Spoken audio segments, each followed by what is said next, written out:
Hello everyone, I am Paolo Pergo, a contract researcher in the Department of Design at Politecnico di Milano. I am pleased to welcome you to the second edition of EAI International Conference on Wearable in Healthcare. I am happy to have managed to organize this event, as long as it is fully digital despite all the various problems due to the COVID pandemic situation. And I am more than happy to virtually welcome you and thank you for the effort you have made in these months of distancing and closing and being able to finish and submit your work. When I fantasize about giving a conference on wearable, I imagine a little bit differently. First of all, I never imagined we couldn't do it in person. It would have been here in Italy, in particular in Lecco, one of the most beautiful cities in the northern part of Italy. It would have been during the summer season, and the Lecco will surely have given you breathtaking view and lots of good food. But let's not focus on what may have been and live in the present. Here we are, and we are about to begin.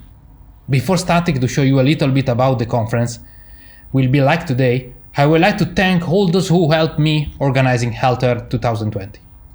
You, the authors of this awesome paper, the reviewer, the organizing committee, Carolina, who supported me during these months, and especially the co-chair of the conference, Professor Nima from TU Vienna, for all the idea and advices of these months.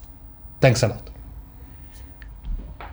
The conference will start with an astonished presentation by Professor David Atienza from EPFL of Lausanne on how to mimic brain functions for reducing energy consumption in a wearable system.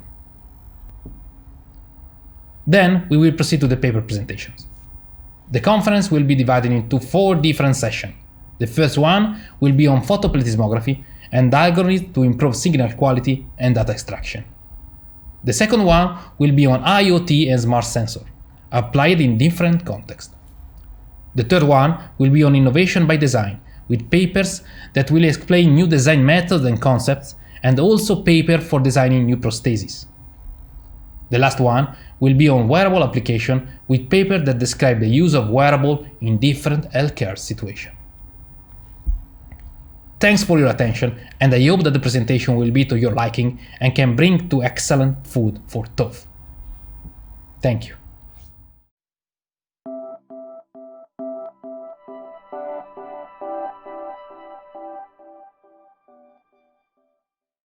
Dear ladies and gentlemen, let me welcome you to EAI HealthWear 2020 conference held in this virtual interactive setting. I am Karolina Marcinova, and I would like to address all of you on behalf of EAI and HealthWear 2020. Unfortunately, I am not able to meet all of you in person, so I'm using this opportunity to address the organizing committee, the keynote speakers, the authors, and the participants on behalf of EAI. I would like to thank all of you for being a part of this conference and for your involvement with EAI. In particular, I would like to thank the General Chair, Paolo Perego, together with the whole organizing committee for their hard and excellent work throughout the whole process of the conference preparation.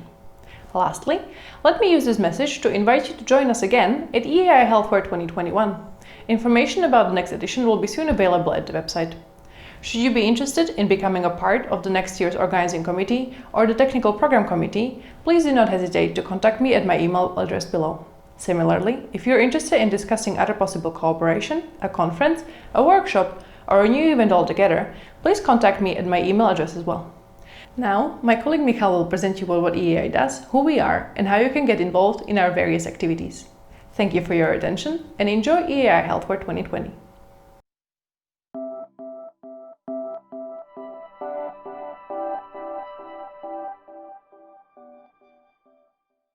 Hi everyone, my name is Michal Dudic. I'm the Community Manager at EAI, European Alliance for Innovation.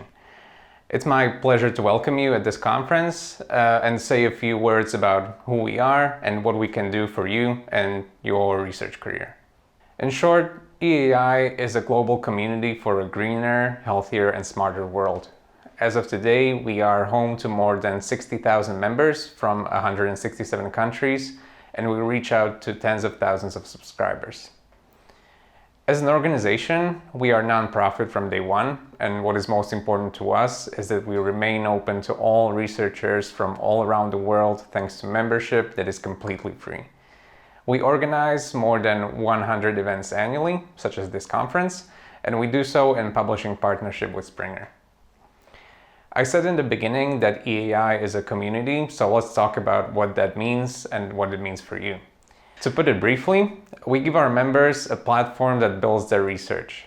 We do it with 3 main online community services where members come together to help each other write a better paper, get an objective review, and get recognized fairly. The 3 services in question are EAI Compass, Community Review, and EAI Index. Firstly, EAI Compass is an online app where you can meet and connect with new colleagues and get feedback on your paper as well as your presentation. In addition to that, it lets you download all full papers that will be presented at this conference, and you can vote on your favorite presentations as well as see everyone who is here and connect with them. You can do this right now if you go to EAI Compass website, compass.eai.eu. Next, we are improving the classic conference review process with community review. It has already been in use at all our events since 2019, and we were very excited to hear a lot of positive feedback from program committee members regarding the reliability and the speed of the community review. Let's talk briefly about what community review does. Essentially, it is a website that shows abstracts of papers that are right in the middle of the review process, as long as the authors allow it, of course. And all EAI members may then bid to review specific papers. When they submit their bid, they put in their bio and their qualifications, which are sent to the program committee, who can then decide whether or not this bidder is qualified to review the paper they bid on. This relatively easy access to review opportunities means that bidders really need to put their best foot forward if they wish to be selected, which improves the quality of the entire review process. At the end of the day, this benefits you, the author. And last but not least, let me tell you a thing or two about EAI Index. EAI Index is our credit-based evaluation system that we rolled out this year to all of our conferences and journals that allow you to climb the global ranks of EAI community and get recognized for your work. It calculates a number value for most actions you make, such as getting your paper accepted or submitting a review, and these numbers accumulate for 12 months. At the end of this 12-month period, we put together a ladder of all EAI members, and the ones at the top receive a nomination to one of the membership ranks: senior member, distinguished member, or fellow. For each action that is eligible for EAI Index credits, we'll look at the quality of your action as it was evaluated by another member of the community, such as, for example, the review score of your submission. To make sure that the system is fair to newcomers, every 12 months the credit count gets erased, the ones at the top receive their nominations, and every member starts at 0 for the following 12 months. And finally, Smart Submit is a collaboration feature that is coming later this year.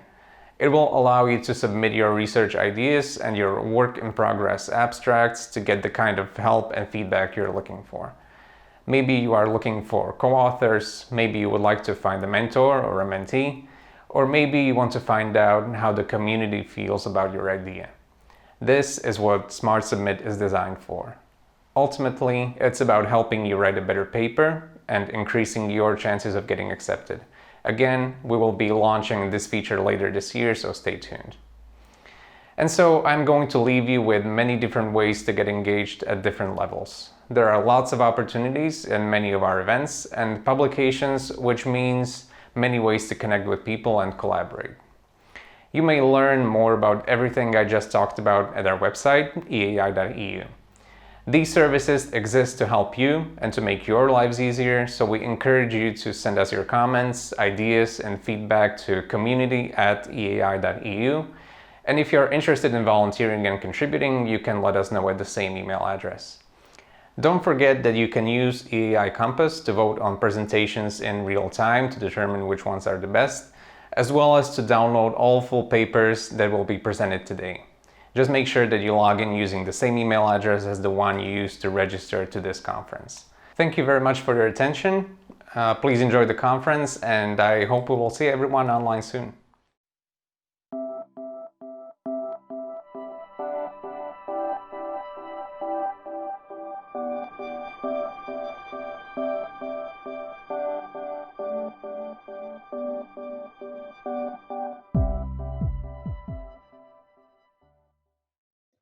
Hello everyone, my name is Nima Taheri-Nejad and I'm here to present to you our work blood pressure estimation using a single PPG signal.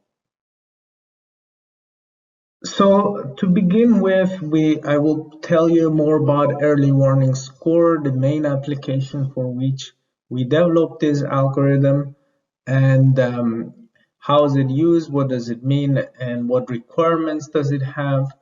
Then I will talk a little bit about the general challenges that wearable healthcare devices face and continue to the challenges of blood pressure measurements using wearables, in particular for PPG.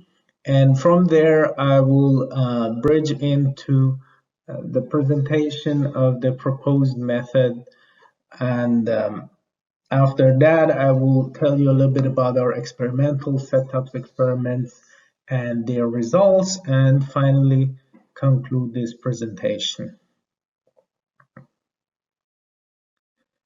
So early warning score is a measure that have been used in hospitals since late 90s. And nowadays, it is a common practice, especially in intensive care units and for patients that are in critical conditions or maybe suspected for critical conditions. The objective of this early warning score is to quantitatively assess the health of the patient, and it is shown that it can predict health deteriorations up to 24 hours in advance.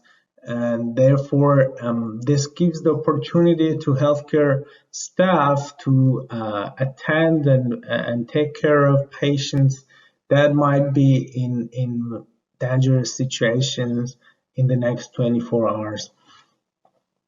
And for a quantitative assessment, what you need is basically measurements on 5 biosignals, namely heart rate, respiratory rate, temperature, core body temperature, blood pressure, and oxygen saturation.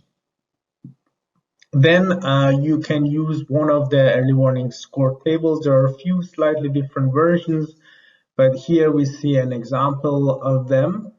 And as you see in this table, various ranges of these biosignals, the numbers for these biosignals are color-coded and are marked with a score. So as we see in the middle, for example, in the light green, if you have a heart rate between 60 to 100, you have a score 0. And score 0 basically shows healthy, normal conditions. And if your values of these biosignals go out of this range, then you have other ranges that have different scores. And the higher the score, that means the more critical your condition is, the patient condition is, and it is likelier that they might be in danger and they need more urgent care. So what happens is that currently in healthcare facilities, the staff, usually nurses, go periodically to the patients and measure these values, these 5 values. And then based on the table, you assign a score to each of these 5 values and you sum them up to get the overall early warning score. And this warning score, if usually below 3, if the sum is below 3, often it is okay. And when it goes beyond 3, the higher the number, the more critical the condition, so it's worse and it's undesired. But one of the problems with this is that it takes a lot of time and energy from the healthcare staff. They have to go and take these measurements, put them in the table, calculate it, and decide based on that whether any further care is necessary. Moreover, that means that you have the intervals of few hours, more or less, depending on the situation and the load of healthcare facilities, that you do this measurement. So it is possible that you miss the signal in between two measurements. If something happens shortly after one measurement, you will not observe it till the next measurement. So that is also not desired. Another third aspect is that many times it is desired to continue measuring this for patients that due to limited space are released from the hospital, but it's good to keep them under monitoring. But this is again not possible for in-home patients. Therefore, using wearable devices is very advantageous, and it would be very interesting for the field, since this allows a continuous monitoring inside the hospitals, and this way reduces the risks. It allows also outside hospital continuous monitoring, so it reduces also the risk for patients in home.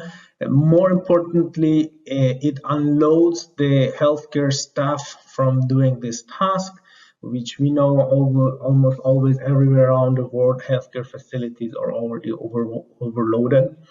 And this is specifically important in conditions like the current pandemic of this year, not only because of the amount of workload, but also because using wearables, we can reduce the amount of contact between the patient and the healthcare staff.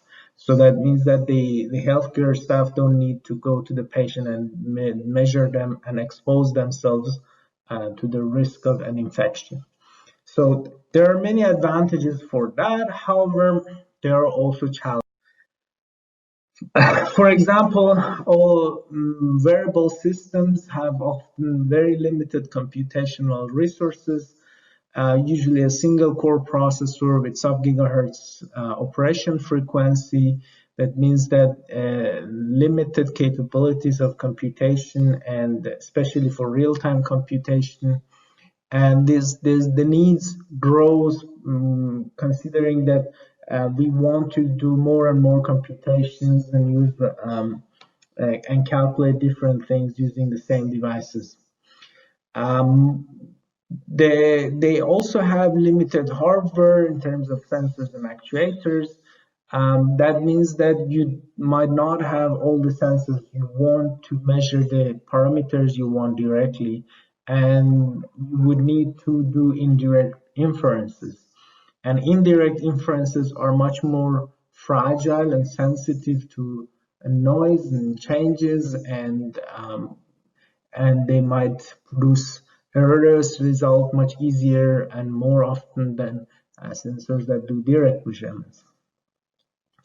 Moreover, you have limited flexibility of what you can do in terms of changing or adapting the system.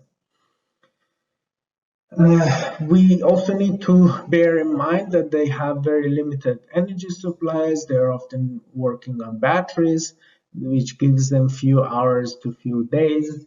And it is always desired to have them as long as possible without the need to recharge them, because the recharge means a period where you do not monitor or you need to change the devices. And that means that you always have to reduce your energy consumption, which is in contrast with the need for extended computational processes that need further resources and energy to compute.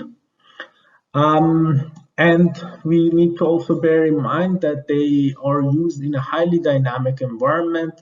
So even for patients that are in hospital and might be relatively fixed and with less movements, you still have much more movements when a device is wearable, comfortable, and small. And especially if you go outside for patients in home, then you have a lot of movements. And we know that any changes, even very small, can have massive effects on the operational balance and the results that these devices can produce. So we need to be careful about those aspects as well.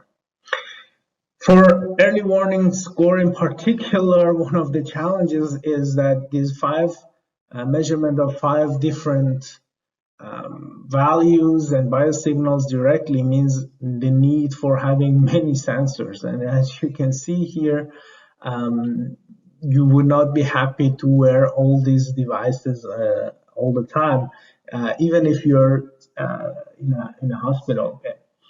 So we want to actually extract as many possible as signals and using same devices or a minimum number of devices. And one of these factors that is most difficult is extracting blood pressure without a pressure cuff. And one of the potential solutions is PPG. In the literature, you usually would need 2 PPG sensors. Again, the number is not very high, but when you consider that you have other sensors already, so that might be a little bit challenging. One of the most famous methods for that is pulse transit time, where you measure the time required for a peak in the PPG signal to travel from one point of your body to another point of your body.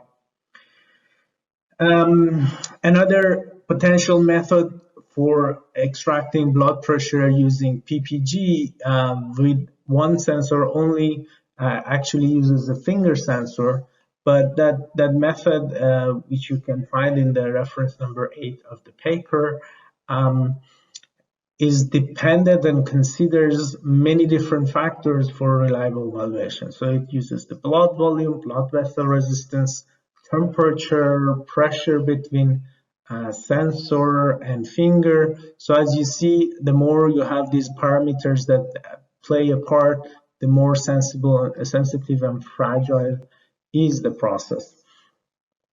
And it also requires more processing power. Therefore, we thought about proposing a new method that uses only a smartwatch.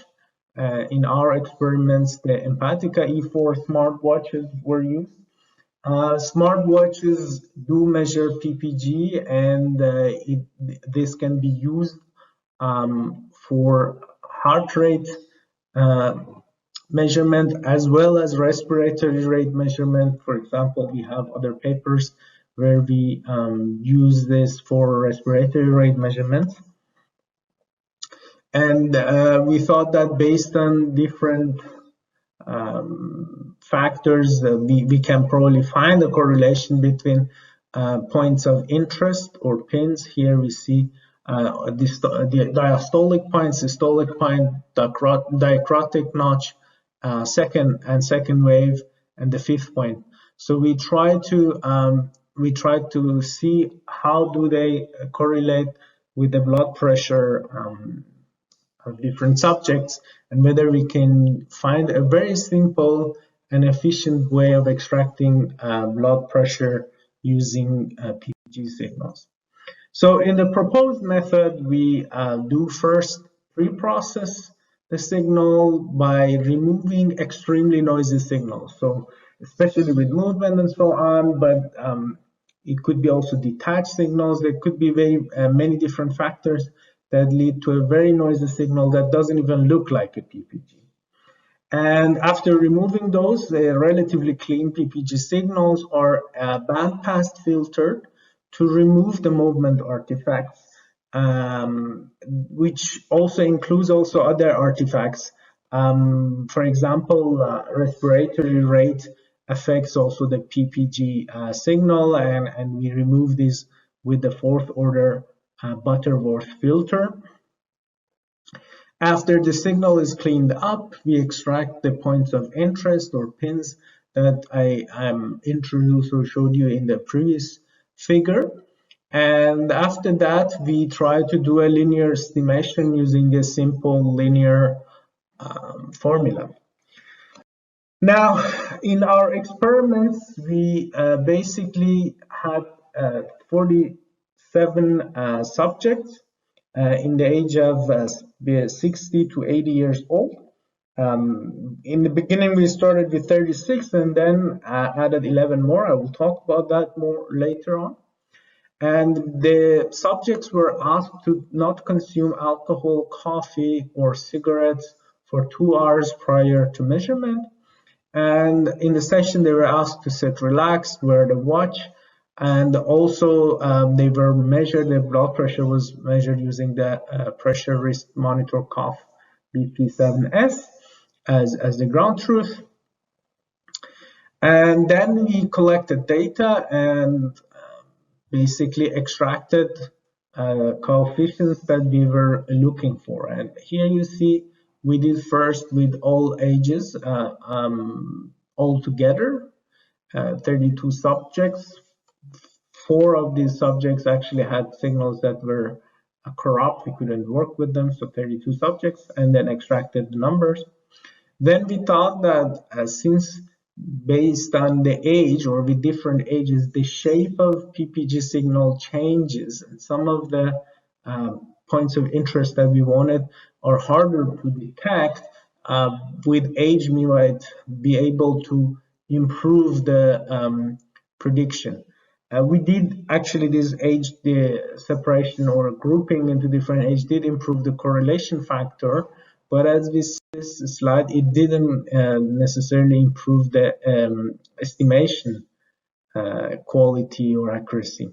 So if we look at the estimation error, in pretty much all cases, the uniform model outperforms the age-based model. So here we see that the only group where the age-based model is better than the uniform model is the age group of 20 to 40. To make sure that this is not an measurement artifact or some problem with the study, we extended our experiments by taking measurements of 11 more people in the age group of 20 to 40, and this confirmed that still in the age-based method is better than the uniform model for this age group. Therefore, our final model is presented here, where you see that if the subject is between 20 to 40 years old, we use the upper formula, otherwise the generic formula of the lower part of the formula, and in that formula, X is actually the median of systolic point and plus diastolic point. So our experiments led to 9.52% average error, which is not the best, but still it is acceptable. So I mean, 10% is in many cases negligible. Of course, you want more precise error, but it is acceptable, especially for early warning score, because you see that in many of the ranges, for example, in the score 0, which is the most cases for the healthy subjects, you have 43% width in the score. So it means that up to that percentage of error will not cause a problem. And you can have maximum 1 point error in other ranges. Therefore, we proposed here a blood pressure estimation method using a single PPG from a smartwatch, which is simple, fast, and efficient. Thank you very much for your time and attention. And if you have any questions, please feel free to send me an email at the email address shown here. Or otherwise, I would be happy to talk to you in the live question and answer session. Thank you and have a good day.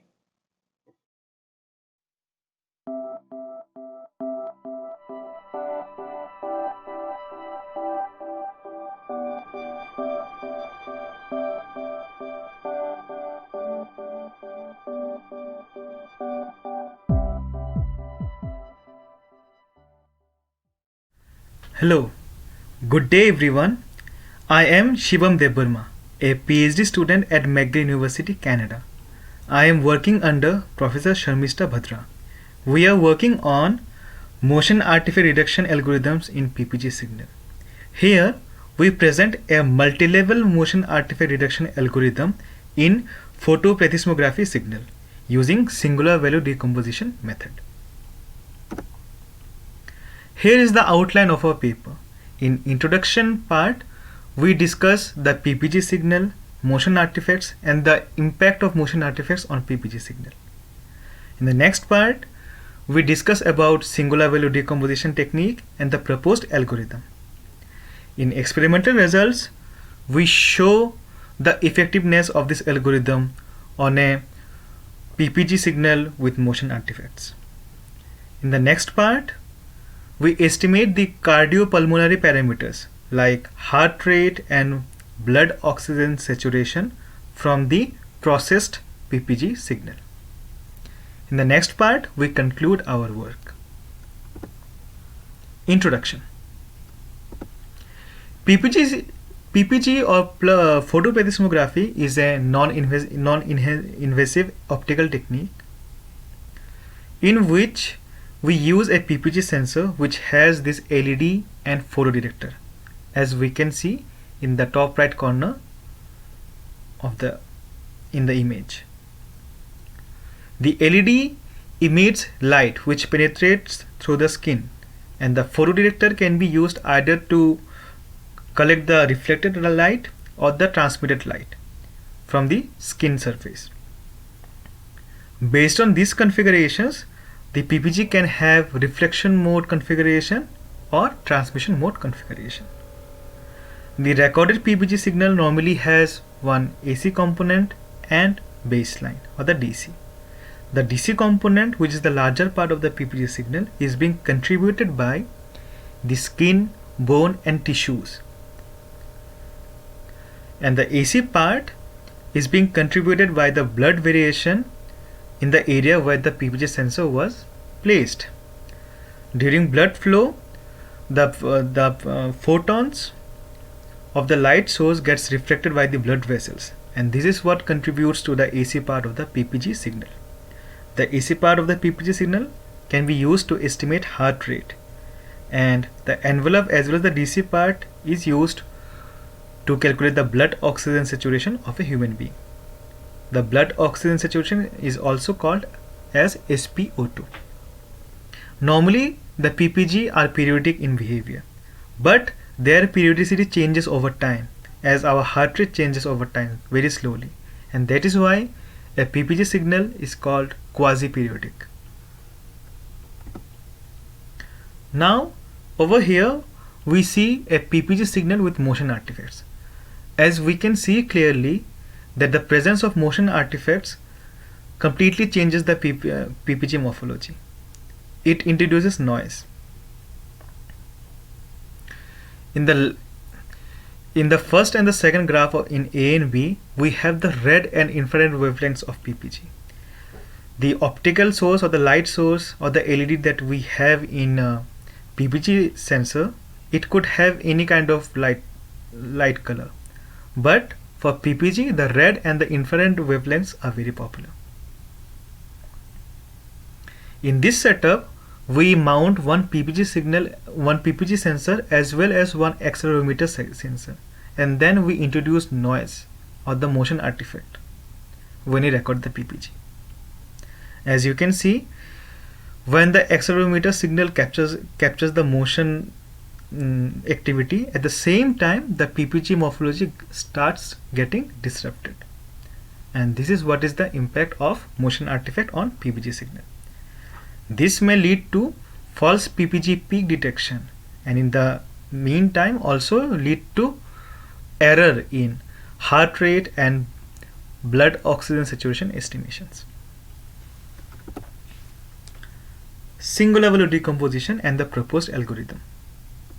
Singular value decomposition is a technique in linear algebra which is being used to convert a data of say length n into a data matrix and then employ singular value decomposition.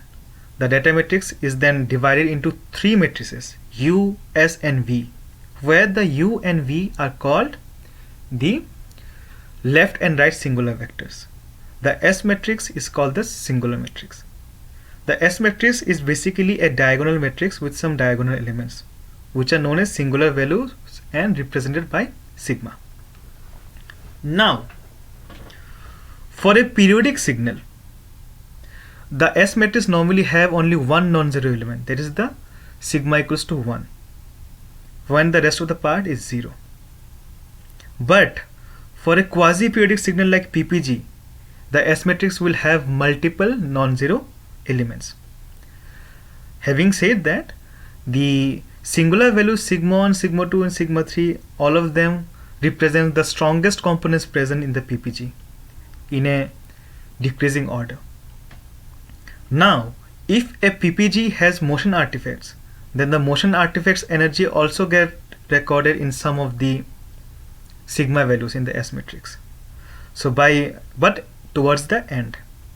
So by removing the singular values towards the end from the S matrix and reconstructing the X value using the same U and V matrices and the modified S matrices, we can get a clear PPG signal. And this is the basic idea that has been used in our proposed algorithm.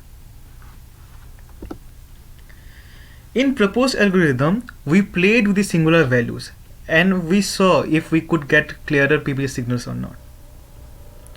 It has been shown, like it's been seen that, which we'll see in the experimental results, that when we start removing the singular values from the singular matrix from the end, there comes one point, like in some singular values in the middle, let's say sigma 3, sigma 4, sigma 5, where when we remove the singular value and then we reconstruct the PPG, we see there is some loss in the signal component. If we retain those values, then we will see that the signal component is retained, but there is some noise.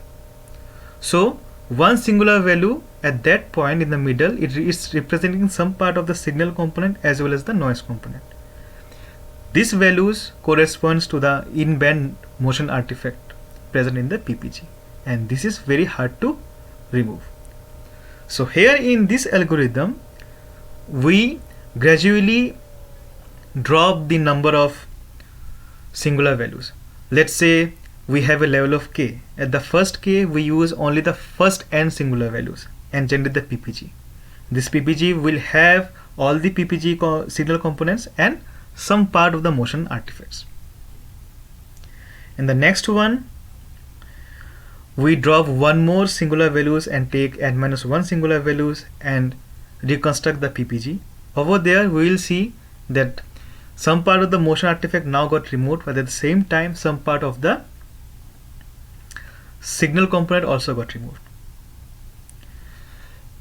So thus we take two levels and then we take few more until we see that like we retain at least a minimum number of singular values over which the maximum pattern of the PPG signal without motion artifact can be retained.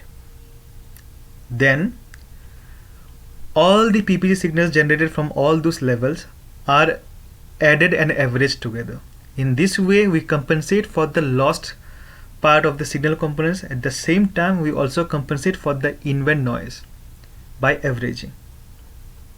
Then we pass the reconstructed PPG signal with motion artifact reduced through a smoothing filter to remove the glitches generated from the SBD technique. The filtered PPG is our latest output, where the motion artifacts are cleaned. Now, let's see an example. Experimental results. As it was mentioned before that we use multi-level processing of the PPG, and we keep on dropping the singular values in each stage and we reconstruct the PPG signal accordingly. As you see in the figure at the right, the first in A we have the raw PPG with motion artifacts. In B we use the first 6 singular values and reconstruct the PPG signal. As we can see, most of the signal pattern are retained, but some part of the motion artifacts it's reduced. In the next part we use 5 singular values. Over there we draw few more part of the motion artifacts, but at the same time we also lose some part of the signal components. Then we reconstruct the PPG with 4 singular values. Over here we see most of the motion artifacts are being reduced, but at the same time we also lost some part of the signal component. Now, to account for the lost signal components, what we do, we average the PPG signals that we have received in B, C and D. And then this is what we get at E. At E now we can see like the PPG morphology is pretty much introduced. At the same time, just because the averaging thing, we do have some small amount of motion artifacts. These artifacts are being removed through the smoothing filter, and we see a clear output, what we see in F. Next, with the cleaned PPG signal, we are going to estimate the cardiopulmonary parameters, which is heart rate and blood oxygen saturation. Estimation of cardiopulmonary parameters. Heart rate estimation we do beat to beat, like where we calculate the difference between 2 peaks of PPG signal and then we calculate the beat to beat heart rate, and then we take the average of the beat to beat heart rate that has been calculated over a period of time, let's say 1 minute. For estimation, we use the AC and DC part of the red and infrared signal and we find out the ratio. This ratio later is being used in a formula to calculate the percentage SpO2 or the blood oxygen saturation. This formula also uses 3 parameters like alpha, beta, gamma. There are some physiological parameters which are being computed through empirical studies in clinical setup and provided by them. Now the heart rate estimation. As we can see in the figure, we have estimated heart rate from PPG with motion artifacts, where we obviously detect some false peaks. Then we also estimate the heart rate after cleaning the motion artifact from the PPG, and then we have another reference PPG. Here in this case, I would like to add that the PPG with motion artifacts was being observed from a left index fingertip, where after attaching the sensor, we introduce the motion artifacts manually. To validate the effectiveness, we need to have another reference signal. The reference PPG we got from the right index fingertip using another PPG sensor. We calculated heart rate for all of them. As we can see, with motion artifacts, we yield a heart rate of 88 beats per minute. After removing the motion artifacts, we get the heart rate 87 beats per minute. The same value we get for the reference PPG. The same technique has been employed on 5 healthy subjects, and the data is given in the next slide. In the next slide, 5 healthy subjects, they are being mounted with 2 PPG sensors, one in the left hand, another in the right hand, and then in the left hand they have introduced the motion artifact, and the right hand is being used as the reference PPG signal. And as you can see that the average heart rate calculated from the PPG with motion artifact has some erroneous value with respect to the reference PPG, whereas the average heart rate calculated from the clean PPG signal has closer agreement to the reference values, and then the absolute error is being calculated for all 5 data. Next, we do SpO2 estimation. Over there again, we know for a before that I would like to add that for a healthy person the SpO2 always remains near 100%. So therefore we estimate the SpO2 values from the envelope of the PPG with motion artifact, and then the clean PPG, and then the reference PPG. As we can see clearly, there is a deep downward behavior for the PPG signal with motion artifacts when the SpO2 percentage is being calculated, which should not be the case for a healthy subject, as for healthy subject is always near 100%. Here the motion artifact introduces this error in SpO2 calculation. Next, we have 5 such data, SpO2 data for 5 different healthy subjects, and their range, which is always closer to the 100%. And the range is also almost similar for both the PPG data with motion artifacts, like in that case when the PPG data was cleaned, and for the PPG reference data.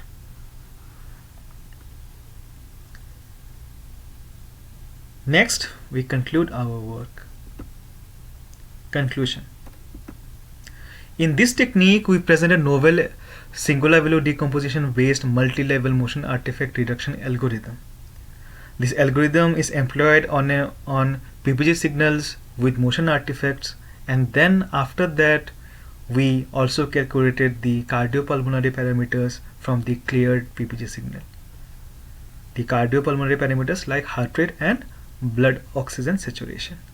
The same thing has been validated over a reference PPG signal taken from the another finger.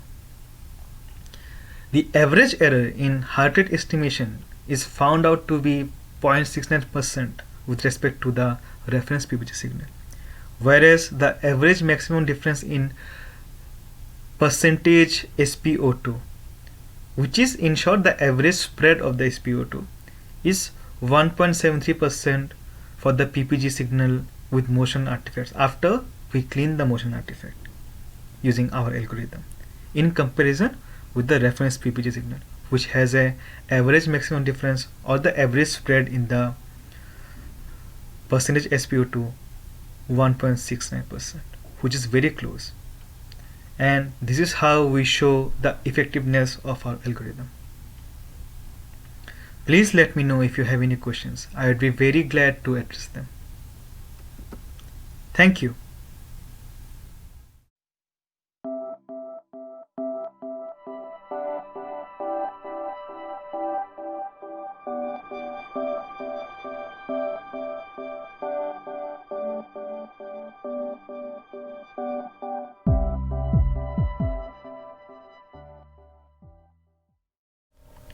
Hello. Good day everyone. My name is Shibam Debbarma, a PhD student at McGill University, Canada.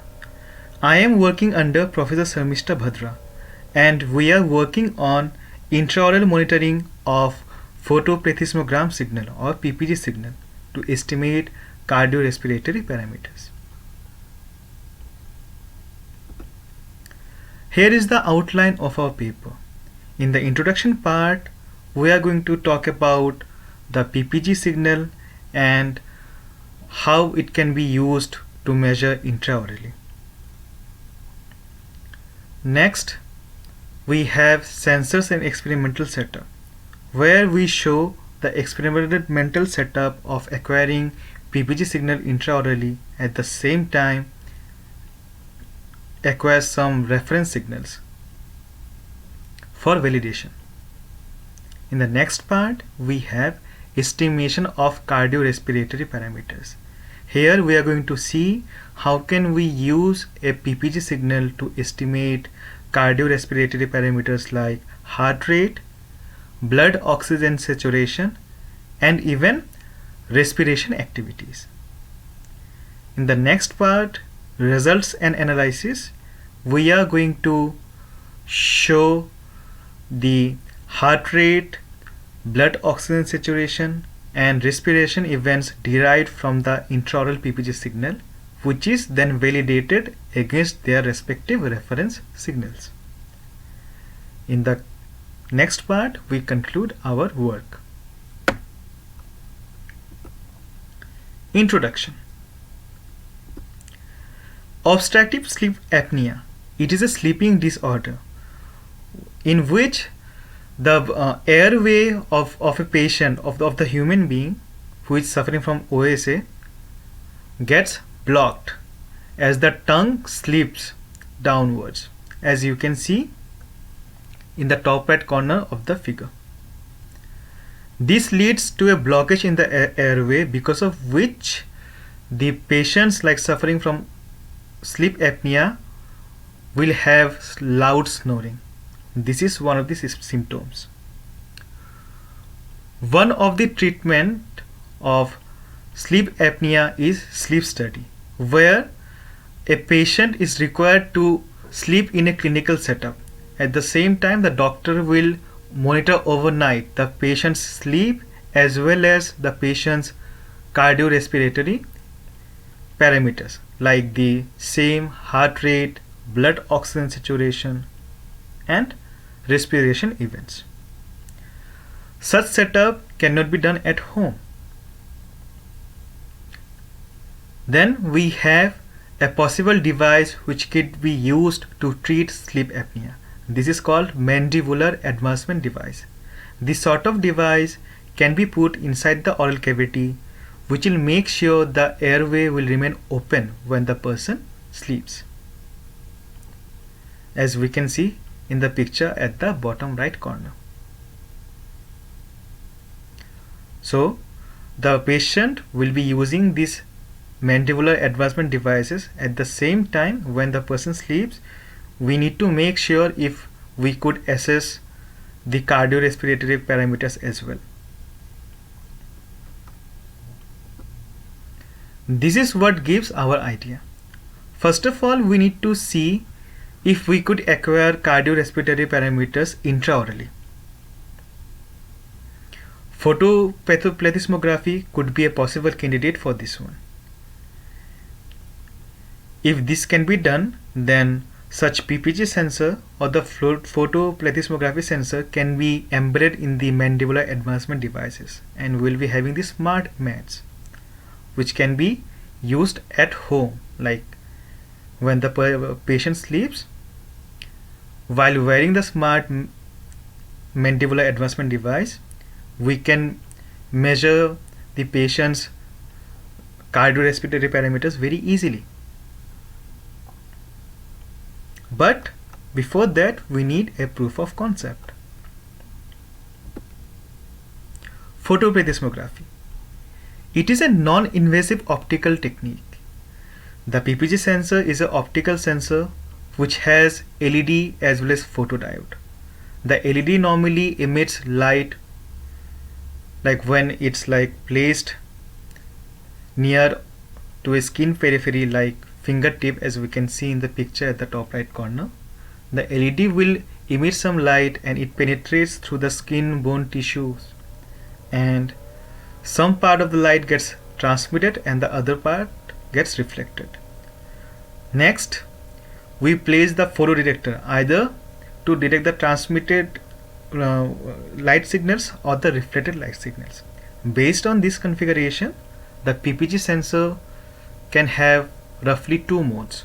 One is called reflection mode PPG configuration, another one transmission mode PPG configuration.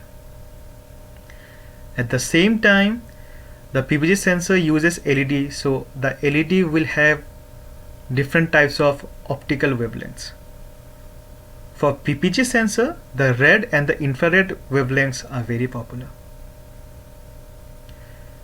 A PPG signal always have a baseline and AC part, as we can see at the bottom right corner figure.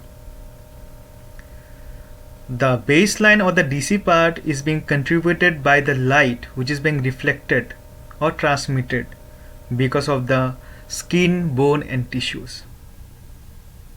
The AC part generally contributes to the AC variation during blood flow, as the light gets reflected with the blood vessels during the blood flow, and we see this almost periodic pattern.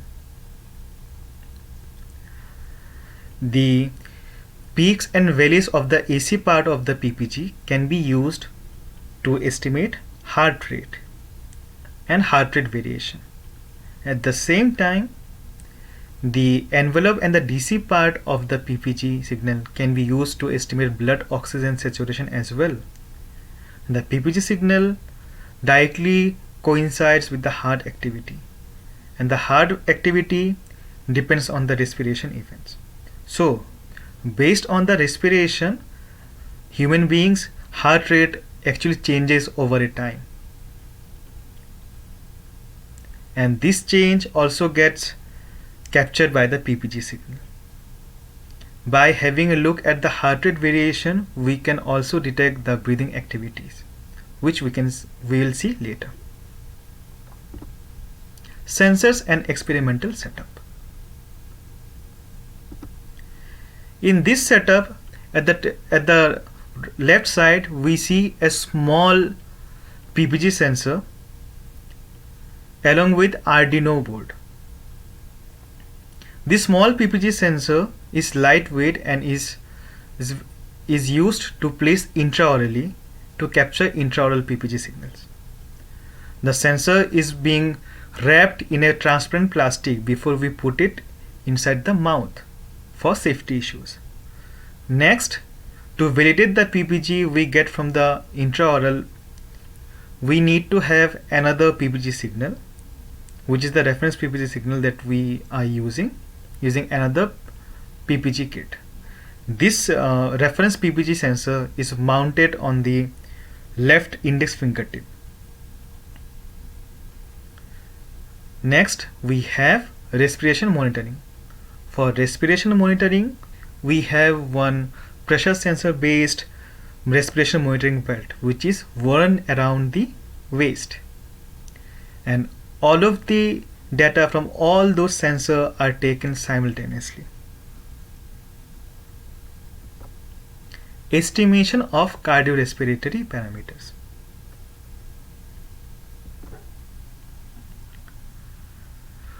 As I have said before, we can estimate heart rate from the PPG by looking at the PPG peak values of the AC part. The distance between two peaks can be used to evaluate the beat-to-beat heart rate calculation. When in our algorithm, we first calculate the beat-to-beat heart rate calculation for over a sample of n, you can say, like, let's say for 1 minute, it depends how many PPG peaks we observe intraorally, or maybe from the reference signal. Based on those peaks, we are first going to determine the beat-to-beat heart rate, okay? And then we take the average for all of them, let's say average for 1 minute, and then we calculate the heart rate beats per minute, or BPM. Next, we have the blood oxygen saturation, which is also called SpO2 estimation. The SpO2 estimation normally depends on the envelope and the baseline or the DC part of the red and infrared PPG signals. We find out a ratio based on this AC and DC values of those wavelengths, and then we use one formula to calculate the percentage blood oxygen saturation. In this formula, we use the ratio, and we have three different parameters: alpha, beta, and gamma. These are some physiological parameters that is being studied and provided by clinical methods. Next, breathing estimation from PPG. As it was mentioned before that the heart rate varies over the time because of the respiration events. So by calculating beat-to-beat heart rate in the previous section, we can actually have one heart rate variation data. By interpolating that data, we can have one heart rate variation or HRV curve. The peaks of that HRV curve normally corresponds to the breathing events. Next, results and analysis. Over here, we validate the cardiorespiratory parameters that has been computed from the intraoral PPG signal along with their reference signals. In the first signal, we see that we have one PPG signal which is captured intraorally at the top, and a reference PPG signal which is taken from the left index fingertip at the bottom. Both of them are calculated simultaneously over a period of 1 minute, and we detect all the peaks of the PPG signal that is being observed at that time. Then you calculate first the beat to beat heart rate and then the average heart rate for both of them. As we can see, for both the samples the heart rate is same, which is 62 beats per minute or BPM. Such sort of data is being collected for 5 healthy subjects, and the average absolute error with respect to the reference PPG was found out to be 0.75%. Here is the table of the heart rates that is being calculated from the intraoral PPG and the reference PPG for the 5 healthy subjects, and their corresponding absolute error has also been computed.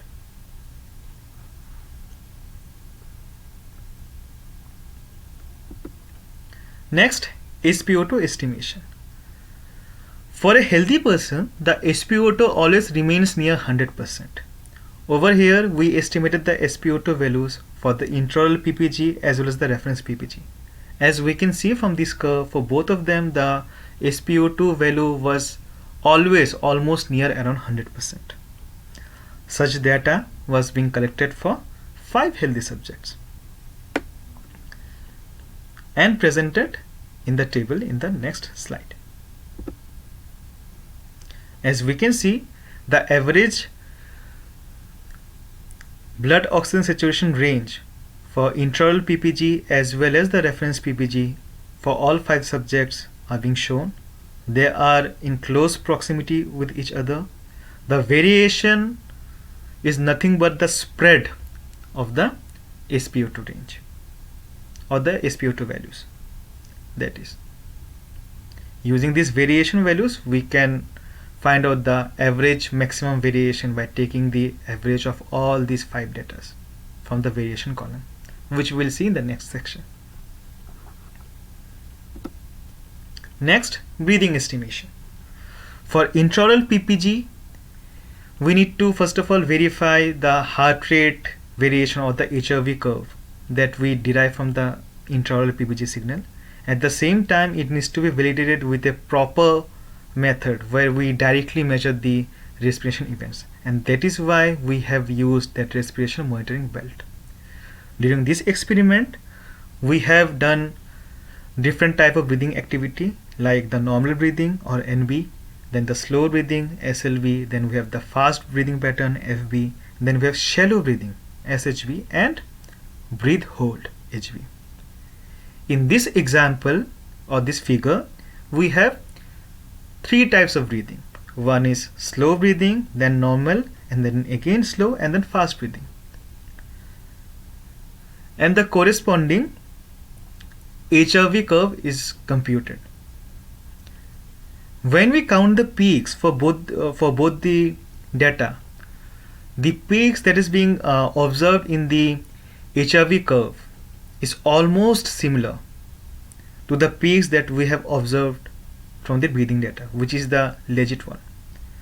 This shows the effectiveness of this method, that yes, we can indeed estimate respiration activities from PPG indirectly. Next shows another example. Over here we had different breathing activities like slow breathing, normal breathing, then one breath hold, then again normal breathing, and then we have shallow breathing, and then again normal breathing and another breath hold. When we computed the corresponding HRV curve for them, we see that the pattern pretty much follows all sort of breathing activity over there. This is also shows the effectiveness of this method. Conclusion.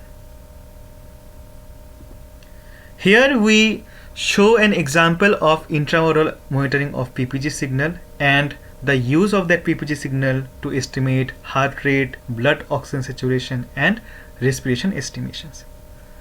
The heart rate and blood oxygen saturation obtained from the intraoral PPG is validated with a reference PPG, which has been taken from the left index fingertip. The breathing signal, which is derived from the HRV data of the intraoral PPG, is validated against a data taken from respiration monitoring belt. Then we find out the absolute error for the HI estimation, which is pretty less for the intraoral PPG with respect to the reference one. Then the average maximum difference, which is the average spread of the blood oxygen saturation, which is estimated for the intraoral PPG, is pretty close with the average spread that we have seen from the reference PPG signal, roughly 2.41% and 1.35%.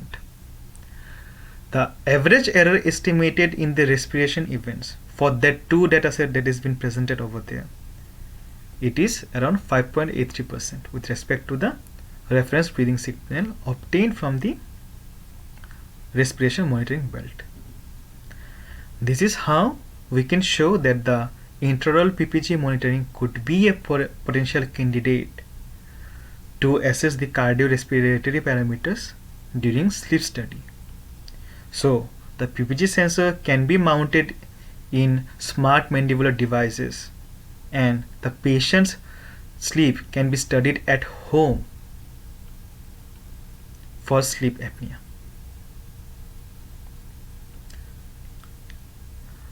Let me know if you guys have any questions. I would be happy to address them. Thank you.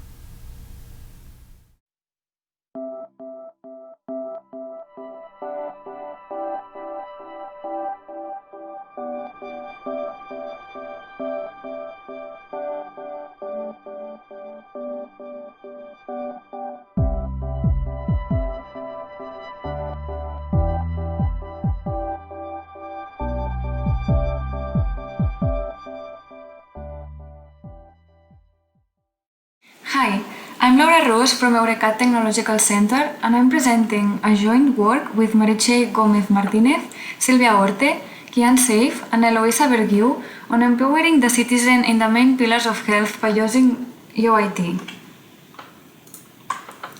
To live longer, healthier, and more active, simple and clear suggestions must be followed that cover the three main pillars of health: physical activity, nutrition, and sleeping.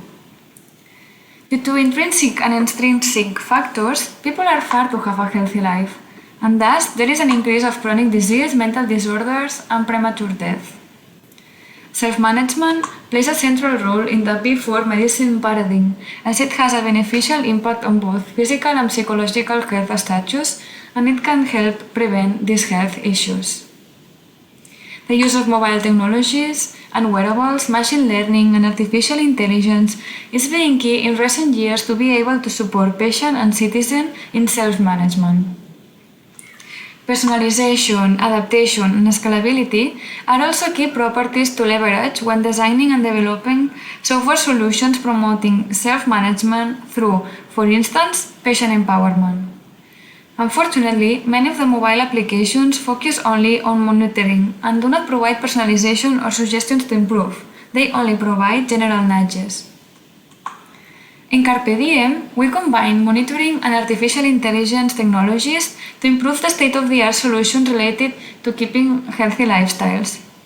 Carpe Diem is an IoT-based self-management system which aims at engaging and empowering citizens to improve their quality of life by providing intelligent and automatic support covering the three main pillars of health: physical activity, nutrition, and sleep. The final goal is to provide personalized recommendations and nudges to foster behavior change towards healthier behaviors. Carpe Diem target users are people who need to follow a strict diet, athletes who want to control their weight and stay healthy, or simply citizens who want to follow a healthy diet in a comprehensive way, that is to say, taking into account nutrition, physical activity, and sleep. So, the Carpe Diem system consists on a mobile application which collects data from smart devices, questionnaires, and open sources. It fuses this heterogeneous data and sends personalized nudges and recommendations to empower citizens in better follow-up healthy habits concerning the main pillars of health according to their profile. The recommendations and nudges are sent on a daily, weekly, and monthly basis. In the category of the smart devices, we have the activity trackers, which the user wears 24/7 and provide information about physical activity and sleep, and collect different parameters such the number of steps, the time that the person goes to bed, the time when they wake up, the number of sleep hours. We also have smart scales, which measure the body weight, the body mass index, the muscle mass, and the body fat, and upload those measurements to the cloud by using Wi-Fi connection.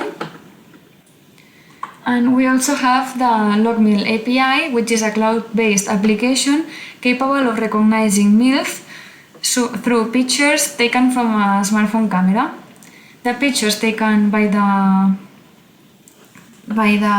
Carpe Diem system are automatically sent to Logmill, that analyzes them and gives as output a list of meals. Then the citizen selects the right one, and Carpe Diem automatically indicates the corresponding food group and calculates the number of calories and key nutrients of a dish portion, basing such calculation on the recipes which are also available through Logmill. In Carpe Diem, we also use the questionnaires in order to ask directly the users regarding some lifestyle habits. And we also integrate open data sources such as the Sky API, which allows to obtain the daylight hours to be aware of the seasonality, the weather conditions, and the weather forecasts. And finally, we also have open data from la Generalitat de Catalunya, which provides information about the air quality and pollution within Catalonia. In our Carpe Diem system, we have 3 recommenders, one for each of the pillars of health, and now we will see an overview of each of them in more detail. We will start with the one for physical activity. The data regarding physical activity is gathered through the activity tracker worn by the user, and the user sets as objective the number of steps that they want to achieve every day. Then the algorithm will do several computations in order to produce personalized nudges and recommendations. As you can see in the slide, it will compute the daily adherence of the user, which is the percentage of the amount of steps achieved against the goal.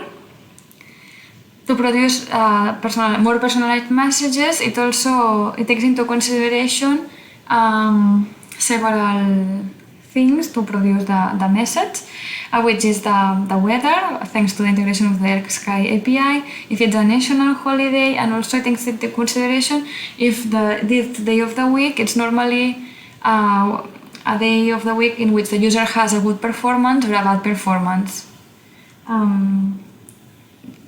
And the usage of these modifiers prevents the system from sending a message to push the users to go for a walk, for example, if there is a storm or if it is snowing. We also compute the adherence profile for prolonged time periods so as to assess how adherence fluctuates during time. The recommender system relies on 2 contours, one for the number of consecutive days in which the user achieved the goal, which is the win streak, and one for the number of consecutive days in which the user did not achieve the goal, which is the lose streak. Anytime that the user moves from achieving to not achieving the goal or vice versa, the contours are reset to 0. This is used to send a nudge regarding the number of days the user has achieved or not achieved the goal, which thus enforces motivation. At the end of the month, we analyze the monthly data and we calculate if the current goal is still applicable or whether a new one has to be suggested. For instance, we see in the plot below that the user has a goal of 10,000 steps per day and that the user clearly overpasses it every day. Then the recommender system would suggest to increase the goal. Here we can see several examples of the nudges and recommendations that the physical activity recommender system may trigger. There are messages highlighting yesterday's performance, motivating messages to help the user reach the goal today, and they are all different because we use those modifiers that we were mentioning before, the weather, the holidays, and the best and worst days of the week. If we look at the first and second rows, in the first one we see that the user achieved the goal and gets a generic message, but in the second one, we see that the user achieved the goal even though it was one of the worst performance days. So the message that the user receives is slightly different. Okay, now let's move to the sleep recommender system.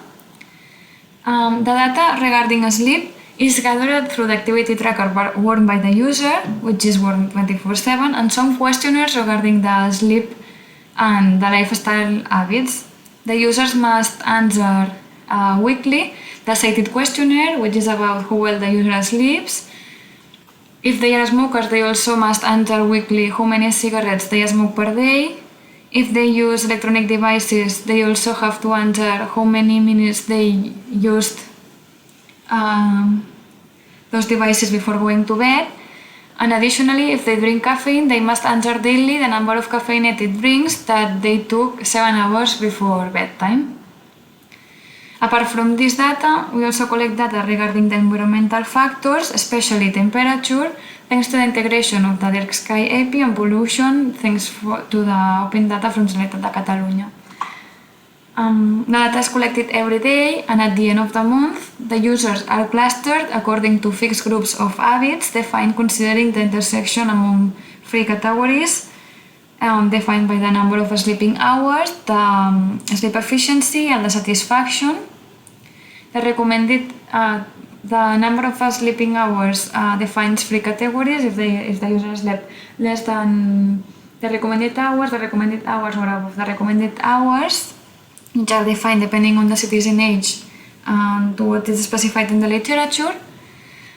For the efficiency, we classify the users depending on if they have on average an efficiency below or above 85%, depending, which is also in accordance to the work of Ohio 2016. And finally, we also classify the users depending on their satisfaction, which is assessed by using the 5 levels of the satisfaction question of the cited questionnaire, and we divide them in 3 groups depending on if they usually answer never or rarely, if they answer sometimes, or if they answer on average, usually, and always.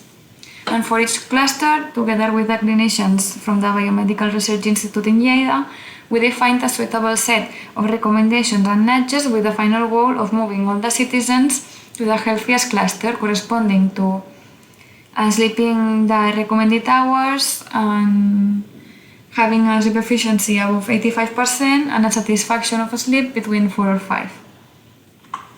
Okay, so here we have some examples of messages that are already implemented.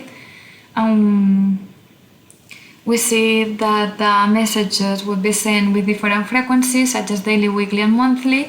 As an example, we can get daily nudges on the amount of hours that we slept, the same for the weekly questionnaires answers, and for the monthly clustering result.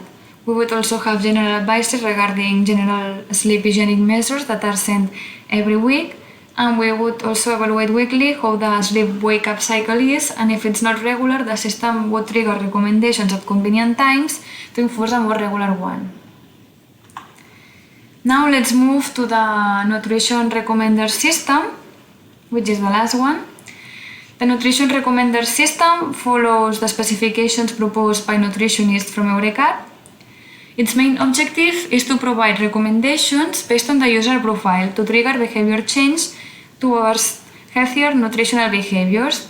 The first week, the user is asked to take pictures of all his or her meals, and thanks to the log meal API, the food groups and key nutrients of each picture are obtained so that the behavior and nutritional profile can be built.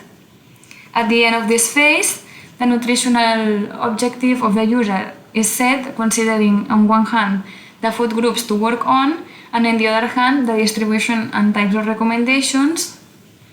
And an example of an objective could be to increase the food consumption, and after that the user would be receiving personalized recommendations for 3 weeks with checkpoints each week to check the progression. In each checkpoint, the nutritional profile will be updated with the new data coming from the past week, and the nutritional objective would be adjusted accordingly. After 1 month, the user would receive follow-up questions so that the system would evaluate the progression, and if the system detects that the proposed behavior has been adopted, it would propose the user to change to another objective. So, thanks to the expertise of EURECAT nutritionists, a database containing 130 recommendations of different types has been constructed, and here we have some examples of those recommendations. Each of them is tagged with different levels, for example, the food group to increase and decrease, the triggering time, and the type of profile which it applies to. The database is used by the nutritional recommender system to assure that the nutritional guidelines concerning food group consumptions are met. The ones with which frequency is daily and weekly, are automatically triggered through a scheduler at specific times manually specified. In contrast, the ones marked with at a convenient time frequency are triggered through a rule-based reasoning system, which considers both the nutritional user profile and the recommendations already delivered. All the recommender systems are encapsulated in the backend of the mobile application, and now we will show the front end. Here we can see some screenshots. First of all, you can see the homepage where the users have an overview of their status and may answer to the questionnaires. Here you have a list of the received notifications. You can notice that for each pillar of health, we have a different icon. We also have the setting page, besides other information, you can see that the app is linked to a Fitbit, which is an activity tracker. Here we have the physical activity page with a summary of the steps per day that the goal and an indication that the goal was achieved with this green star. We also have the sleeping page, which has a summary of the current week showing the sleeping hours and the efficiency calculated by Fitbit. And here we have an example of the nutrition part in which we can see that we uploaded a picture of some meatballs and it was recognized as meatballs. Okay, so since we have this first prototype of the system, you can find it on Android, and we have already healthy users who are currently testing it. We started a pilot on July 2020 with 14 healthy users recruited in EURECAD, and now we have a total of 23 users, and the pilot, which will end at the end of the year, has a threefold objective. The first one is to collect feedback to improve the app or correct bugs. The second one is to test the usability and to evaluate the user experience. And the third one is to gather new data to improve the free recommender systems and start implementing a holistic one. We would also like to mention that we performed another 8-month pilot during 2019 with the aim of collecting data and analyzing it to help create models for the recommender systems, especially for the sleep one. So here we would like to show quickly some results. Here you can see the correlation matrix between all the parameters collected for the sleep recommender system, which were useful for the profiling of the users. And here you have some conclusions, but overall the results showed correlations between the questionnaire answers and the sleep parameters, and demonstrated the usefulness of using the questionnaires to detect bad sleep habits and finding ways of improving the sleep quality and satisfaction of the citizens, such as by recommending a reduction of the caffeine consumption or the electronic devices usage before bedtime. However, the lack of strong significant relationships between the questionnaire answers and the sleep parameters led into changes in the question wording. Stronger relationships are expected to be found during the next pilot, in accordance to what the literature states. So now let's move on to the conclusions. In this work, we introduced the first prototype of the Carpe Diem self-management system, which is an IoT solution aimed at providing intelligent and automatic support to people who want to follow a healthy diet or to maintain a healthy lifestyle. And the Carpe Diem approach integrates smart devices and open data sources, as well as input from the user, and it monitors physical and sleeping activity and nutrition, as well as environmental data and lifestyle habits, and provides personalized recommendations and nudges. Just shortly, the future directions. We will start first from the feedback that we are receiving from the volunteers from the pilot, and we will use it to improve the overall system and the models of the recommender systems. We will also investigate and develop an holistic recommender system that considers all the pillars of health together to give a more personalized recommendations that take into account all the lifestyle habits together. We will also implement collaborative approaches to consider similarities among users when sending recommendations and nudges, and we will also add gamification to maintain the users' engagement in improving their lifestyles.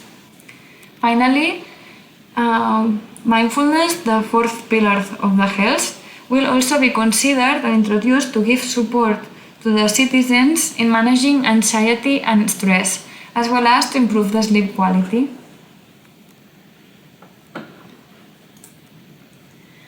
So, just to finalize, I would like to thank you very much for listening, and I would like to give a special thanks to our collaborators Joan Ruiz Saldivar for his precious support in the development of the system, as well as the involved domain experts Lucia Tarro, nutritionist from Eurecat, and our sleep experts Ferran Barber and Adriano Targa from Institute for Research in Biomedicine in Lleida.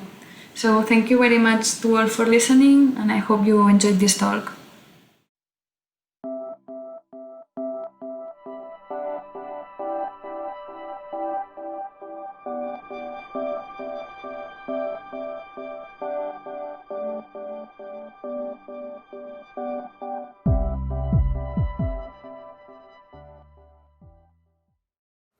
Welcome everyone, my name is Alan Coleman, I'm from Swinburne University in Victoria, Australia. Today I'd like to share some of the work we've been doing on how to share data, health data from wearable devices to researchers using blockchain technology. This is done this work with my colleagues Javed Chowdhury and Mohan Barawal Chetri, also from Melbourne, Australia. So a brief outline of what I'll be talking about. I'll describe a motivating scenario and the requirements that arise from that scenario. I'll then briefly describe a solution, a blockchain solution to that we've developed using to create a marketplace where users can sell their data, and the policy and contract definitions associated with that solution, and then a very brief discussion of future work. So here's the scenario. We've got individuals who want to share data from wearables with health researchers. How do we enable that? So, why do health researchers want this data? Well, observational studies, for instance, they might be comparing, the relationship between blood pressure and sleep patterns or something like that. But to do that, they need a very large cohort of participants, and the expense of doing that can be quite considerable.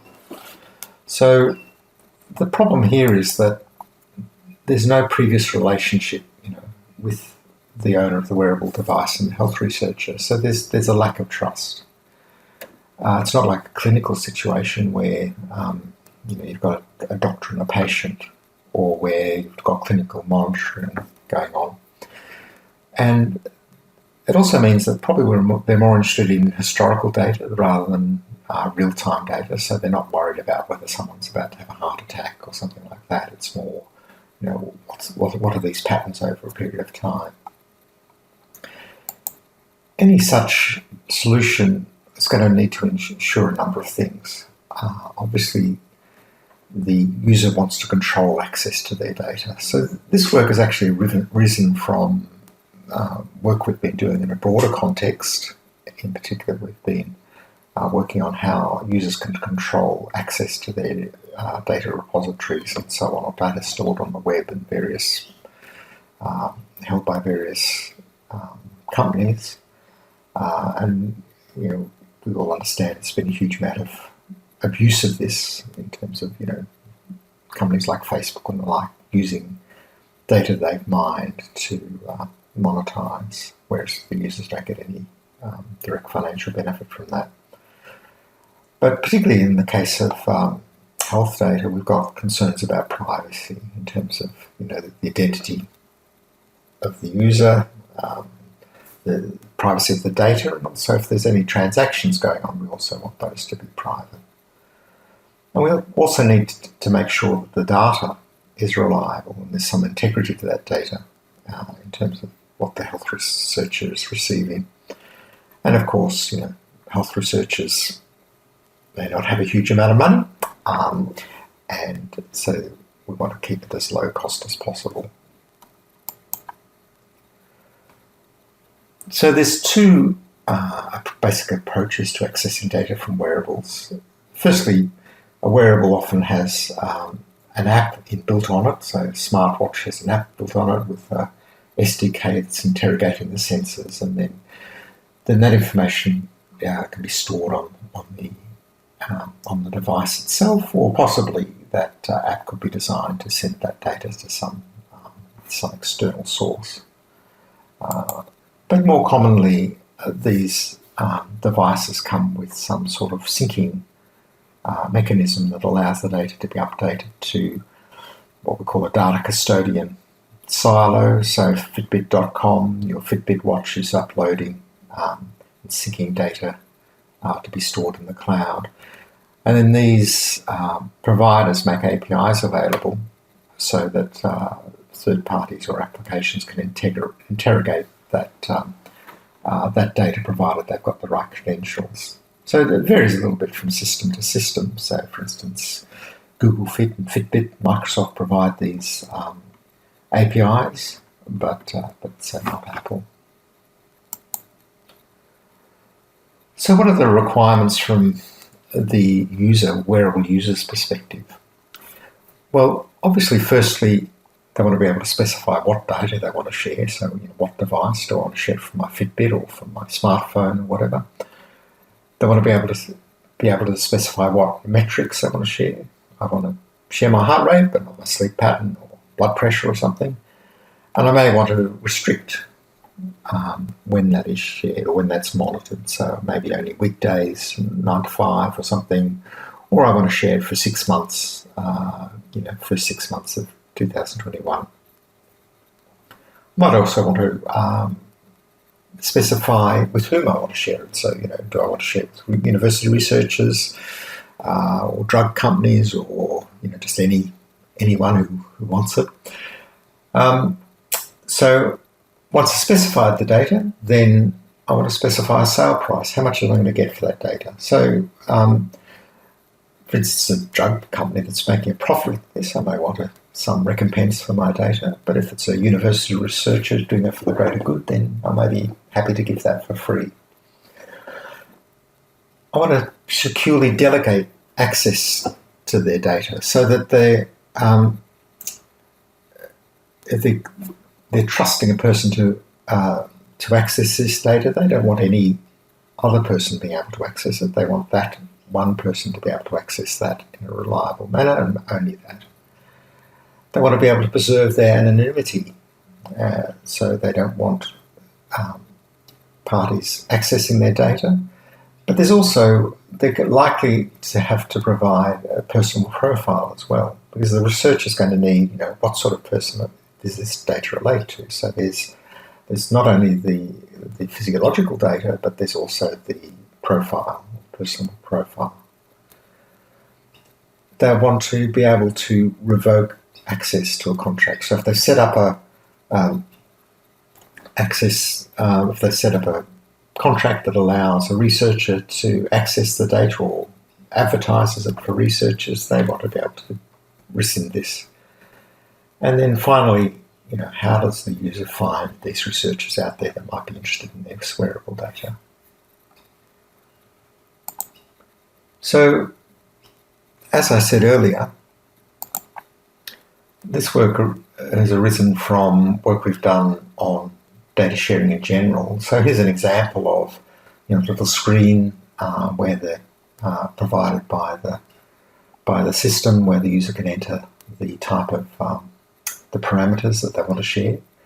And this is then translated into a policy. So in this case, a JSON file that captures that information in terms of what device, what data type, and so on and so on. Or any context conditions like time or dates and so on. So then from the researcher's perspective, what do they want out of the system? So the researcher needs to be able to specify what sort of parameters they want to measure. So maybe oxygen concentration in the blood or blood pressure, and they want to be able to specify a cohort. So say they're interested in females over 30 years old who are non-diabetic or whatever. So the question is, how do I find users with this data, and how do I access this in a timely and cost-effective way? How do I pay for that? So I've got some ability to pay for that or not, and once I've paid for it, how do I ensure that I actually get that data? So there's also a bunch of requirements mostly related to the integrity of that data that we don't address in this paper, but are interesting topics for later research. But things like, we're talking about here consumer-grade devices. How do we know that they're accurate? And again, there's been surveys and the like comparing the accuracy of consumer-grade devices, monitoring devices, and they're improving all the time. But another issue that arises is how do you know it's authentic? So this data could be, for instance, how do I know the user hasn't given their watch to their mate, or created a file, spoofed a file of data, and then claiming that's from the data. And then how can I be sure that the user profile is associated with the data is authentic? So Joe's just bought his expensive brand new Fitbit and wanting to recoup a bit of the cost. So he says he's a 15-year-old teenage girl and a 60-year-old man, and trying to sell the data to as many researchers as possible. So these are all interesting issues that need to be addressed down the track. So in our system, we have this concept of a broker. So the broker is matching two things that that are being provided. So one is the information being provided by the owner of the wearable. So this is the sharing policy that we discussed before, any price associated with that, and the personal profile. On the other hand, the broker needs to match that against cohort requirements of the health researchers. So what the broker is involved with is the metadata rather than the data itself. And then the idea is that once the broker finds matches to the wearable owners to the cohort, they write a contract into the blockchain. And I'll talk about that in a tick. So here's an example of a contract. So notice again the embedded policy, but here the IDs are actually wallet IDs. So the identity of the person is not decipherable from these IDs, which helps maintain the anonymity, and it also specifies the price. So these are the contracts that are then consumed by the blockchain. So I guess the question arises, why a blockchain? So blockchains have been regarded as a good mechanism for creating trust between participants in the distributed market. So this has been widely proposed in a number of areas. And the reason it's thought as a good solution is that no participant controls the database, so there's not relying on one authority or something to control the database. The transactions can be executed transparently and deterministic using smart contracts. So these transactions are cryptographically secure, so they go over encoded channels, and the identity of the at the either ends are also hidden. The other aspect of a blockchain is what happens on that blockchain is immutably recorded. So this makes it makes the transactions auditable. So it's practically it's not practical to rewind or rewrite that blockchain. And the other nice feature about this is that we can integrate automatic payment into the blockchain. So this solves the problem of escrow, where in a distributed market you pay for your goods and you're not sure whether it's going to be received. So it allows a situation where it makes sure that transaction has occurred before payment occurs. And particularly in the digital realm, as opposed to where you've got real world goods being exchanged, in the digital realm we can actually check that this transaction has occurred, and then payment is automated based on that. So what we're proposing is a blockchain. It's not actually channeling the data. It's not storing the data itself, but it's what we call an off-chain application. So the idea is the blockchain creates a data channel between the user and the researcher. So in a sense, you can think of this blockchain as governing the access control to the user's data based on the policies that have been defined and the contract that's been defined. So just to fill that in terms of our illustration here, so the broker's done the match and then writes a smart contract that is then executed in the blockchain, which keeps a transaction ledger, and the smart contract is actually controlling access to the data, so it's doing access control.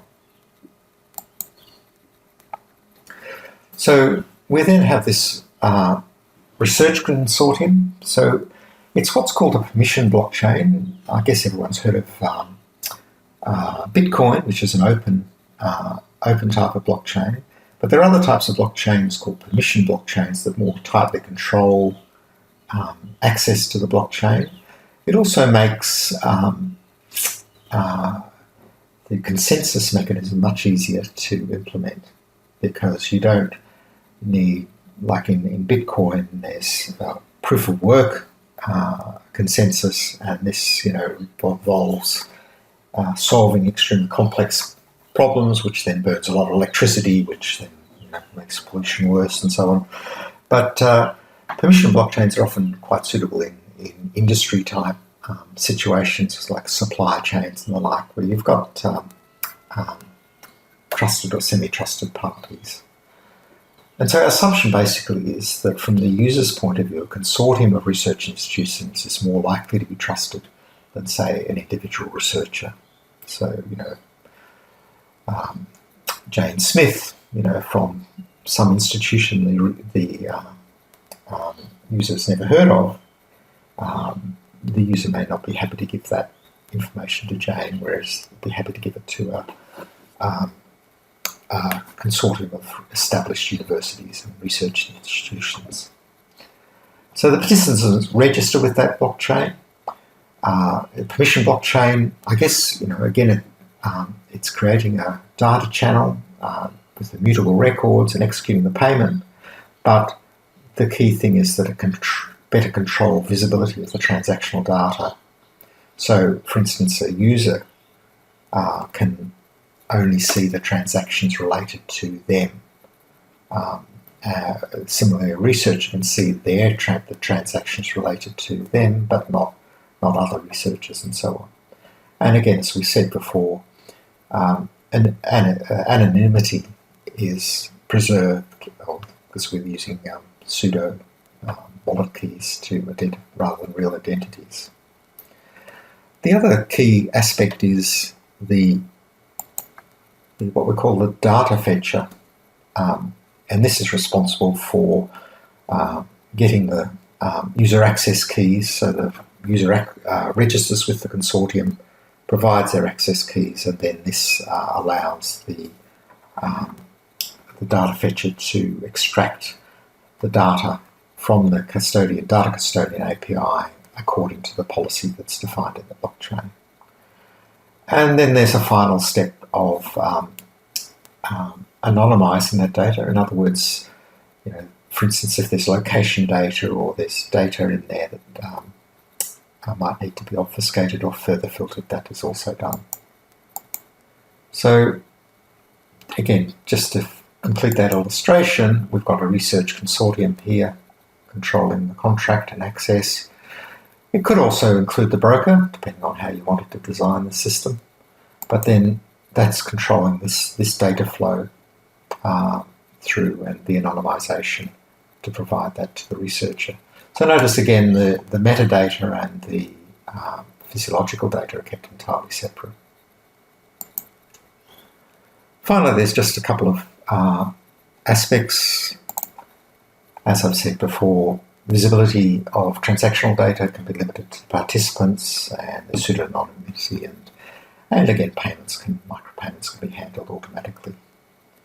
So just to complete that picture then, these participants, or possibly the broker as well, can get transaction reports, and then payment is also handled automatically.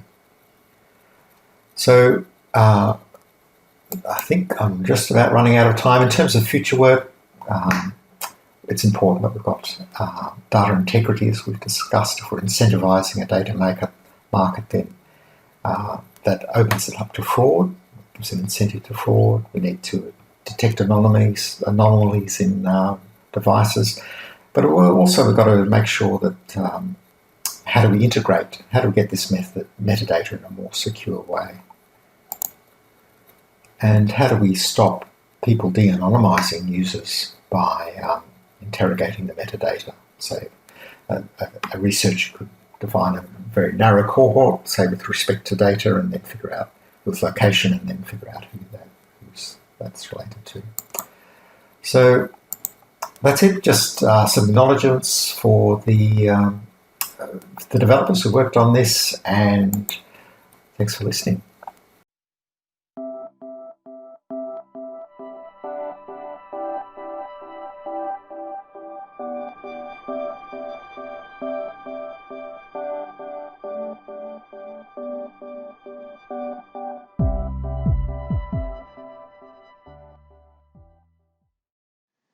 Wearable textile-based device for human lower limbs kinematics and muscle activity sensing, presented by Ludmila Hokhlova, PhD student at Tyndall National Institute, Cork, Ireland. In the modern world, wearable devices permeate deeper and deeper into our life. Personal healthcare and well-being are one of the most rapidly growing markets in the consumer electronics.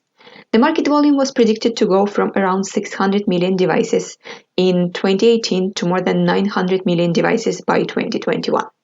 We all can see how smartwatches, activity trackers, and wearable heart rate monitors are becoming more and more popular. The current trend in the development of wearables relies on the technical advancements in system integration. Up-to-date devices need to be discreet, easy to use, unobtrusive, and able to perform continuous and remote monitoring in real life. In general, two approaches can be taken to tackle these challenges. We can make devices small, light, discreet, and unobtrusive, or we can integrate electronics into our everyday items. Thus, smart garments represent a potential solution since we all wear clothes every day. One of the technologies whose development in this direction seems especially promising is surface electromyography. Monitoring of muscle activity can be extremely useful in sports and medicine, especially in physiotherapy and rehabilitation. When making a smart garment with embedded surface EMG system, textile electrodes can be used. Such electrodes can easily be sewn into clothing, while conductive textiles are usually comfortable and safe to wear. However, certain challenges in smart textiles in general and challenges specific to use of textile electrodes exist. Integrating electronic parts into garments require the use of flexible electronic paths and interconnections. Integrated electronics should not obstruct movements, and it should be durable enough to withstand applied loads during wearing. Smart garments need to be washable and able to retain their properties throughout use. Specific challenges can be identified for textile electrodes.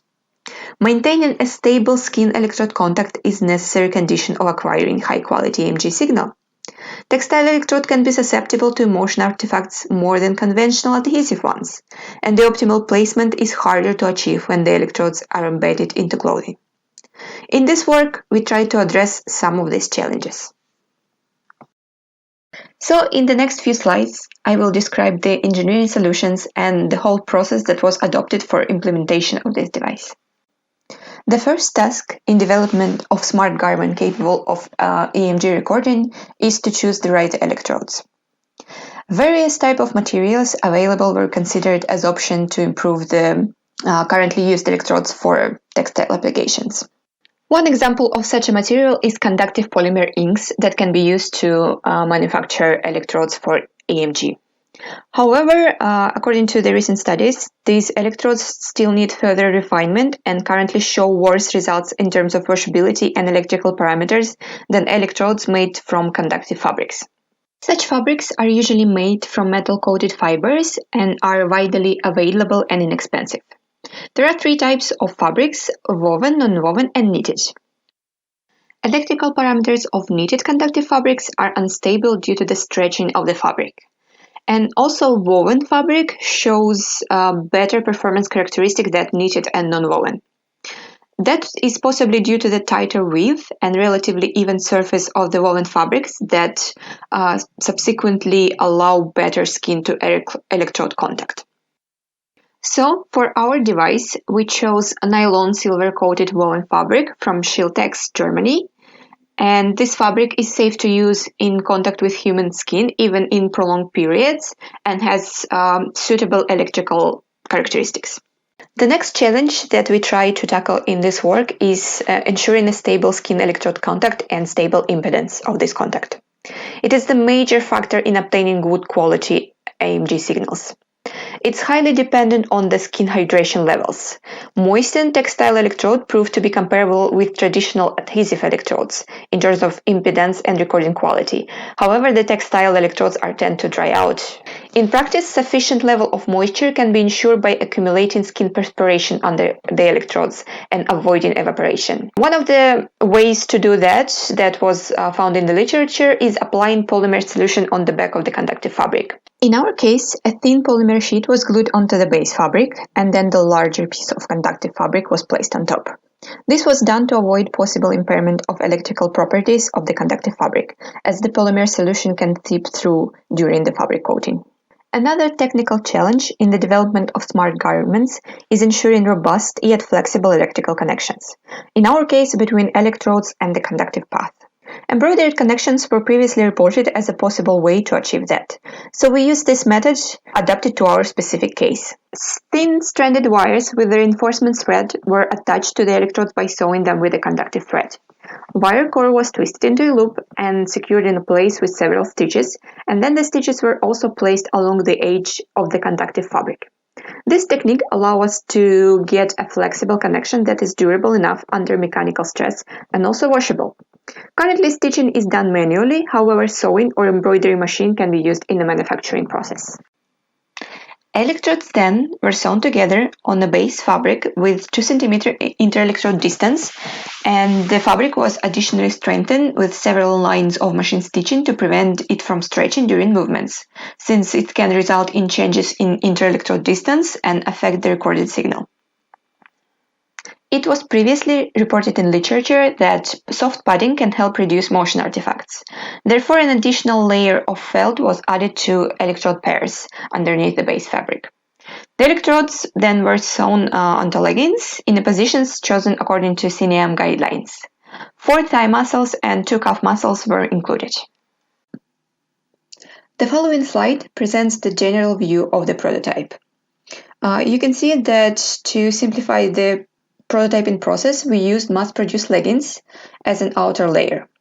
Light compression provided by such garment also ensured the desired pressure on electrodes, and it also makes overall fit of the garment better. Signals from the electrodes are transmitted to 2 electronic units that you can see on the side of the leg. Registered signal transformed into envelopes by smoothing and rectifying signal with a low pass filter. Using envelope representation of the signal allows us to lower the sampling frequency, and it's actually the conventional form of presenting an EMG signal. The device also obtained body segment orientation for lower and upper leg, and all the data then transmitted wirelessly to a smartphone. The electronic units are placed into plastic holders that are attached to the outer layer of fabric. So the electronic units can actually be easily removed from the leggings to leave them without any active electronics or any batteries, so that the leggings can be easily washed. The next step of our work was to assess the performance of the developed device. For the proof of concept study, only 2 volunteers were recruited. Volunteers were asked to perform a set of exercises including standing hip flexion and extension, plantar flexion, and sitting knee extension. Exercises were chosen in order to ensure the activation of separate muscle groups. You can see it on the table in the slide. Participants wore the leggings during exercising, and the 5-minute pause was taken before the start of the experiment. No additional skin preparation was carried out. After performing of the first set of exercises, leggings were taken off, and after 10 minutes rest, the same set of exercises was replicated in the same order with the gold standard surface EMG system. BTS-free EMG and the standard adhesive electrodes were used. MATLAB script was used to process all the gathered data. Raw reference data were exported from BTS EMG Analyzer and then rectified and averaged using a moving average. Obtained signal envelopes were then compared with the wearable device output signal. It's important to note that due to impossibility of placing electrode from the 2 systems simultaneously on the same muscles, the compared signals were recorded in different sessions. Therefore, some difference between muscle activities can naturally occur. Despite that, results obtained from the experiments are promising, as the muscle activation times and sequences show similar patterns to the reference system, as you can see on the presented graphs. The amplitude of SAMG signals are also comparable, considering that analog circuit of the wearable device contains an additional amplifier, amplification by factor of 10. Simultaneous recording of all major leg muscles made it possible to analyze the influence of motion on the quality of the signal that is specific for the electrode pair corresponding to each muscle. While most of the electrode pairs showed good results in terms of quality of obtained signal, the vastus medialis pair showed actually unsatisfactory results. Due to the close proximity of this muscle to the knee, when knee is in motion, when knee is bending, the electrodes would repeatedly lose the signal from the muscle. The second type of test to assess the performance of the developed device was a washing test. So for assessing the washability, we used a sample of 10 electrodes that underwent 20 manual washing cycles. Electrodes were washed in warm water with mild detergent diluted in that, and electrodes were allowed to soak for 3 minutes and then were gently swished through the water. After, electrodes were rinsed 3 times in a clean warm water and placed flat on a thick towel to absorb excess of the water. They were then finally placed on a flat rug in a well-ventilated room until dry. To characterize the electrical properties of electrodes, and in particular fabric-wire connection, the resistance of the path between the end of the wire and the central area of electrode was measured using digital multimeter. The measurement was taken 10 times for each electrode, and then the average value was taken. Electrode resistance was measured before and after 5, 10, and 20 washing cycles. The average values you can see on the presented table. The observed increase in resistance after 20 cycles has not exceeded 3 ohm and averaged at 1.24 ohm. Textile electrodes retain their performance throughout all 20 washing cycles. You can see the graph on the slide that shows signal obtained using washed electrodes from calf muscle during plantar flexion. It can be seen there is no significant changes in shape or the overall amplitude of the signal while we were using washed electrodes. The results of this work showed that presented device is functional and the obtained signals are comparable to a gold standard system. While the problem of motion artifact and general influence of movement on the skin electrode contact was reported previously in literature, the result of this study shows that only signal from vastus medialis muscle was significantly affected during the exercise performance. This issue needs to be addressed in the development of the next iteration of the prototype, and possible solutions might include altering the sewing patterns of the leggings or using anti-slip materials. Moreover, the follow-up study with sufficient sample size is in need to investigate and quantify less prominent impact of motion artifact on skin electrode impedance. Also, sufficient size will allow us to evaluate validity and reliability of the device. We plan to produce the prototype in various sizes, so we can use it on a diverse sample with different body shapes and body sizes, so we can avoid possible bias and also improve choice of electrode size and ensure optimal positioning so that electrodes are placed in optimal spots for the muscles. Another point of future investigation is the long-term use and possibility of integration of functional electrical stimulation system. To sum this all up, it can be said that wearable devices open new opportunities in field of rehabilitation and professional sports. They can allow us to collect data in real-life conditions like home settings or outdoor practices. Ease of use of wearable device like putting on a leggings can ensure that potential users don't need any special training in electrode placement or anything like that. So it will allow remote monitoring without the help of professional.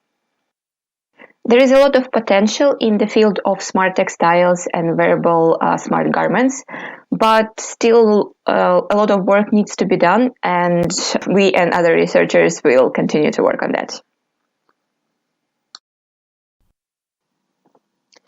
Thank you for your attention. If there are any questions, feel free to ask me in the chat or using presenting contacts on the slide. Thank you.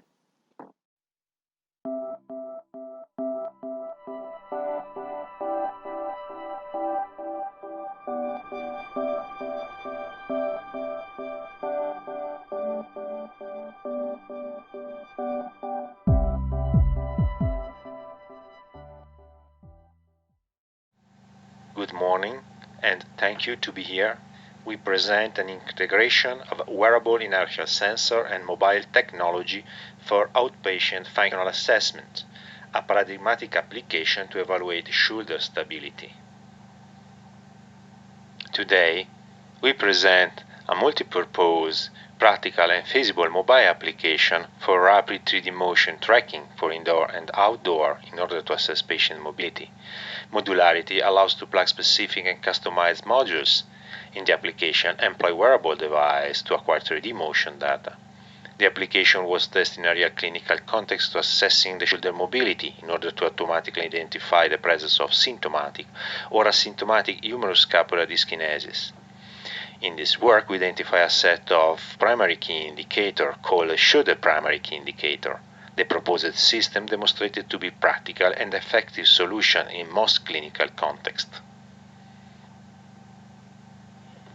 At the design stage, various hypotheses were made in order to obtain a reliable and easy-to-use system. In particular, after having evaluated the use cases in agreement with several opinion leaders, we finally defined a basic set of functional requirements. In particular, run on mobile device, be easy to use, be easy to acquire data, be easy to set up, provide general purpose data analysis, and support multiple motion data acquisition devices, and finally, provide a data storage. Functional requirement 1 means that the application must be able to run on mobile phones and tablets. Mobile phones and tablets are inexpensive and portable devices that can be easily moved around. Functional requirement 2 and functional requirement 3 imply that the application must let the user do not spend much time to manage patients' data and acquisition phase. From the design point of view, specific attention was given to the user interface, thus to allow the physician to quickly go through data entry and data acquisition. Functional requirement 4 stands for the ability to easily and rapidly positioning and calibrating of wearable sensors. Subject calibration must not take more than few seconds indeed. Functional requirement 5 allow to use the system for different type of acquisition, including, for instance, gait analysis, shoulder assessment, upper and lower limb functional test, etc., etc. The possibility to support multiple device vendor, which imply functional requirement 6, allow to support both low quality and expensive devices such as high quality expensive device depending on the economic availability of the client. Finally, functional requirement 7 provide the ability to store acquired motion data in local database or in XML files. Stored data can be used for a deeper analysis if required. Cloud storage was also envisaged. The selection of the wearable inertial device vendor for clinical trials implied the definition of specific requirements. Since on the market there are several different manufacturers, each one providing a product with its own advantage and disadvantage, basic requirements were identified as being low cost, being in a minimal set of 3 devices, provide a Bluetooth communication channel, being rechargeable, and provide 9 degrees of freedom sensors data. Browsing the market, the following available products were found and evaluated: Dot by Xsense and Wear Notch by Notch interfaces. Other systems were excluded due to cost, number of devices, or need for dedicated base station. Between Dot and Wear Notch, we finally decide for the second one, for the following reasons: support for Android devices, software already available with clear practical examples, being a set of 6 devices, providing practical use cases, being waterproof and easy to calibrate. The mobile application was developed using Android Studio, exploiting the SDK provided by Notch interfaces. Considering the modular structures of the application, we identified 7 main modules, including patient data service, data acquisition configuration, runtime body visualization, data processing and visualization, data storage, and communication bus. The first 4 modules are part of the core application. This implies that, regardless of any body segment you aim to analyze and any assessment you want to perform, this set of modules and their interaction never change. The data processing and visualization module may change depending by the specific application or functional analysis. These modules must be designed to process the acquired data in order to infer the result and represent the data, considering their clinical meaning and importance. The patient data service module takes care of managing of the patient's data as information, connects directly to the persistence service to retrieve already profiled patient. Moreover, to speed up the process, the physician can proceed with the data acquisition without validating the patient's data. The data acquisition modules allow for data acquisition connecting with the hardware device interface. This interface provides generic callback-based interface framework to abstract the physical hardware and to provide transparencies with respect to the specific hardware vendor solution adopted. All the information related to each acquisition session are saved as XML file or entered in a dedicated database. The DAM is provided by the DAC module, which has been conceived in order to manage the device configuration. This means that access a configuration component must perform 2 tasks: define the number of sensors to use and define the position of each device of the body segment. This information is controlled by the JSON formatted configuration file. Without loss of generality, we declined the system into a specific application to assess the shoulder stability. We call the shoulder stability assessment application. This application includes a specific data process and visualization module able to display all the information concerning the clinical assessment. The application presents an initial graphical user interface where the user can set the patient's information. A main interface with the possibility to connect to the sensor and calibrate the avatar, and a runtime visualization and acquisition interface, which allows the view in real time of the movement performed by the patient, directly mapped on the model.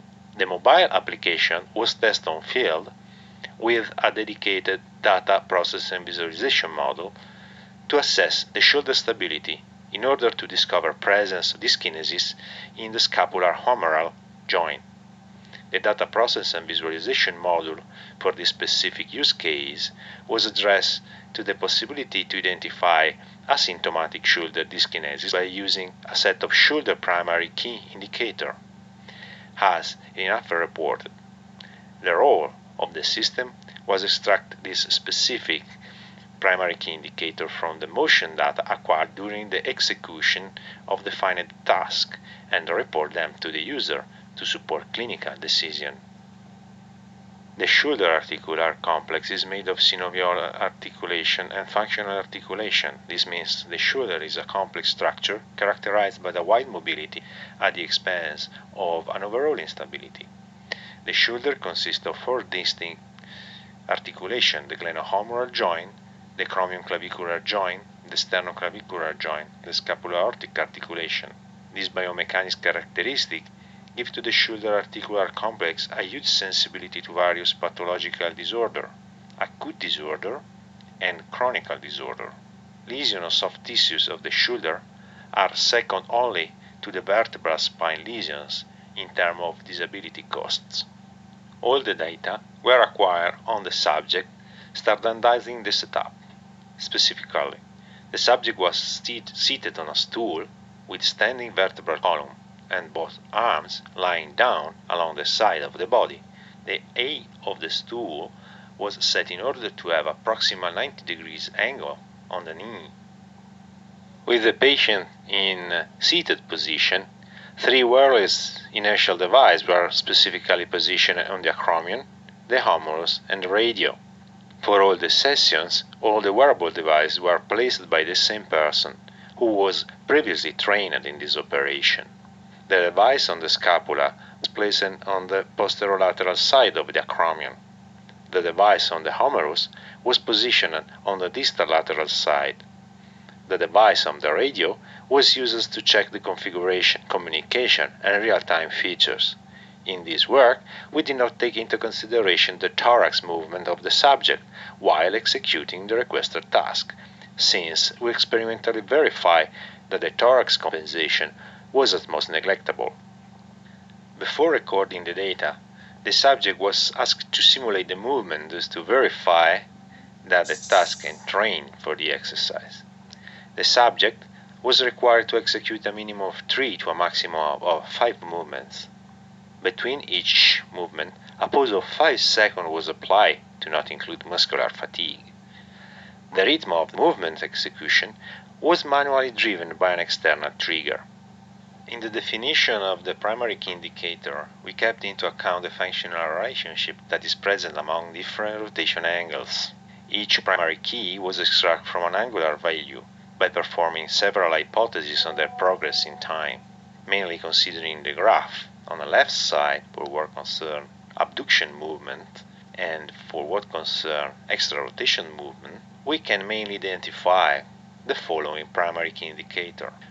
OWSS and OWSS5 identify the humerus abduction when scapula starts moving and when scapula reaches the 5 degrees of rotation respectively. SDS is the delay of the scapular activation, while abduction of the humerus normalized with respect to the period of the movement. AR1 is the scapular and humerus area ratio in the first quarter of the semi-period, that expressed in the following equation. More, defined as the maximum humerus axial rotation normalized with respect to the main humerus abduction value, as reported in the equation. All the primary key were computed for each movement, and a mean value was evaluated considering all the movement acquired by the system during a session. In order to clearly report the data to the final user, we decided to introduce a discretization of the values obtained for its single primary key indicator by introducing a 4-grade scale. S1 when the primary key indicator is in the range 0 to 6, excluded. S2 when the primary key is in the range 6 to 11, and S3 when the SP key is in the range 11 to 16, and subset 4 when the primary key is above 16. The system validation included 82 subjects of age ranging from 19 to 80 years. Demography and pathology of the male and female sets are reported below in the pictures. Focusing on females, the primary key indicator OVSS, SDS, and AR1 well demonstrated to be extremely significant indicator in the identification of specific pathology of the scapulohumeral joint. Considering OVSS, more than 81% of non-pathological female subjects responded an index value of OVSS larger than 16. On the other hand, 100% of the pathological female subjects presented on the OVSS value lower than 16. Furthermore, ADLs well discriminated for the presence of pathology, where 100% of the female subjects presented a value level lower than 111. In this case, SDS was not so significant in identifying non-pathological subjects. In this group, around 63% of the subjects presented an SDS value lower than 11, and 37% of the subjects remained in the range of the set S2. In this case, the identified threshold result to be not optimal selection. We discuss this point hereafter in the discussion. Eventually, also AR1 index was quite good indication for the identification of the presence of the dyskinesis in the humeroscapular joint. With this primary key indicator, 100% of the female subjects in the PFG presented a value above 6 and only 11% reported an index below 11. Among the non-pathologic subjects, 70% presented a value of R1 below 11. Similar evidences are present in the male group. In conclusion, the presented work highlighted how a rapid, comfortable, and easy-to-use system can be used in the most clinical settings. The integration of the inertial sensor and dedicated mobile application were able to provide reliable information related to the functional assessment of joints. The provided system allowed us to assign a set of specific kinematic-based parameters, which were extremely discriminative in identifying the presence of any joint pathology. This approach can be easily generalized in further application and assessment. Future development will mandatory focus on the necessity of introducing automatic classification solution.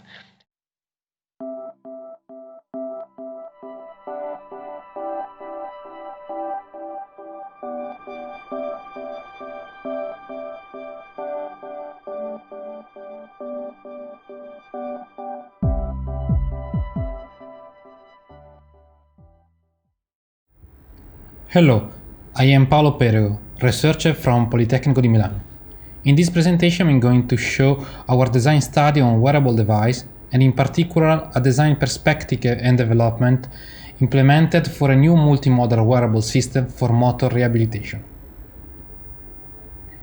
The presentation is divided into 4 different parts. In the first part, I'm going to introduce the concept of wearable device, the potential of this device, and all the problematics related to the development of this complex system. The second part will introduce the MW project, that is the project from which the study was born and for which all the development described here were necessary. The third part will describe all the processes that have been done for the design and development of such a system. The last one will describe the preliminary result and the efficiency of the design methodology here described. In these last years, we see a huge amount of wearable devices launched on the customer market, from smartwatch, fitness tracker, to most advanced AI-based smart t-shirt. With COVID-19 situation, the demand for miniaturized and comfortable device capable of continuously monitoring vital parameters dramatically increases. This leads to the second phase of wearable era. A second phase in which the important thing is not only the algorithm, but the invisibility of the measurement. Wearable devices and systems are smart and integrated products or services placed in contact or in proximity of the human body, with the aim to measure, process, and transmit, and analyze body signal. These devices are easing the transition toward a personalized medicine, bringing healthcare to anyone, anytime and anywhere by removing locational, time, and other restraints while increasing its coverage, customization, and quality. For wearable device, the human factors are essential in all the phases, from conception to subsequent design development. Current solutions are cumbersome, and despite they are designed according to standardized guidelines, they are developed for skilled users like physicians or engineers, without taking into consideration the real actor who will use the wear and wear them, the patients. MW project, funded by the Italian National Institute for Insurance Against Accident at Work, aimed to design and develop a new modular and multi-parametric system based on new textile material designed by users in order to optimize wearability and acceptability. Before starting the system design, we started looking for an ad hoc methodology for this kind of system. We find out Octopus methodology, defined by Marin et al. In 2017.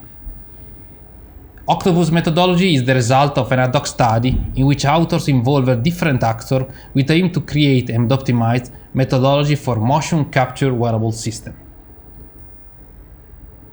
The figure here shows the Octopus methodology. Is the representation of the motion capture wearable product service system and its ecosystem. It consists into three different areas: context, device, and data processing, recalling partially the user-centered design approach. Using these three areas, Octopus methodology proposed to design the product service with a sequential design based on 8 steps. From here the name. Design goal, context of study, service design, user interaction, technology, body attachment, physical properties, and data processing. Unlike the more user design thinking, this methodology is presented as sequential. However, sequentiality could be a problem in cases like wearable, where complexity is intrinsically part of the system. When developing a wearable system, there are many features and points to take into consideration. Somehow related to user, other related to technology, but also wearability, maintenance, washability, stability of the textile sensor, etc. etc. Starting from Octopus methodology, we followed an in vivo approach, applying the methodology for creating a real functional wearable system. Octopus methodology was not followed step by step, but an iterative approach was applied. Changes were made to the methodology based on the problem highlighted during the use, in order to optimize both the final result and the methodology itself. The first step was the definition of project problem and goal. Due to the complexity of the system, we use an approach of co-design, implying user from the first step of the design process. User-centered design is an approach commonly used to develop products and solutions by involving human perspective, the user, in all the steps of the process. User-centered design does not simply force to consider desires, wants, and needs of the user, but targets the study to satisfy needs onto two different levels, functional and emotional.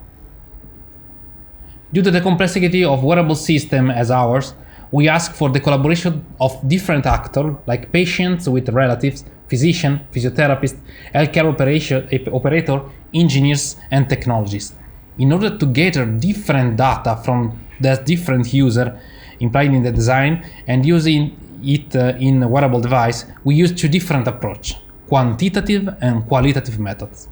The first one, quantitative method, uses an ad hoc or standard questionnaire in order to collect data and that explore different aspects of the system design.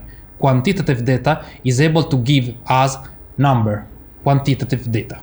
The second one uses methods like focus group interviews to collect data that are not numerical but still important to define various aspects of the project.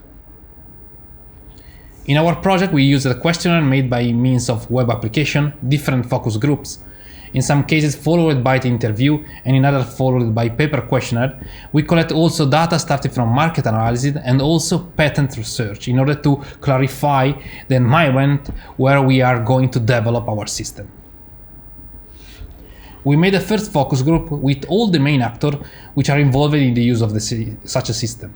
The first focus group aimed to focus the aim of the project and to identify pain points which system already use suffer from.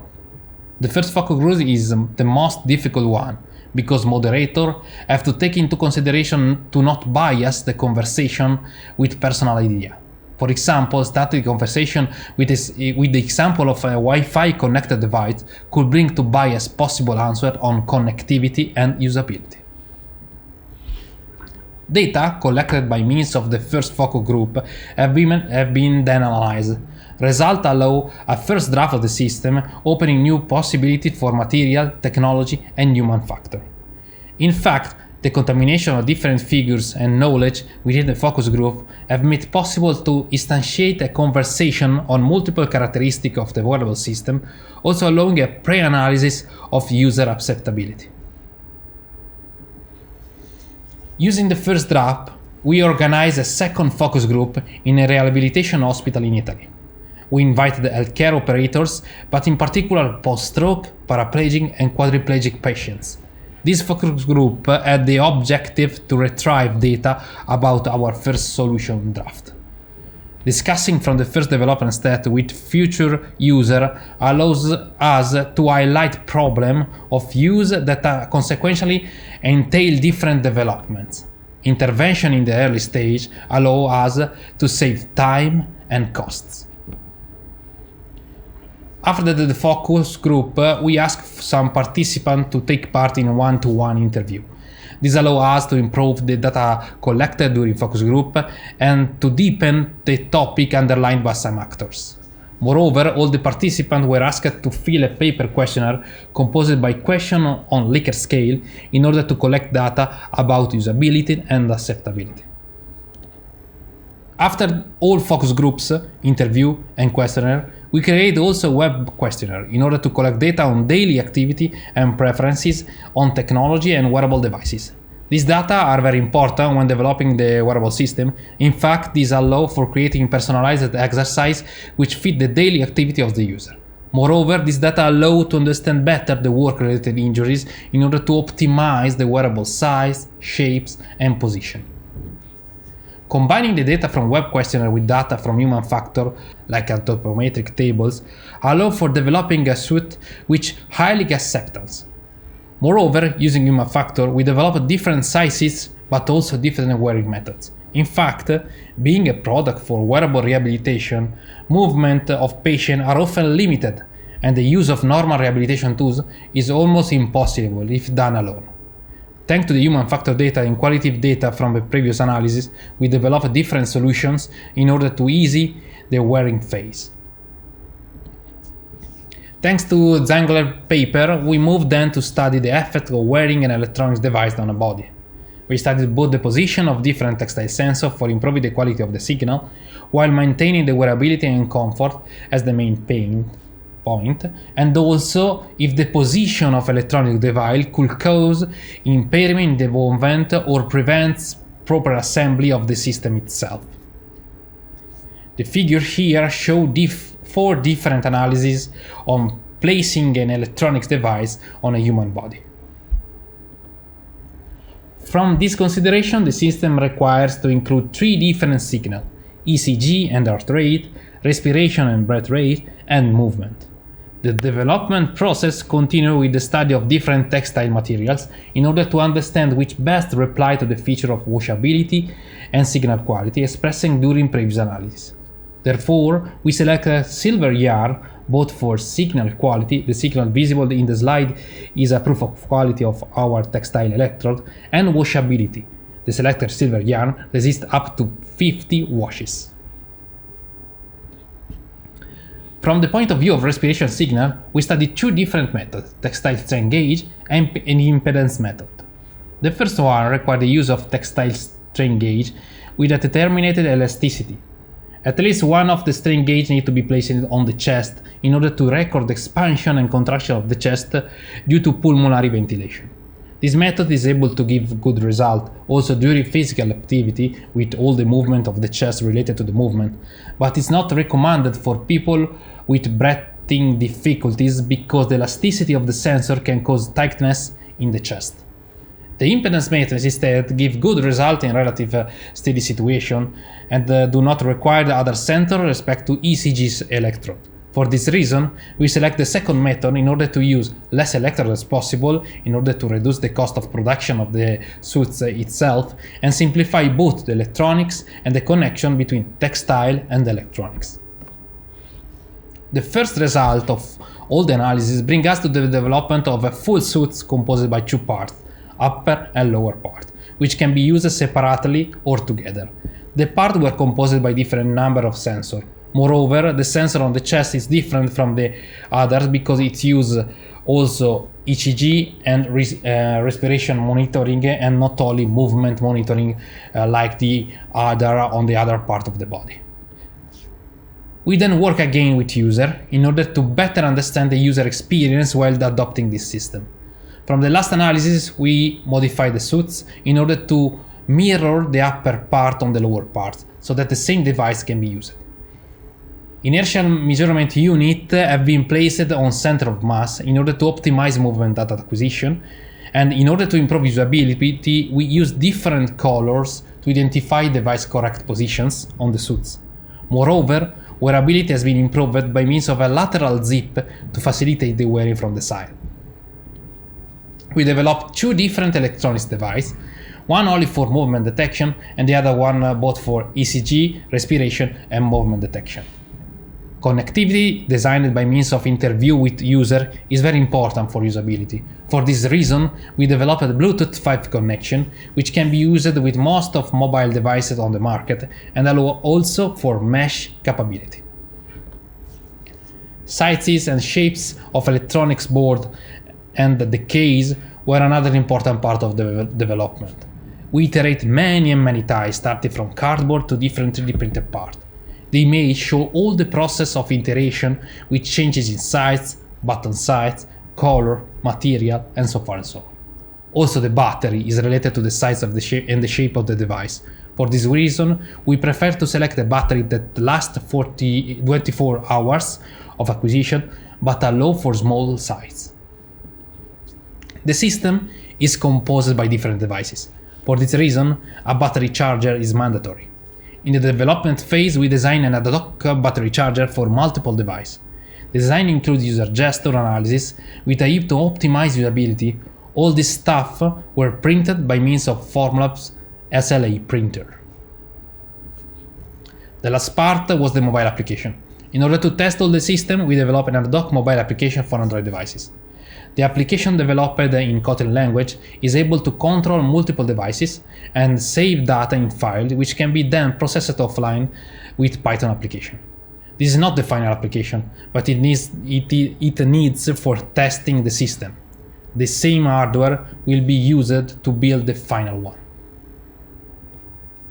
Starting from Octopus methodology, we test it developing a real motion capture, like described in this slide.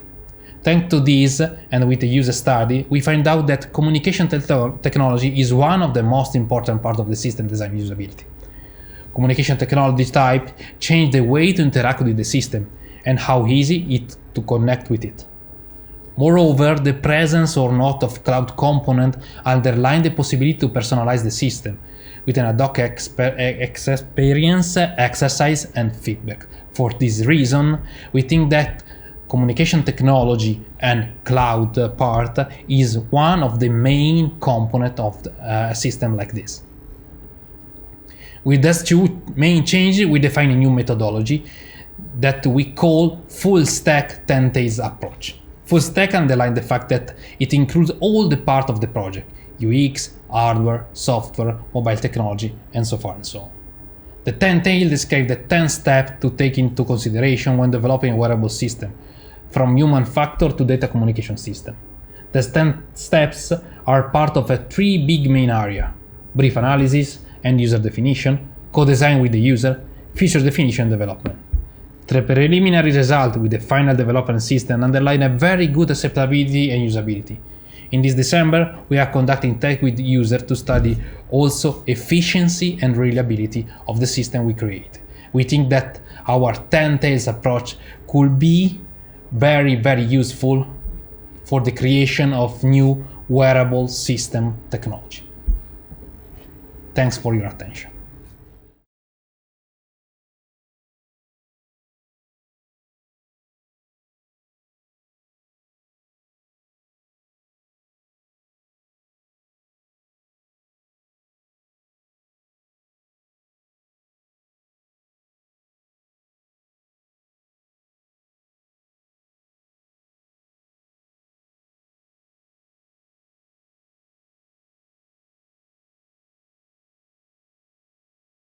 Hello everybody, my name is David Atienza. I'm Professor of Electrical Engineering and Head of the Embedded Systems Laboratory at EPFL in Switzerland.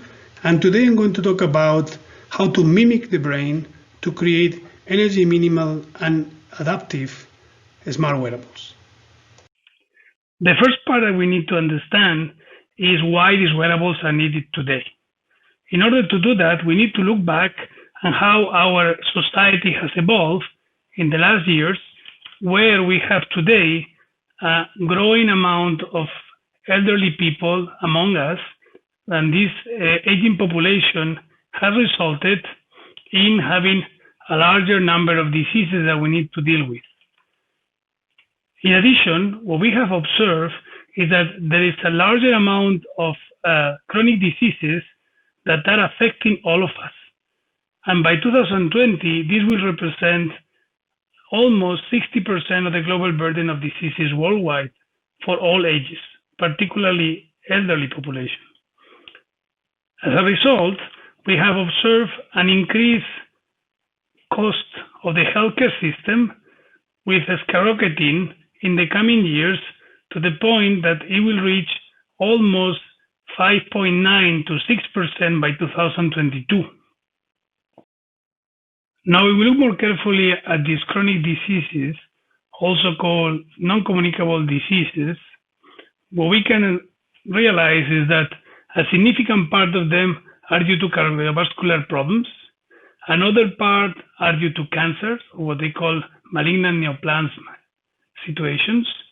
And the last three factors that we have are basically brain disorders, respiratory diseases, such as the current COVID-19 that we are suffering, or diabetes.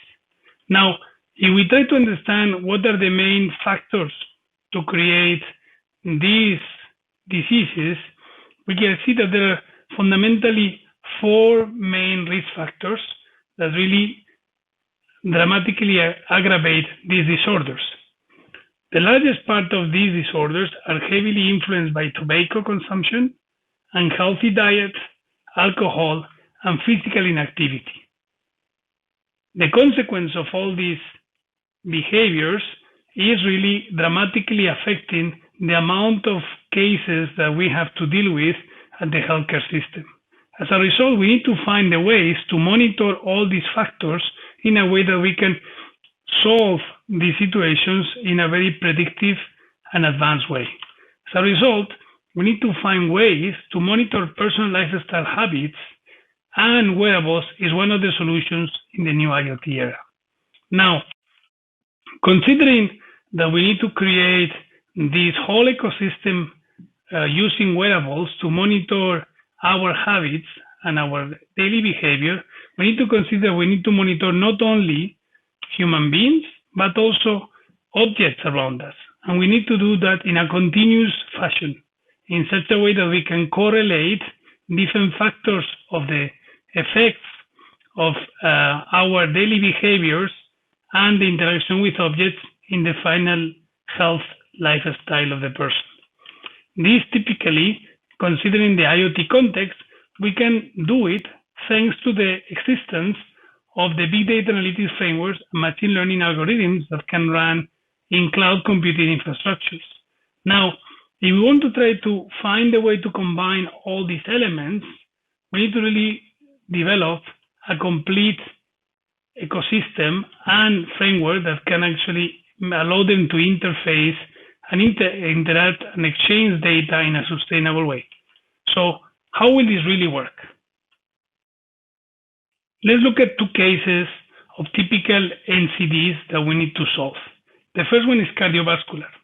If we look at the use of wearables in cardiovascular monitoring, we can really notice that since 2006, already identified by the World Health Organization, there was a clear business case for many companies to try to enter into the area of remote healthcare.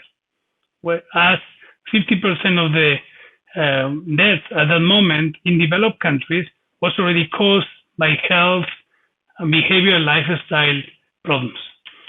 As a result, there was already the proposal of a paradigm shift in cardiovascular monitoring that will move from symptom-based diagnostics done in the hospitals to a completely and comprehensive preventive healthcare in advance before the actual patterns or effects are clearly obvious, just being incipient or starting phase, and to be done directly through treatments and monitoring at home, where we are looking at a friendly environment for the user or the patient. Now, if we look at the status today, clearly cardiovascular monitoring is not at all pleasant. We can still see in most of the hospitals worldwide that the maximum level of fidelity that you can reach for electrocardiogram or ECG monitoring is through what is called the ECG Holter, which is essentially a data logger device that what does, it configures a number of leads or sensing points, which are the blue electrodes that you see on the screen, to be able to extract the electrical signal of the ECG, and typically it should be done in a resting condition, essentially laying down on the bed or without clearly incipient movements, so that we avoid all types of noise artifacts. The idea that we have in this context, if we want to really develop smart wearables, is that we can try to have monitoring systems either on the chest or on the wrist, which are very comfortable, and thanks to the use of additional sensors, like motion sensors, we can try to filter all this noise and find wearables in the IoT era that can relay information to the cloud and healthcare providers for further inspection by using personal servers or intermediate devices such as mobile phones or any kind of wireless router or network at home. Now, if we look at the state of the art on ECG wearables that have been tried to be used to fulfill this context, we have seen that there has been a clear evolution from initial cardiac patches that were mainly streaming the data in 2009, or simple heart rate monitorings that were, again, doing only wireless streaming, to more complicated processing architectures starting in 2012 that have allowed to develop really portable devices that have been even medically certified, such as the Convertix Pix or the Shimmer 3, to reach to the point that you have wearables such as smartwatches, like the Apple Watch, that can provide not only raw biosignal transfer, but also the execution of more complex algorithms, like heart rate monitoring, basic filtering of noise, and so on single and multi-input biosignals. Now, the question is, how we manage to fulfill all the needs that we have with these latest devices that we have on the market? To be able to do that, we need to answer the question if these new devices are able to live or sustain operation long enough so that the users can manage to monitor their cardiovascular system for long periods of time without having to recharge the battery in a comfortable way. So if we try to analyze the current status, we can see that in 2011, a design which was already the Shimmer one, not the latest Shimmer, that was performing sensing of ECG signals at a frequency of 250 Hertz, which is the minimum that you will require to have reliable ECG delineation or analysis of the full signals, you will reach in the order of 134 hours. This basically represents 5.5 days with a single battery recharge. But surprisingly, some of the main orders of energy consumption that you see that actually are affecting the full system are not due to radio communication or streaming, that was the main way that the system was operating, but due to the fact that a large amount of energy is required to sense and sample at the medical frequencies that we are supposed to have in these final devices.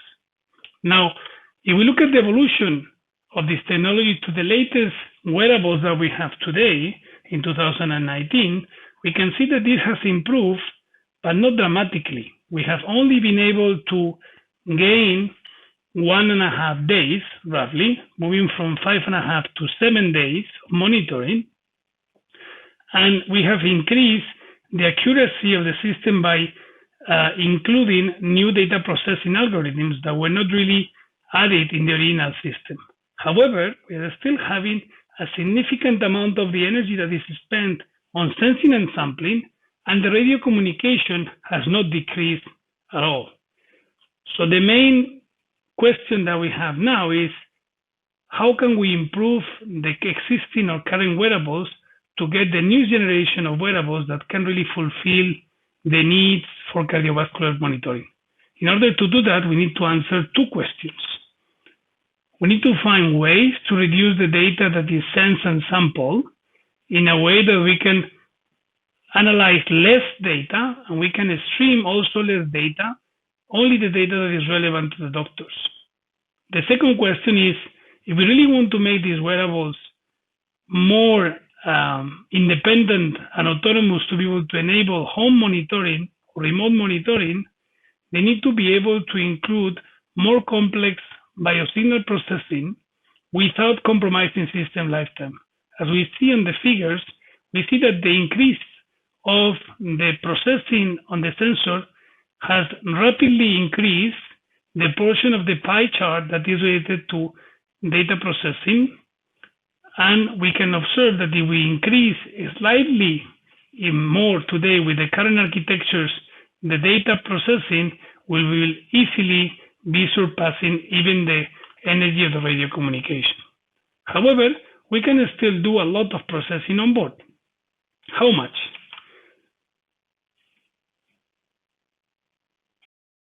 If we look at the trade-offs between computation and transmission, we can understand how long current wearables will be able to last for a single battery operation. After doing this analysis in current state-of-the-art wearables, we can observe that transmitting 16 bits is equivalent, due to the low power of current CMOS circuits, to perform 64,000 operations, which give us a lot of opportunities to perform local processing on the wearables instead of having to transmit all the signals, raw signals, to remote cloud computing systems. Furthermore, if we look at the characteristics of the biosignal processing flows that are useful today to understand the different pathologies of NCD diseases, we can see that they all follow very standard pattern, where we have to perform first a filtering of the input signal to remove the noise artifacts. Then we need to enhance the particular characteristics of the signal that are needed to detect a certain pathology. Next, we need to perform feature extraction to be able to identify the elements of the signal that are relevant to be used for classification or understanding of the pathology status. And finally, we need to perform different types of classification or inference algorithms to be able to detect if the person is in a normal condition or if there is any effect to the pathology that is present. So what we can see here is that there is a clear opportunity to exploit biosignal processing flows by only keeping and getting or obtaining through sampling the useful data that is needed for this flow. As a result, this gives us all the requirements to change dramatically how we perform the design of wearable systems today, and the next generation of wearables needs to embrace the concept of distributed processing or what exactly the brain or nervous system does today. This is what is called HAI, or following local filtering, we can perform advanced signal processing and classification at each of the points where the elements are measured. This is equivalent to what any biological system uses today to eliminate the need to transmit enormous amount of information to the brain or central point that will be unable to perform all the computation at the required real-time settings that are needed today. Now, if we look at neurological disorders, another key area within the next generation of wearables, we can observe that they have very similar requirements. They need to perform continuous and reliable health surveillance, because these pathologies, we don't know when they are going to happen. Ideally, we should be able to perform an early detection of any of the pathologies so that we can inform the person to avoid situations of risk. It should be personalized, because every person suffers from very particular variations of the same pathology. Therefore, we cannot typically create a general model, train it once and be able to use it all the time, because this will change over time for the particular person. We should be able to do design of wearables that should be reduced in both size and cost, so that it doesn't cause a lot of burden for the current healthcare system. And finally, we should also be able to collect important events that happen in one individual so that we can perform data analytics at the largest scale with big data to enhance the models for future situations that can happen to that person or any other person that suffers from a similar disease. Now, if we look at the challenges for the next generation of smart wearables in the context of neurological or brain disorders monitoring, we can see indeed that they have the same type of long-term monitoring operation requirements that happen for ECG signals or cardiovascular systems. It also needs to have real-time operation and should be personalized, but there is an even more important requirement, which is the fact of having a suitable user experience. In the case of ECG signals, we are seeing that we can try to monitor the signal using very discrete wearables that are placed either on the chest or on the wrist. However, in the case of neurological disorders, the current state of the art requires to have EEG cups, electroencephalogram cups, that are as bulky and obtrusive as you see on the screen, which obviously patients refuse to wear due to the social stigma that it imposes.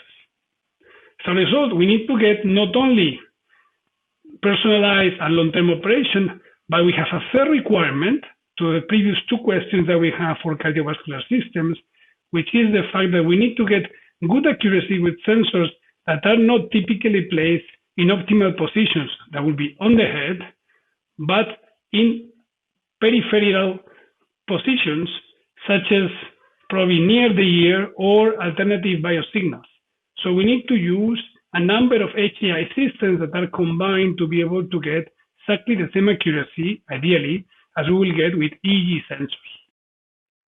Now, this current setup, particularly we look at both contexts, both cardiovascular and neurological disorders, calls for a complete redesign, as we said before, following the nervous system that we have in human beings. This implies to not only use HAI technology, but also combine it with the concept of federated learning.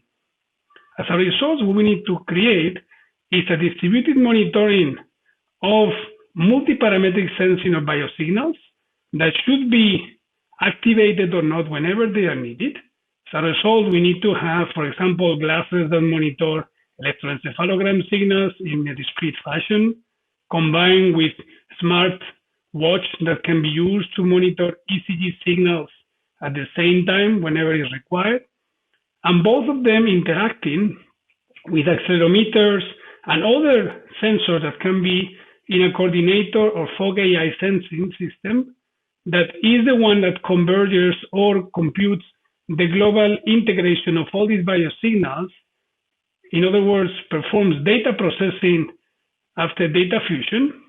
And this full system can be interacting with the big data AI analytics whenever it is required to synchronize for pathologies of other people.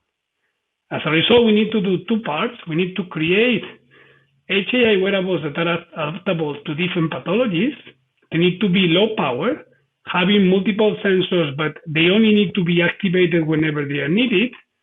They need to be also adaptive so that they can change the way they operate according to the different pathologies and artificial intelligence algorithms that need to be used. And overall, we need to create a federated learning framework. From different users, we can get information in a discrete way, and this combination of signals will be used to train at the global scale the way to improve HAI systems without sharing data from the users. Because in federated learning, as we will see later on, we only need to exchange coefficients that do not represent the actual ECG signals or EEG signals that can violate the privacy conditions or requirements that we have from the users. The first part is how to create these HAI wearables that are very adaptive and only use the information that is required for each pathology.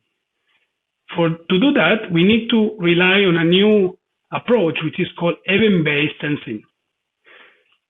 What happens in general in our nervous system, and the neurons in particular, is that they are not active all the time. In fact, the neurons tend to be idle most of the time. And as a result, they don't consume power. They're in extremely low power mode in such a way that if any event that happens does not reach a certain threshold, as we see on the screen, so the stimulus is very low, there will be no initiation of the sensing process.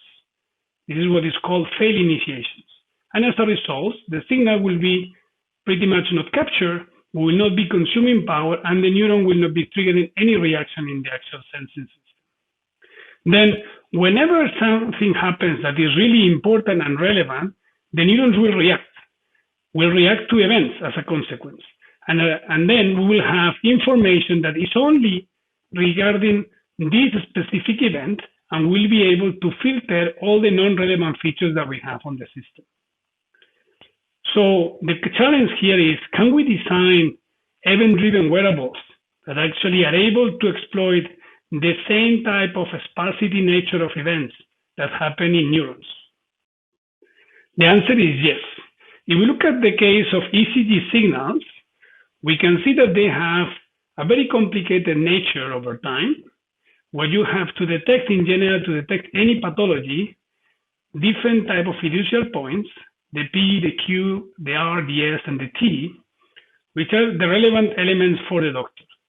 Now, if you look at the spectrogram of these signals, not on the time domain, but on the frequency analysis, we can observe that this particular signal has very specific signature where only different frequency bands are relevant.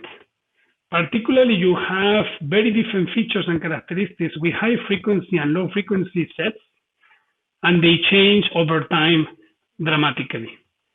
Which basically means that we shouldn't be sampling the signal all the time and in a uniform fashion, but should try to really sample only those patterns and frequencies that are relevant for the pathology and that are covered within these power bands or frequency sections that are relevant in ECG acquisition.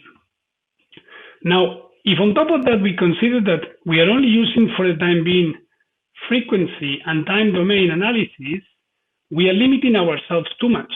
We can also find other representations that are well known in biosignal analysis, for example, wavelet domain.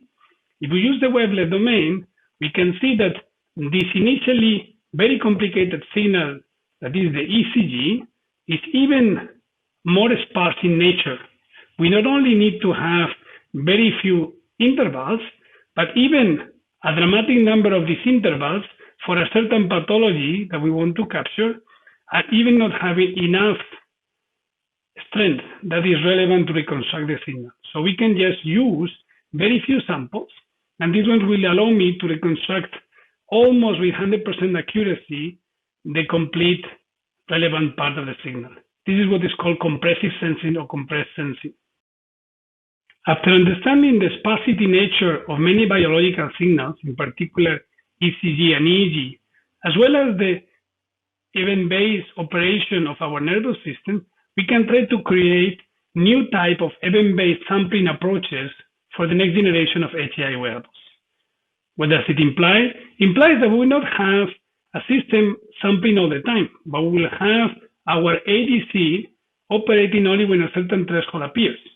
Therefore, over time, we'll have the system idle all the time, and when a certain threshold 1 appears, then we trigger the sampling process as the conversion of analog to digital and the final digital data transmission to the final microcontroller for operation of the HAI subsystem.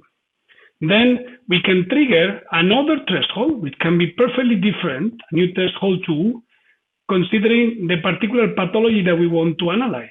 And as a result, in within the threshold 1 and threshold 2, the system will be again idle, not consuming almost any energy, and we only will capture the element that is required for our analysis for the pathology that we are considering when the threshold 2 arrives.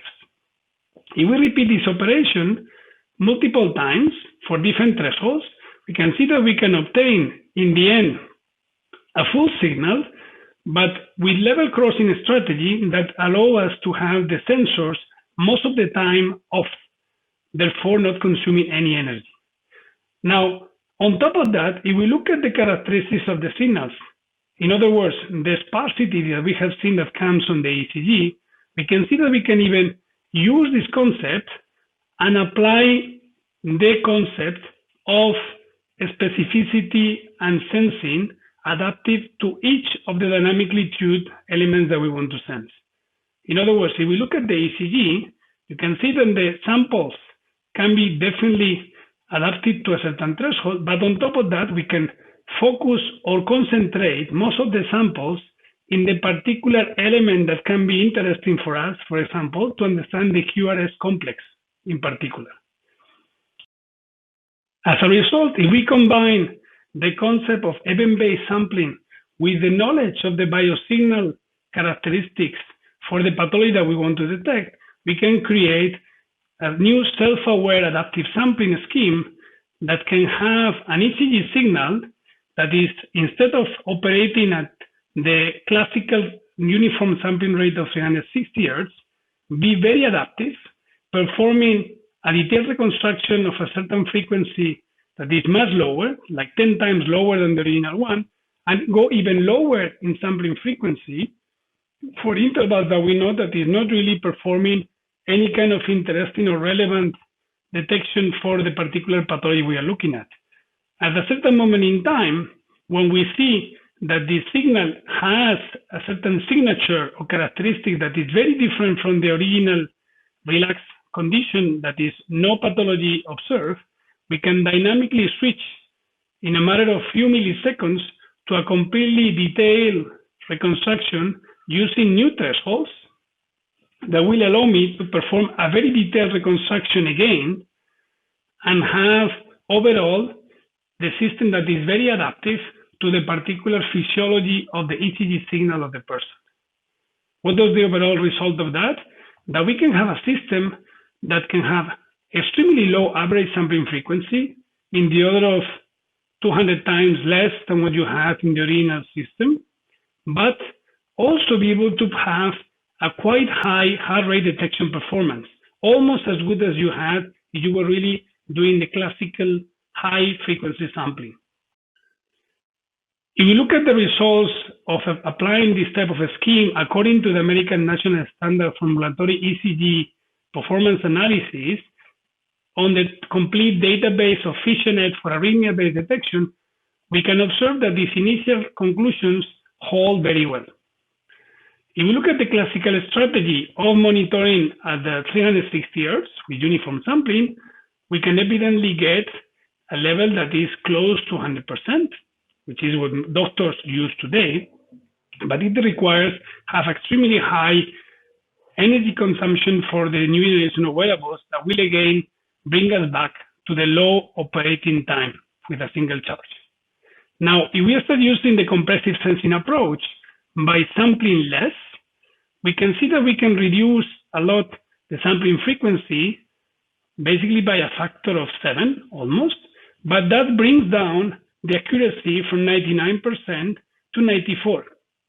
This can be interesting and useful for many pathologies, but in others can create an acceptable degradation of the output signal that the doctors will not be able to use. However, if we start considering, like I said, the concept of event-based sampling and level crossing, we can bring it back to the 99% that we had before with even lower sampling frequency. Now, if we consider as well not only the effect of the operating as a level crossing or event-based, like neurons do, but we consider also the characteristics of the particular physiology of the signal that we want to detect for a certain pathology, what is called the self-aware approach that we have presented, we can bring down the amount of energy required, therefore the sampling frequency, even lower. We can generate a perfect trade-off between the decrease in accuracy versus the sampling frequency for every person and for every pathology, and choose accordingly what is the required level of detection that the doctor needs to have a perfect diagnosis, for example, in this case, and we have an average sampling frequency that is much more decreased with respect to the original sampling frequency. We can have an even better sampling frequency reduction while not sacrificing at all almost the detection accuracy. Overall, we can get then a very similar performance that we had in the initial system, but a very, very low sampling rate, which is our target to reduce the power consumption of the system. If we use this knowledge that we have acquired on biosignals and the benefits for low power design using the event-based and self-awareness sampling, we can define or create the new generation of smart wearables by performing multi-level AI algorithms, for example, for arrhythmia monitoring.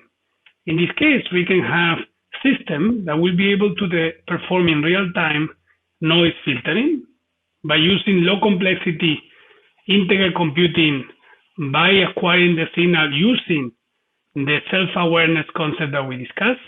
In this way, we can remove all the noisy parts of the signal that cannot be analyzed and will create even confusion in the following sections of the machine learning algorithms for ECG delineation analysis.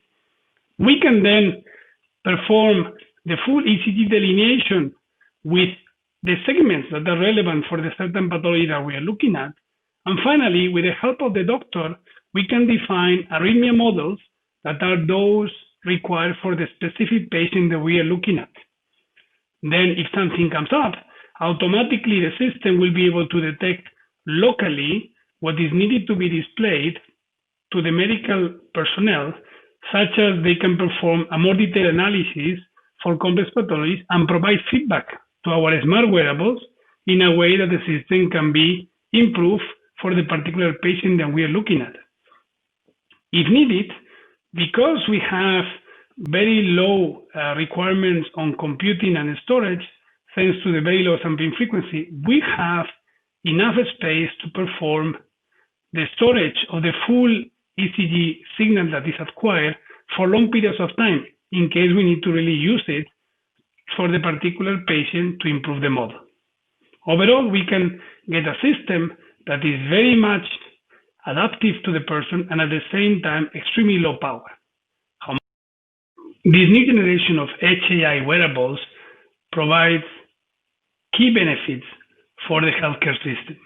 First, it can move from the classical bulky systems that are used in the hospitals with multiple electrodes, as we see in the system, by using this HAI technology that learns the important features from the signal, to more comfortable systems that can be used at home with just polar belts, to even lately create even simple systems with just patches. On top of that, they can perform, as is seen on the screen, real-time ECG analysis that can detect pathologies of the person, and if something happens, they can inform in a very fast way the medical personnel to be able to take action, because these wearables can transmit not only a pre-analysis of the signal showing what the pathology is, but also they can send excerpt of what has happened in the last 24 hours or even longer periods, such that the doctor can detect what is the relevance of the signal in the healthcare status of the person and act accordingly. Now, if we think of the new generation of wearables where you can have wearable patches, the important thing is the form factor and the low power consumption of such devices due to the small scale of the full system. Therefore, we need to perform a next step, which is the optimization of the HAI wearable energy consumption according to different computation of the biosignal analysis in order to keep a long operation. To be able to do that, we need to look carefully at the modular phase-based process structure that you have in biosignal analysis, as we mentioned before.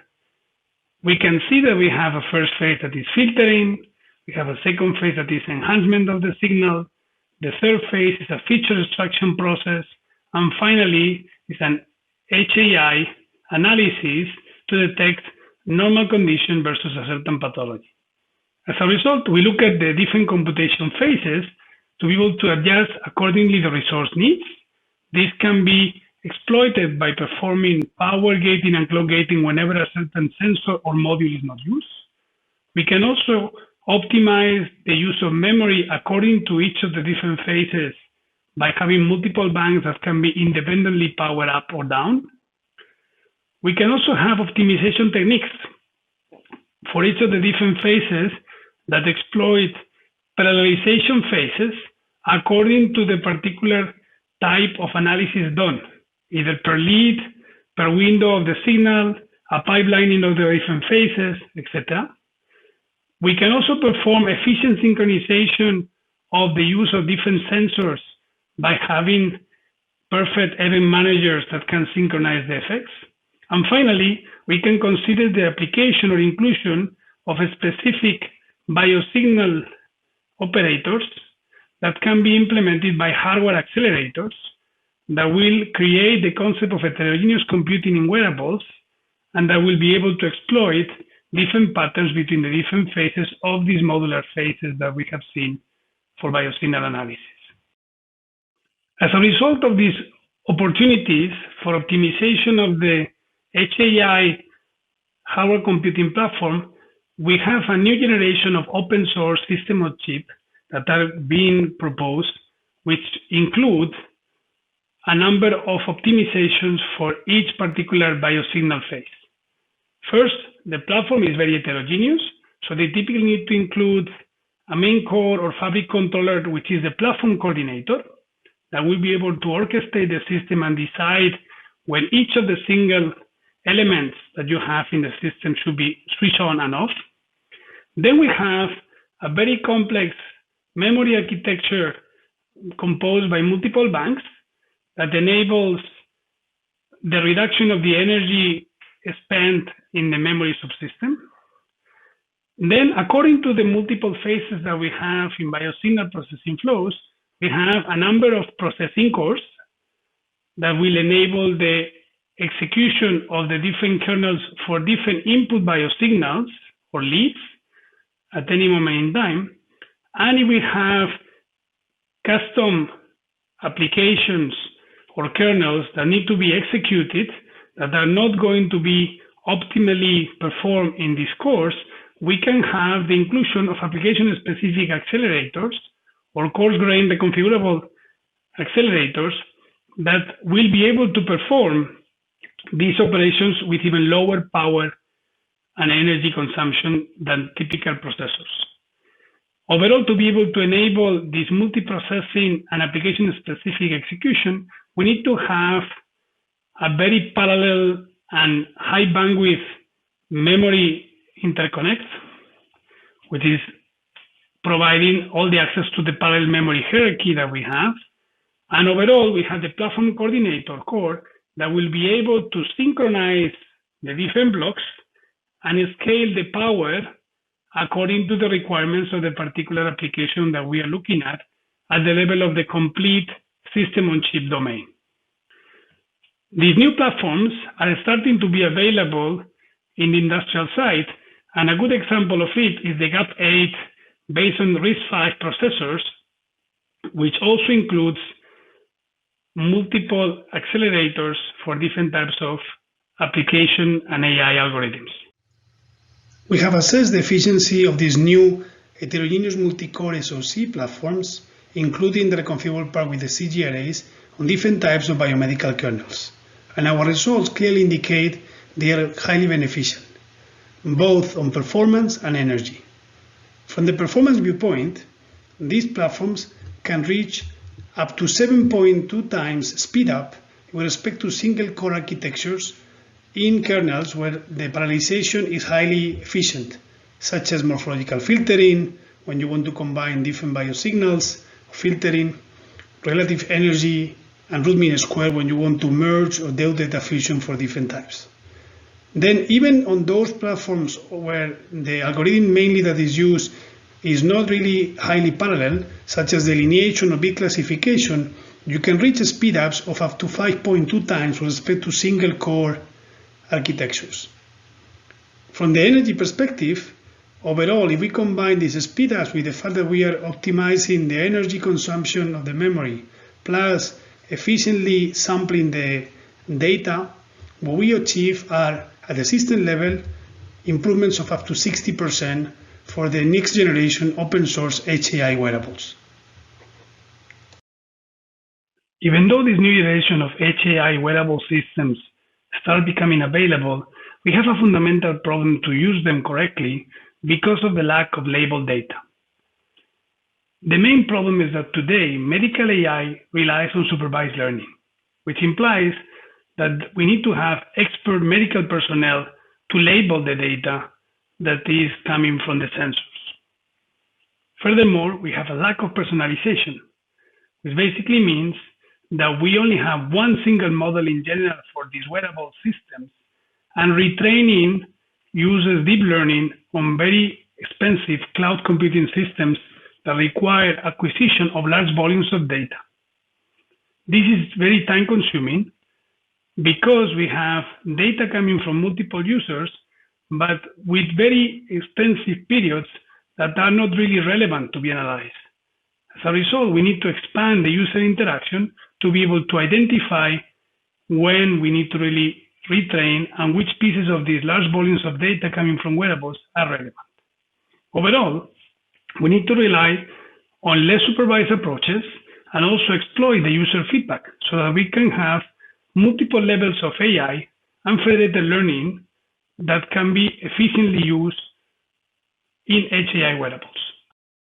First of all, the use of multi-level AI for healthcare can enable the use of multiple HAI wearables to cooperate in a way that they can be gathering information from the corresponding biosignals, ECG, EEG, for example, and be analyzing as a first level classification to understand if the machine learning is obtaining the results that are required. It can easily detect in an independent fashion if this is a healthy signal or if it's something that is unknown.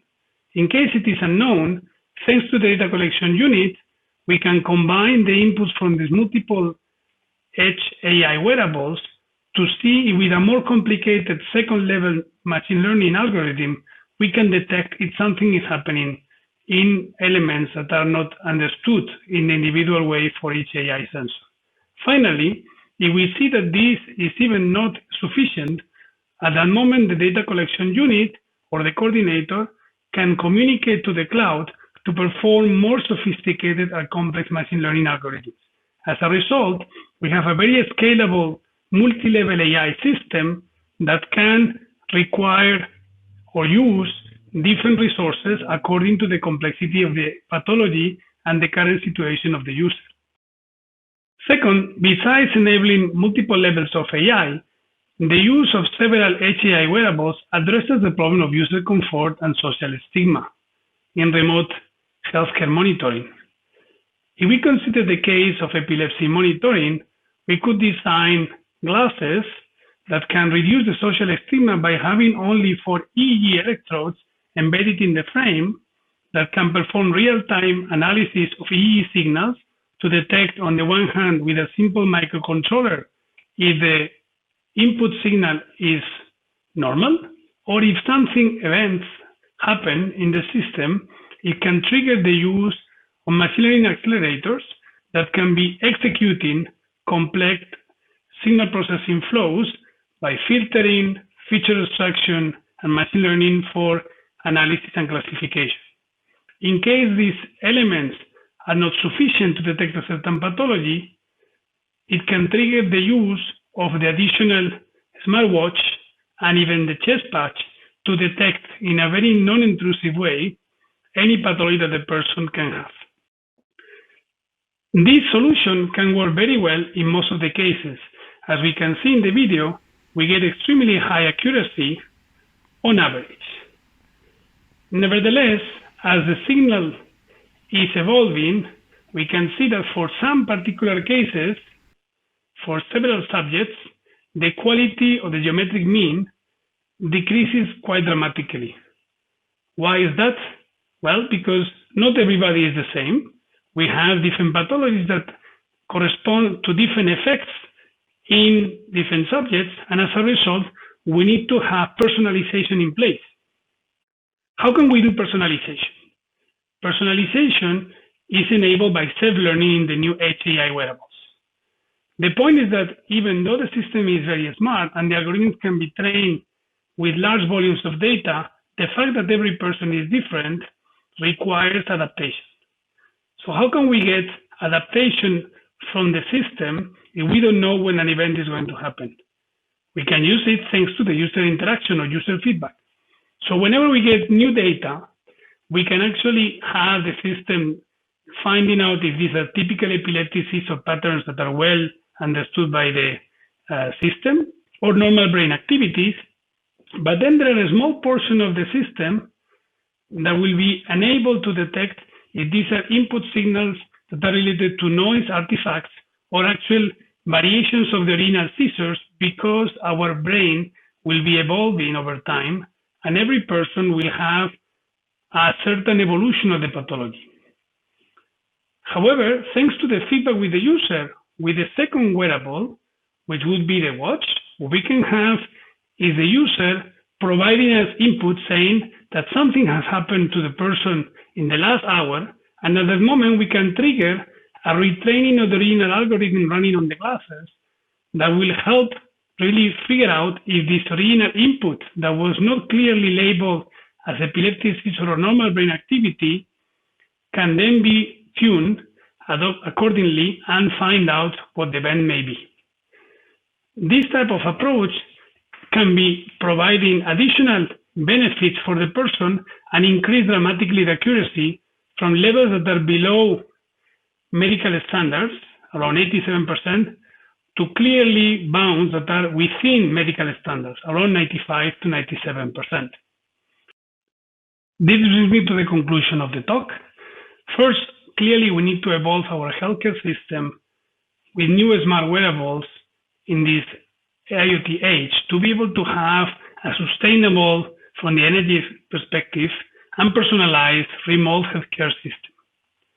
Second, it's clear that wearables cannot continue to perform very simple operations and rely on transmitting most of the information to cloud or remote systems to be able to do the classification and detection. Otherwise, we'll need to have continuously replacement of batteries that are not making this comfortable for the users. As a result, they need to embrace the concept of HAI. This will enable to have low-power wearables and a real-time response thanks to local machine learning that can have multiple levels and combine information from multiple sensors to avoid local stigma.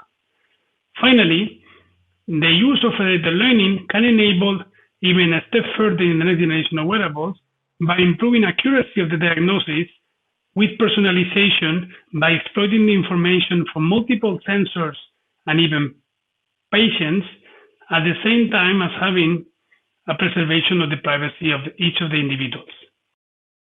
Thank you very much for your attention. If you have any questions, do not hesitate to contact me at the email that appears on the screen.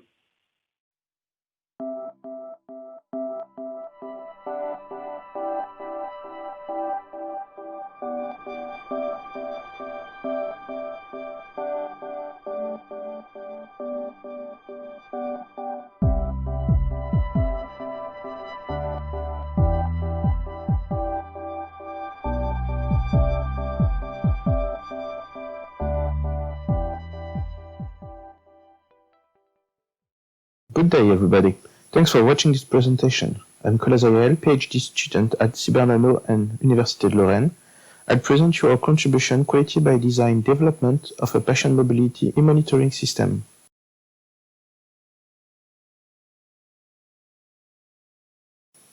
I'll begin with the context, then I'll introduce the Quality by Design methodology. I'll continue with the application, the experiments and analysis of the results, to finish with the conclusion, the perspectives, and the references. These days, smart objects are more and more used, and they can be used anywhere, in particular in healthcare. They are very versatile, but they also have downsides. To comply with the very strict environment of healthcare, they must be fine-tuned to remain within specification. The objective of this contribution is to assess the usability of Quality by Design methodology on the robust development of a patient mobility e-monitoring solution based on wearable inertial motion units. Quality by Design is a methodology that manages quality as early as conception. It was used in automobile industry since the 80s, in pharmaceutical industry since 2000. Since mid-2000, Quality by Design has become the main good practices guidelines recommended by ICH for drug development. Similar risk-based development approaches was previously applied to control quality and safety during the whole product life cycle, such as the Total Quality Management in the United States Navy and Six Sigma used by Motorola in the mid-80s, but also Lean Management in the mid-90s. Quality by Design has introduced the concept of design space, a probabilistic map of quality and safety risks in the space of process parameters, which allow developers to identify which are the most critical parameters to be controlled and to determine which are the normal operating regions in which critical parameters have to belong.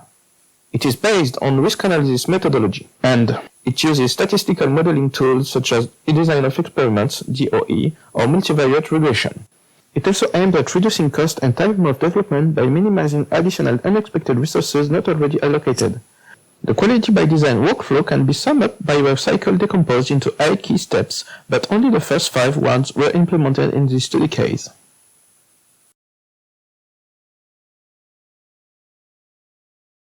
Now I'll present you the different steps of the Quality by Design that we implemented. The first step is the Quality Target Product Profile. It's a dynamic summary of the expected quality features regarding the future product. Technical and economical characteristics are written in it. It must be always up to date and available to all stakeholders.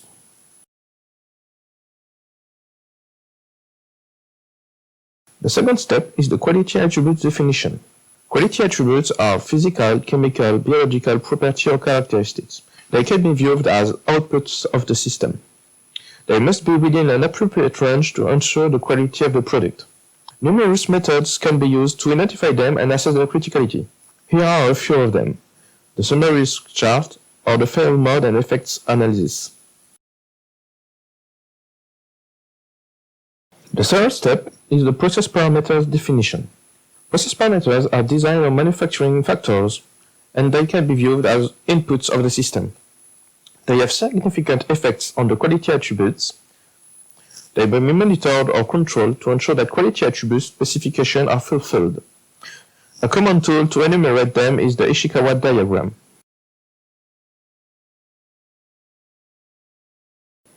The fourth step is the critical parameters identification. It is the criticality assessment of process parameters.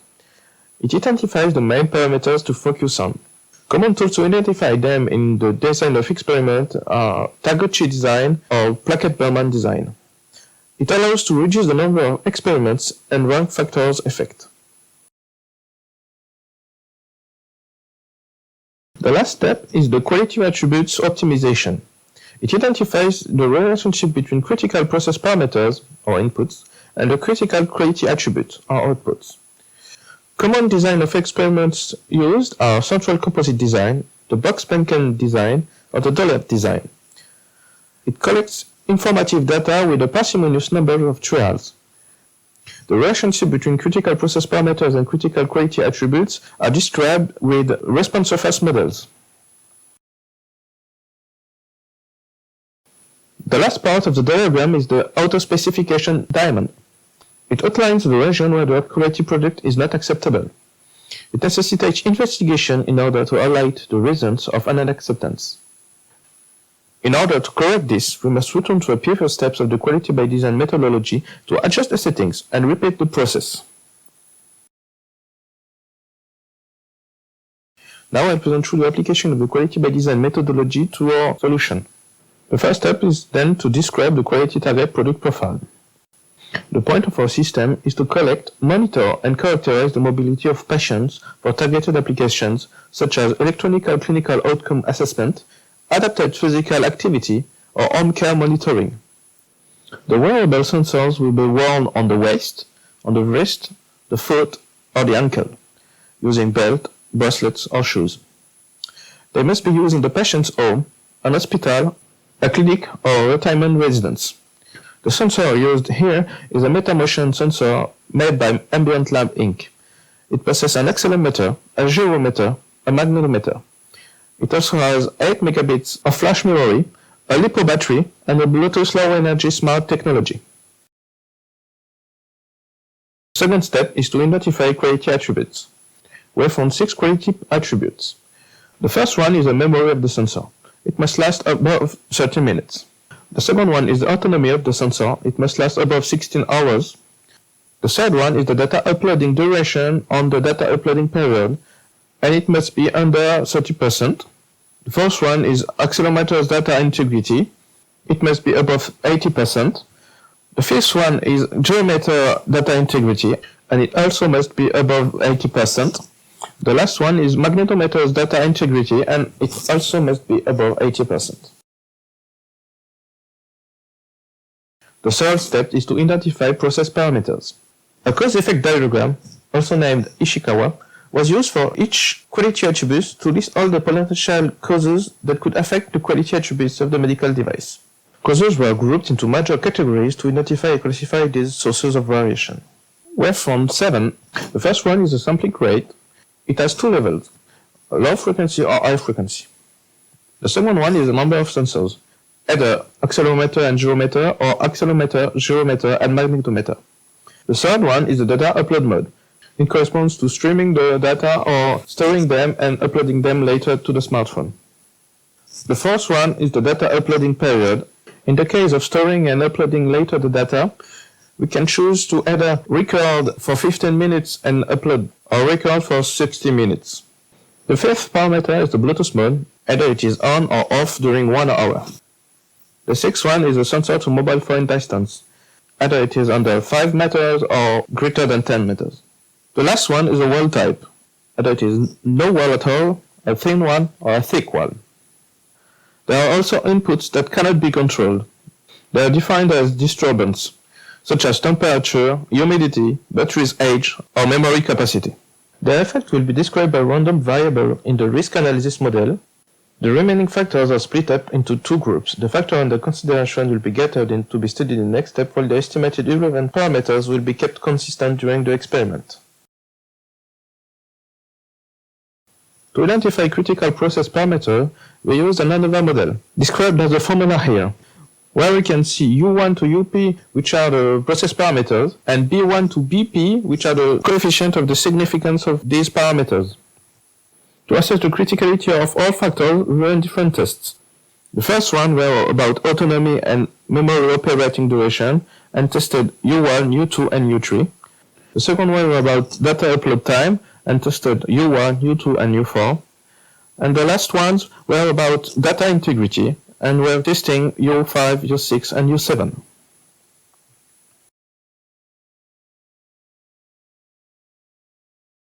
The first experiment were then about autonomy and memory.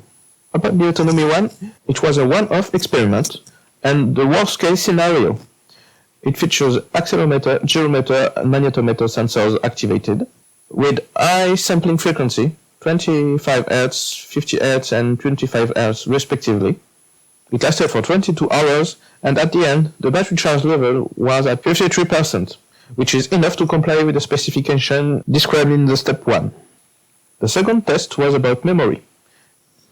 If storage capacity cannot withhold all data generated within a session, the oldest data will be lost to the newest ones, thus lowering the quality of the data analysis once they are transferred. The data could also partially replace some old data, thus giving unreadable data that are still stored and taking place on the storage. It was also a one-off experiment with the worst-case scenario. The accelerometer, gyrometer, and magnetometer were on, with high sampling frequency, 25 Hz, 50 Hz, and 25 Hz respectively. The memory saturated after 1 hour and 26 minutes of operation. It also complies with the specification. For the next experiments, we set the duration upload period to 30 minutes. It has 2 data upload per hour.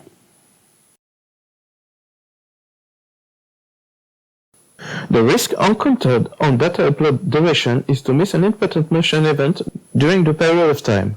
Indeed, the longer it takes to upload the data, the fewer data can be collected and analyzed because the device is busy sending them instead of collecting them, thus lowering the pertinence and the efficiency of the analysis algorithm.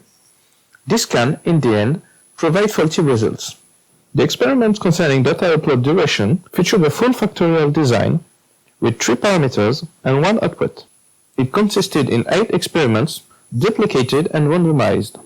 We can see U1, which is the sampling rate, U2, which is the number of sensors, and U4, which is the data upload period. Here are the results of the data upload duration experiment. We can see that U4 is the most impacting factor, then U2, and the last one is U1. The only one that has a significant p-value is U4. We can see when U4 goes from 15 minutes to 60 minutes, it significantly increased the data upload duration. So, for the next experiments, we fixed U4 to 60 minutes. We can also note that when U2 goes from 2 sensors to 3 sensors, it increased the data upload duration. The next experiment is about data integrity. The design of experiment used was a fractional factorial design. It featured 3 parameters and 3 outputs.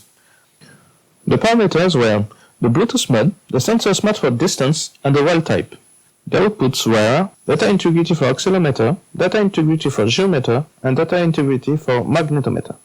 There was 9 experiments. We can see responses greater than 100%. It means that the sensor saved several times some pieces of data after transmissions interruptions. Here are the analysis of the data integrity experiment. Concerning the accelerometer data, only U6 and U5 were significant. We can see that when the distance between the sensor and the smartphone increased, the communication is of lower quality. We can also note that communication is better when the Bluetooth is off and only turned on when needed. Lastly, we can see that a small positive impact when the wall type goes from thin to none. We can also note that whether the wall is thick or thin, it doesn't matter. The impact is the same, but it's not significant. Concerning the gyrometer data, U6 and U5 were significant. We can also see that, as for the accelerometer data, the nearer the sensor is, the better the communication, and that the communication is better when the Bluetooth is off and only turned on when needed. As previously, U7 has no significant impact on the integrity of geometric data. As for the accelerometer and the gyrometer data, U6 and U5 are significant here. We can see that the wall thickness doesn't impact it much, and the conclusions are the same for U5 and U6. To conclude, we can confirm the relevance of the quality by design approach to identify critical factors of development and to analyze their effect on the quality responses of a medical device. It's an original application of quality by design engineering approach for IoT solution development. Thanks to it, we found suitable operating modalities such as sampling frequency, uploading mode, and period. It also emphasized the possibility to work in an environment composed of several types of wall within a 5-meter radius from the mobile phone. This test also stressed the ability of the proposed solution to recover data after a long period of connection loss. In the future, we would like to implement a blockchain solution for greater data integrity. Here are the references of the article. Thank you for listening to this presentation. If you have any question, feel free to ask.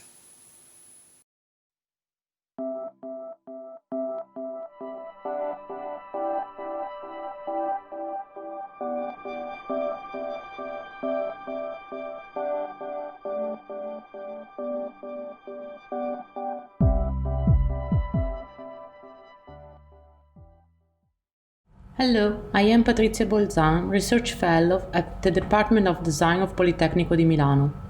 In this video, I introduce the paper Where to Care, co-designing the next wave of open wearables in healthcare sector, written together with the authors Massimo Bianchini, Barbara Parini, Stefano Maffei and Filippo Cipriani. I want to start from some terms not strictly bound to the topic of the talk to explain our point of view. Orphan drug is a term used to describe a pharmaceutical agent to treat diseases so rare that companies have difficulty developing under usual marketing conditions and without government support because it's not financially attractive. In parallel, there is another term. The term orphan markets has been used to define potential markets that are waiting for innovative healthcare solutions since there is little interest or investment and therefore to operate. But however the disease you want to talk about, there is a need to create experiences can encourage new forms of healthcare literacy, disease awareness and patient advocacy. The scenario presented here is related to the possibility to create these experiences through products that belong to the category of consumer electronics. And for this reason, I'm talking about wearable. The paper so explores a specific area of interest within the world of wearables. The design of open source devices created through indie and grassroots innovation processes and practices, such as hacking, making, open design, in order to improve physical and social interactivity needs of people with diseases or health impairment. Through the design perspective, the paper defines as Where to Care this area of participatory and bottom-up innovation for the development of smart wearables, proposing to address the following research questions. The first one is, what are the key elements that define Where to Care as an approach and innovation process? The second, what functional performance and perceptive characteristics do Where to Care wearables have or must have? And the last one is, what is the process of design, production and distribution that characterizes Where to Care devices? A reflection has been gained thanks to a specific case studies related to a pilot research initiative. I'm talking about the project Dermaware. Dermaware is an open source device designed to increase the social awareness about the mental, behavioral and physical condition of people with atopic dermatitis. Dermaware is an experimental project developed in 2018 within the Creative Europe platform program Distributed Design, thanks to the collaboration between Sanofi Genzyme, that is the Sanofi's specialist care unit, and Polyfactory, the Fab Lab and Makerspace of Politecnico di Milano. Before going into detail about the evidence and reflection, what may emerge from this project, starting from Dermaware's design process and developing a framework that highlights all the critical aspects and opportunity related to the development of a new concept of wearable, which we call Where to Care, it is important to introduce case studies to explore the evolution of wearables, particular attention will be given to the open source wearables designed by patient innovators. We can assert that there is a deep transformation of the contemporary healthcare sector, and a preliminary literature review highlight 4 research topics. These areas are also highlighted in the Make to Care research, where the emerging trends of new needs among patients in the healthcare sector is recorded. Let's see in the detail the 4 areas. Healthcare tailored to an aging population, because the increase in the age of the population has both individual and collective implication. Healthcare for the new generations, between prevention and prediction, and it concerns the digital transformation of healthcare. Healthcare on a metropolitan scale, because there is a growing density of population in cities that must be considered from the perspective of the healthcare system. And the technologically enabled and enhanced healthcare, where disability can be simply considered as a gap between the person and the environment, a situation that can be reduced with the design-focused intervention. Starting to consider this general framework of transformation, relevant aspects can be considered: the role of the patient and his impact. There is a patient revolution from human factor to human actor within innovation processes. And starting from this statement, we can identify innovation models where the patient is the activator, or where there is an open and participatory activity between patients and the other subject with different expertise. The knowledge of the patient, combined with growing awareness and new possibility offered by digital manufacturing technologies, such as personal fabrication, have gradually transformed the patient not only into an element in the innovation process, but into the trigger of the whole process. This is also called patient innovator, an actor who actually works in the field of designing products and services to solve a personal problem, often self-producing solutions to improve this condition, and often the new wearables are born precisely in similar contexts. Wearable like ABK and SenseWear. For example, ABK is a kit for the assessment and rehabilitation of children with visual problems. Thanks to a sound bracelet, kids can associate movements with acoustic feedbacks, which provides them with the opportunity to perceive their movements. SenseWear is an inclusive collection of garments and accessories that emphasize the use of sense. The collection is developed with the technical support of the therapist assisting people affected with autism. Although these two wearables, ABK and SenseWear, are very different in terms of design process, scopes, and also subjects involved, in both cases, they have been designed to relate data and information not only in visual forms, but also through physical inputs. Within this scenario is placed the DermaWear project, a wearable device which combines the common capabilities of many wearables in providing feedback to manage a pathology with a new dimension related to the awareness and communication, not only by the usual patient, but also and above all, by the formal and informal caregiving system around him. First of all, and now let's introduce this challenge. When we talk about atopic dermatitis, we are talking about a very disabling disease. Atopic dermatitis is a chronic skin disease characterized by intense itching. The important thing is that atopic dermatitis has a strong impact on quality of life in terms of recurrent skin infection, recurrent sleep problems, social relationship, and work productivity. And during an investigation on atopic dermatitis conducted by Sanofi Genzyme, it was found that itching and stretching are often starting point of misunderstanding and communication difficulties between the patient and their caregivers, such as, for example, medical staff, family, and friends. And this communication gap is increasing the sense of frustration and inadequacy in the patient himself. Starting from the data collected through a patient survey, it emerged that self-confidence and communication problems were a priority. Based on this, a first version of the project was developed, and this project is called Dermatrack. Through the hacking of an existing smartband, Dermatrack counted the number of itching events, also trying to estimate their intensity. And the calculation was possible thanks to the movement made when the patient stretched. However, due to the complexity of all the other parameters that had been integrated to increase the functionality of the solution, the idea of developing a second simple and more autonomous device was born.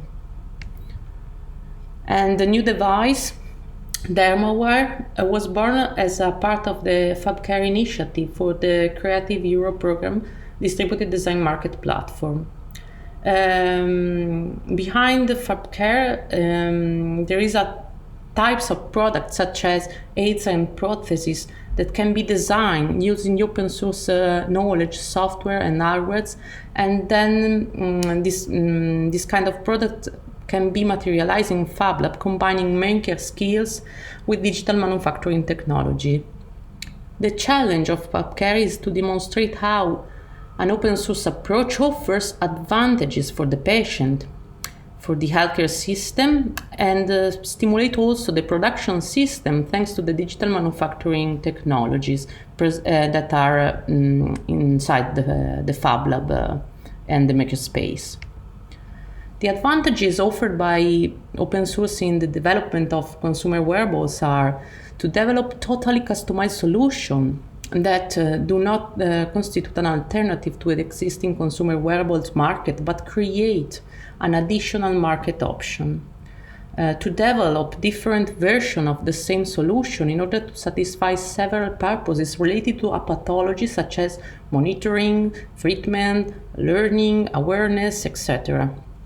Also to build peer-to-peer design and production platforms where patients, specialists, designers, and manufacturers can collaborate in the design and implementation of design solutions. To use design and manufacturing resources and tools to allow patients and specialists to access this solution locally while taking benefit from digital fabrication and at the same time respecting its limits. And the last one, to enable the replicability and possible scalability of the solution if it is useful for multiple patients affected by the same pathology or by similar pathology. The new project of the digital bracelet has been named DermaWear, as we thought before. DermaWear, just to underline the design to shift the focus more on the phase of awareness experiences by people with atopic dermatitis. It is an educational digital device conceived to make people aware of the effects generated by the coexistence with atopic dermatitis. It stimulates the annoyance generated by these pathologies. And thanks to the support provided through the FabCare initiative, DermaWear has become a functioning prototype presented during the European Maker Fair in Rome in 2018. And the combination of Dermatrack and DermaWear project brings out two important aspects of the design area that we named Where to Care in this paper. Reflecting on the DermaWear project, it is possible to extrapolate some general rules for new open source wearable with experiential functionalities. The lesson learned from the DermaWear project highlights some key steps. First of all, design of wearables should be beyond the pure technical and functional dimension and must work on a more extensive, open, inclusive, and participatory concept of care. Second one is design of wearables with a dual nature, operational and functional, and experimental and experiential, can provide useful elements and indicators to improve the quality of the indicators between patients, formal and informal caregiver, and the inclusion of patient in society. Last one, design of open and adaptable wearables for different utilities can be a real possibility for populating small markets still lacking dedicated solution. So we can propose a first general definition of wear to care as an area of potential innovation characterized by the development of open and collaborative design and materialization process, aims to produce interactive wearables devices that improve the effectiveness in the personal disease monitoring and increase the level of understanding and social awareness of the effects these pathologies have on patients' lives. So, thanks for your attention, and for any further information or comment, this is my email.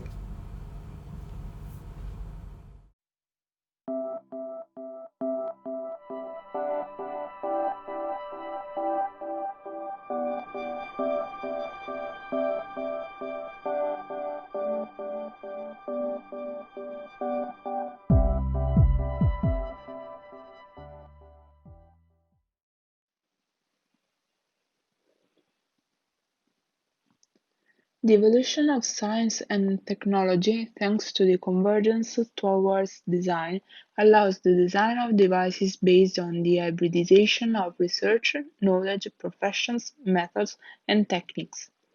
This design approach allows the creation of a new category of products capable of translating the complexity of the reference technical scientific community into products capable of establishing a relationship with the user, transmitting knowledge and decision-making power to the latter.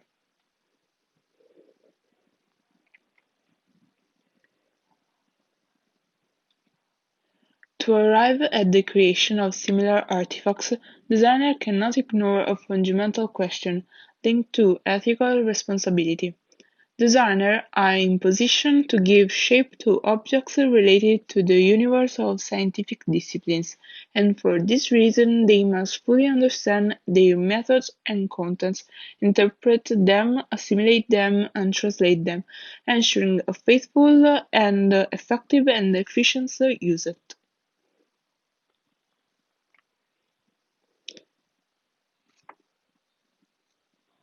The creation of contact points, intersection, and opportunities for contamination between designers and scientists allow them to cooperate to derive mutual benefit in their research activities and prefigure together possible future. In these optics, scientists provide designers with theoretical foundations on which to develop innovative products and characterized by the scientific method. At the same time, designers can provide science with indication on new directions and research topics to be undertaken that respond to the needs of society and the market and cultural changes, or to stimulate the creative capacity of science with points of view and design matrix approaches.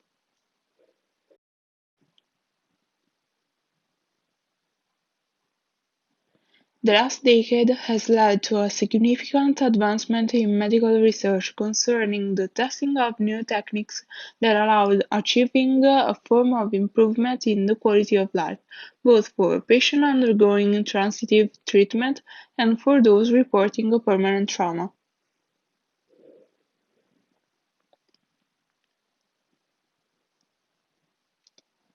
In this field, thanks to design, it is possible to identify and overcome some open issues and unresolved needs, mainly related to acquisition techniques, production techniques, high cost of devices, clinical efficacy, psychological approach, aesthetics, comfort, comparability of data, and personalized medicine. Every area visualized refers to a specific field more related to production of devices, user experience, and methods of design.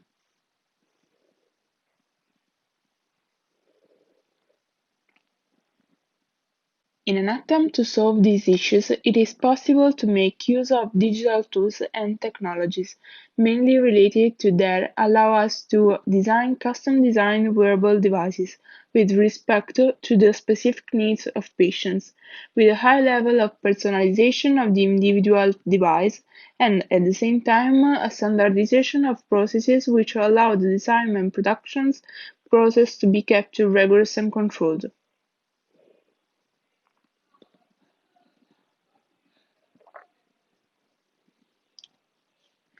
In the field of biomedical design, it finds more and more space the design of medical products that can integrate a specific sensor system. This kind of devices contributes not only to the creation of strategic databases for the storage and future availability of information, useful for the study of different realities pathologies that assume increasing importance with the increase in the international circulation of citizens and the number of patients, but above all, to improve the access and use of treatments, contributing to increase the general efficiency and sustainability of the health sector.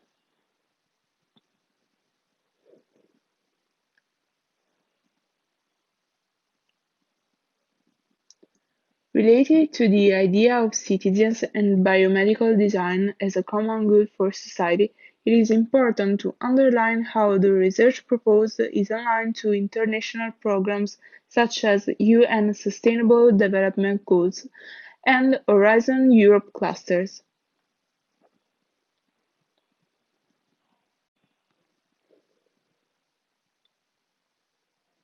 In fact, as we can see from the analysis of Horizon Europe strategy, the citizen science, which constitutes the involvement of the public in scientific research, will increasingly constitute a relevant strategy for educators, scientists, data managers, and others to empower citizens themselves. It's for this reason the data visualization becomes a strategic tool for innovative artifacts considered right from the design phase to increase the user's role, both in terms of participation and acquisition, and decoding of the most scientific information.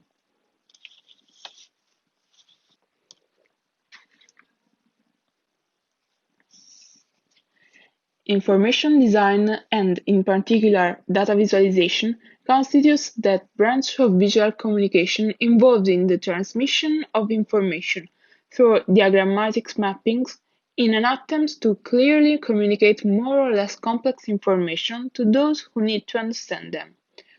More and more, these tools of representation are used in order to simplify access of medical scientific information. This process is emphasized by the spread of digital devices and applications that visualize the health-related data, leading daily life to become a medical relevance.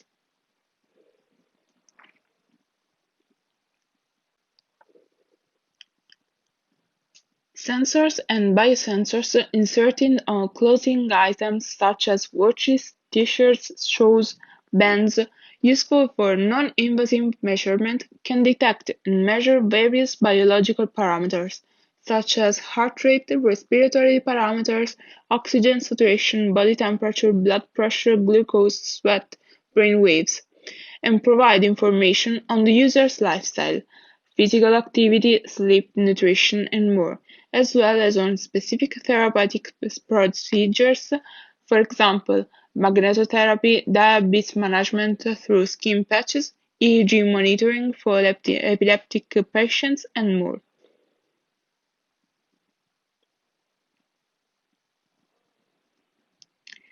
The case of applied research presented in this occasion represents a research in development phase that deals with the design of an orthopedic device for the treatment of specific pathologies of the hand.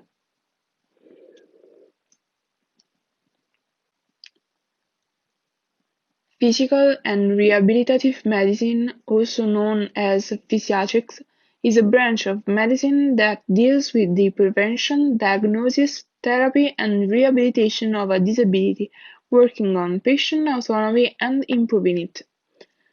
The field of the pathology considered is limited to the rehabilitative treatment of disease such as rhizarthrosis, decervine tendonitis, carpal tunnel, and other incidental injuries, so to all the kind of pathologies that cause the disability of the upper limbs and more in particular of the hand, that can be caused by various types of nerve injuries or by accident, or treated through specific therapies for recovery or functional re-education to be carried out at the hospital facility or home.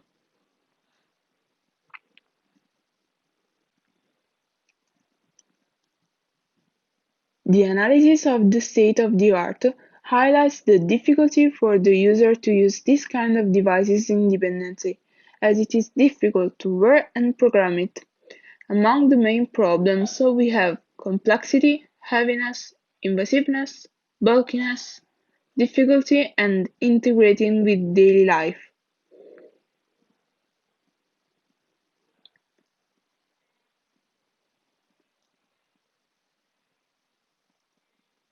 The process that leads to the use of the device is as follows. 1. The patient goes to the doctor to identify the diagnosis and therefore the most suitable treatment. 2.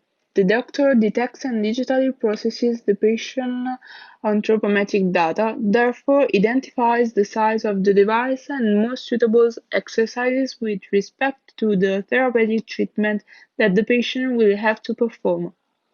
3. Through 3D modeling, the device is processed so as it to bring to a scale of adaptation close to the made-to-measure sartorial. 4. The model is therefore made using 3D printing. 5. The addition of electronic components and accessories that we will see in detail in the following slides therefore make the wearable device ready for use.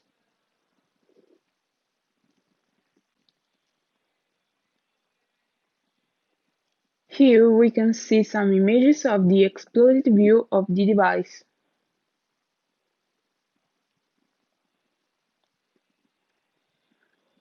While in this slide there is the detail of the electronic components present on the device, in particular the electronic hearting constituted by 1 Bluetooth board. Bluetooth Smart Enable sensor can collect various sensor data and send it to the cloud via Bluetooth Low Energy enabled iOS and Android apps. 1 Arduino Nano Pro. Arduino Pro is a range of production-ready certified modular boards with built-in connectivity capabilities.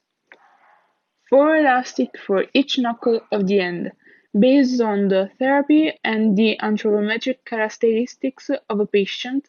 A rubber band is modeled and 3D printed with flexible material for carrying out the assigned exercises and present in the mobile application. 4 ring elastic lock. 4 electrodes for TENS, coated with medical silicone with a diameter of 20 mm.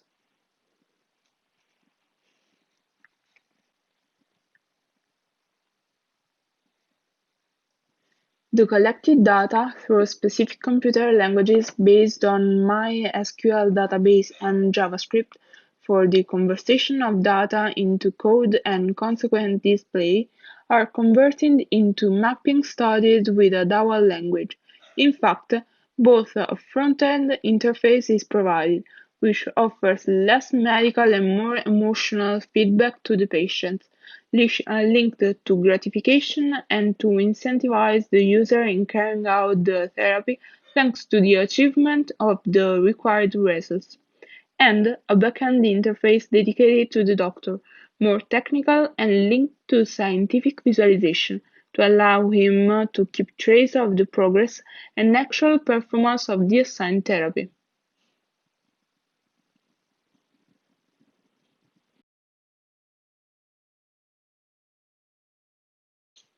The prototype has been realized thanks to the collaboration with Fondazione IDIS, Città della Scienza and Dream Fab Lab.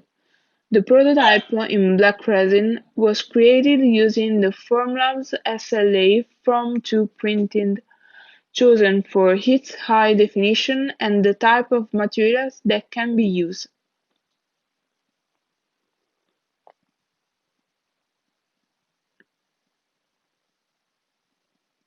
Finally, here we can see some photographs of the prototype worn.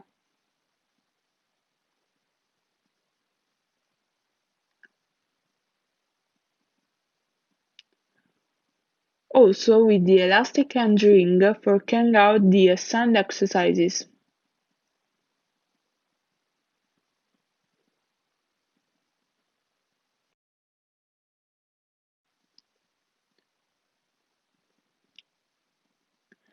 As a conclusion, we would like to thank Francesco Gravante, whose thesis project ELCAST, with supervisor Carla Langella and referee Gabriele Butillo, represents the case of applied research described, and Fondazione IDIS, Città della Scienza and Dream Fab Lab for the support in the realization of the prototype. Thank you so much.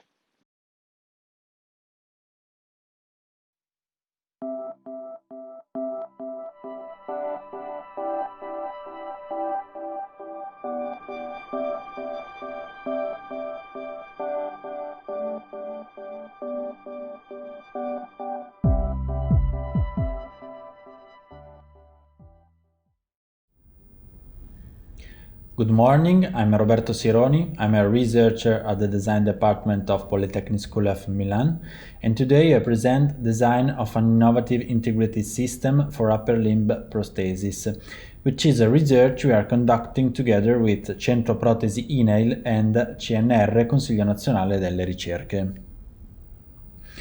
People who underwent an upper limb amputation due to occupational accidents, traumatological phenomena, disease, or musculoskeletal malformation need an adequate prosthesis that can restore autonomy and at the same time encourage work and social reintegration. Upper limb prosthesis can be classified as passive, those that don't have an actuator which activates the robotic hand, or on contrast active, those activated by body energy and or extracorporeal energy with myoelectric or electronic control. Upper limb prosthesis system should be developed according to specific requirements in terms of electromechanical function combined with aspect of aesthetics for acceptability and comfort. The main elements to consider in the design process are the design of the system scalable on anthropometry, morphological and functional adaptation based on anthropometry of the residual limb, mechanical properties for supporting the motor of the hand and body integration, usability and wearability for comfort and acceptance, skin biocompatibility, low weight, aesthetic acceptability, biosigness detection and processing for the actuation of electromechanical and or robotic elements.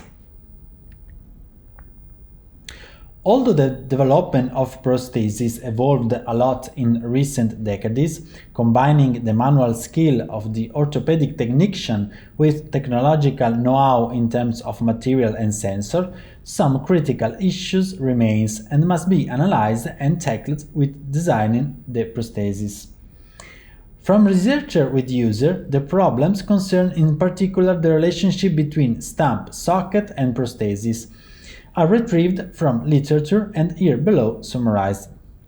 The perception in terms of stability of the stump-socket interface, pressure points in specific areas that cause ulcers and skin irritation, low breathability of the socket, difficulties in positioning of electromyographic electrodes, the maintenance of necessary but comfortable friction forces, the lack of customizable aesthetic and functional prosthetic cover.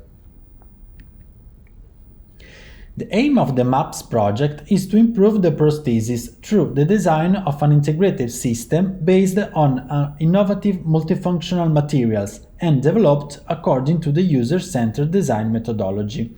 So the entire design process was based on this method, where the user needs are the core of the project.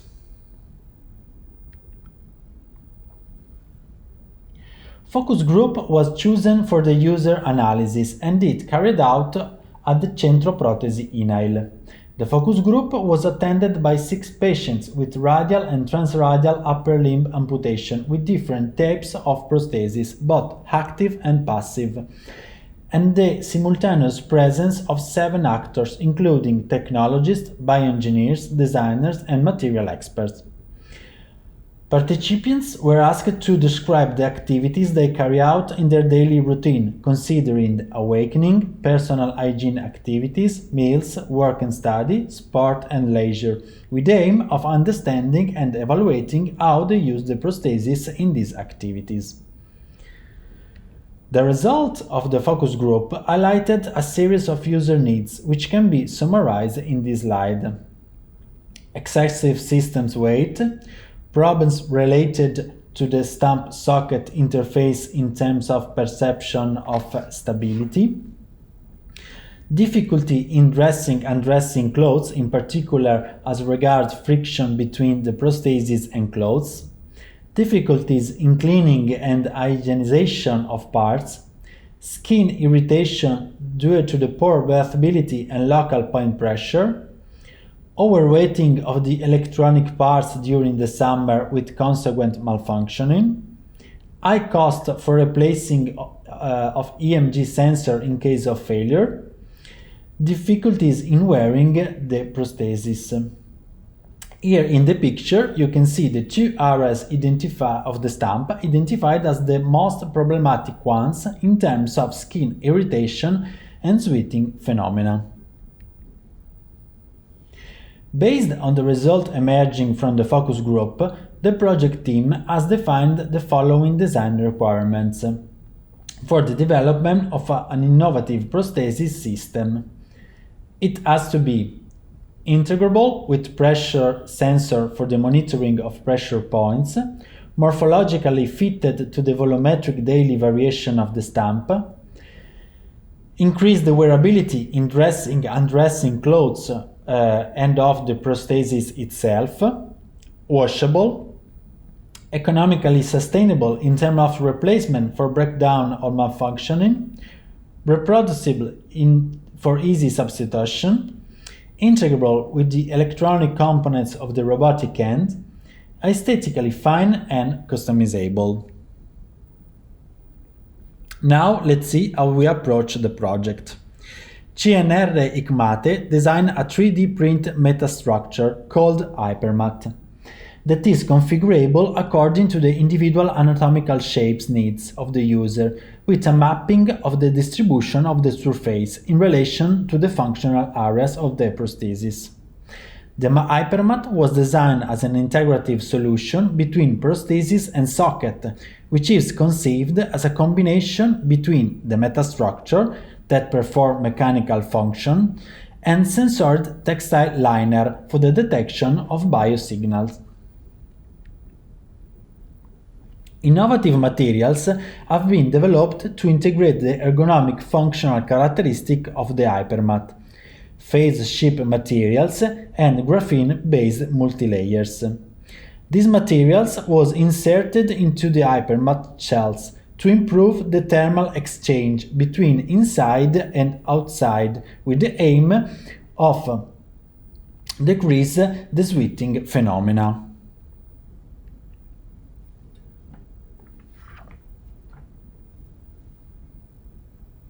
The team has designed a sensorized liner intended as an interface between the Hypermat and the stump. The liner, developed in 4-way stretch fabric, supports myoelectric sensor and 2 pressure sensors. The realization of the sensorized fabric liner allows to produce the system with lower costs than the production method currently in use, since the sensors can be reproduced at the EAI HealthWear production department. In addition, the textile sensors liner can be washed to allow a better isolation of the system. The sensors embedded in the liner are made in conductive fabric based on silver yarn to detect the myoelectric signals and in sintered TPU loaded with carbon nanotubes to detect the pressures. The myoelectric ones are made by laser cutting the silver-based 3D fabric and embedding them within the liner through thermoadhesivation process. Meanwhile, the pressure ones are fabricated through an innovative sintering process developed by CNR EPCB.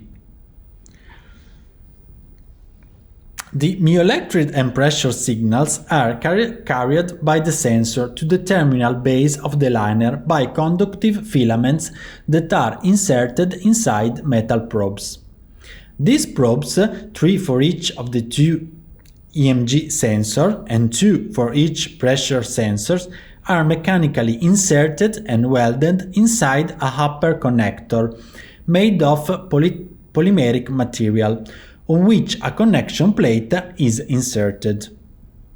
The upper connector is inserted in the lower connector, placed on the hypermat through a system of magnets which allows to stabilize the contact between the parts.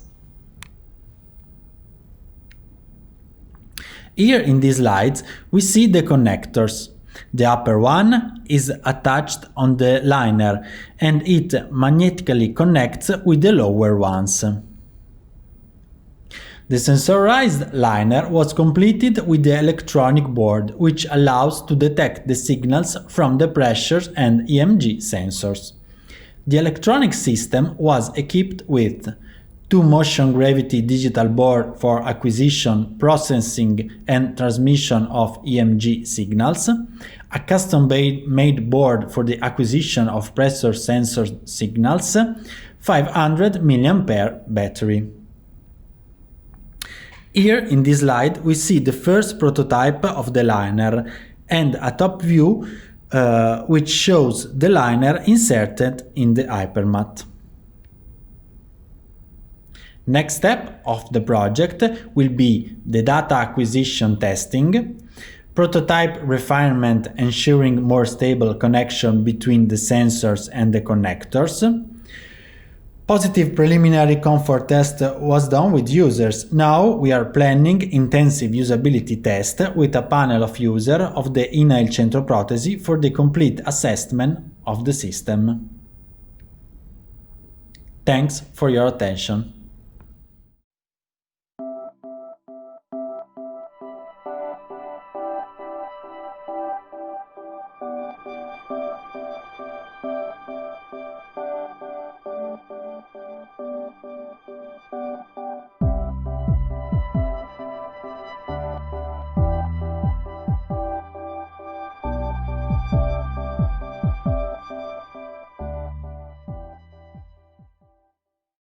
This paper is going to present our work about automatic assessment of clinical frailty of Parkinson's disease subjects through the integration of data coming from wearable sensors.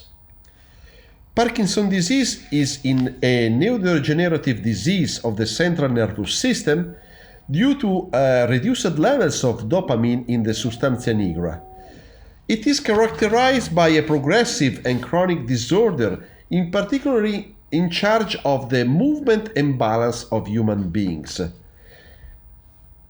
There are several clinical and characteristic distinctive signs of Parkinson's disease. In particular, Parkinson's disease is well known for the involuntary tremors at rest in some body districts, in particular in relation to hands and foot. There is also a muscle stiffness which makes impossible or difficult a series of movements, such as getting up from an armchair, or there is difficulty in several other movements related to the limbs, but also to the neck or trunk. There is a diffuse bradykinesia. It means a progressive and important slowing of movements, and also akinesia. That means the difficulty in starting a movement is, for instance, starting to walk. Finally, there is a lot of postural instability with loss of balance, in particular in the late stage of the disease.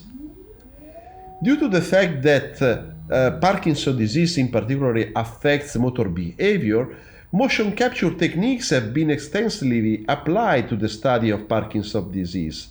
In particular, techniques like optoelectronic system or wearable systems or video-based system have been applied to record motor patterns and correlates with the symptoms of the pathology.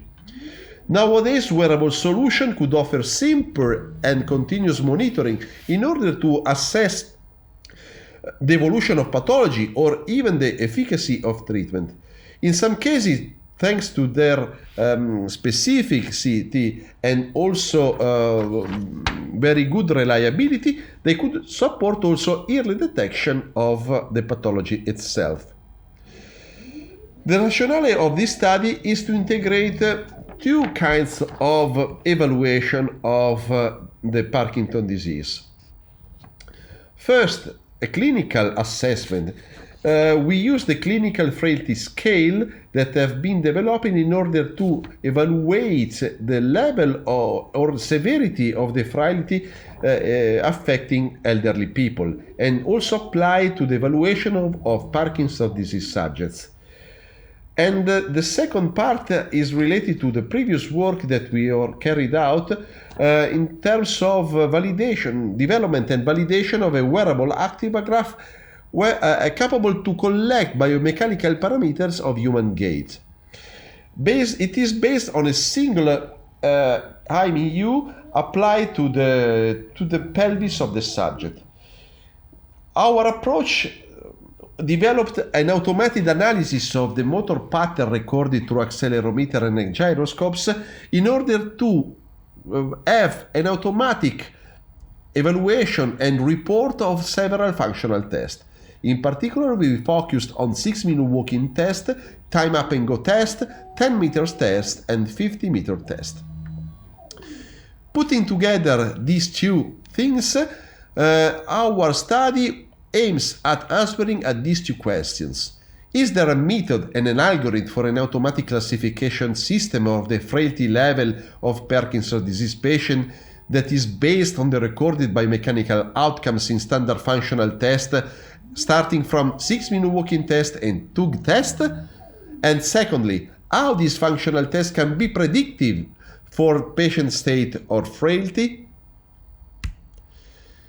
For answering this question, we recruited 24 subjects, 19 males and 5 females, in the age range of 68 to 91 with a Parkinson's disease diagnosis.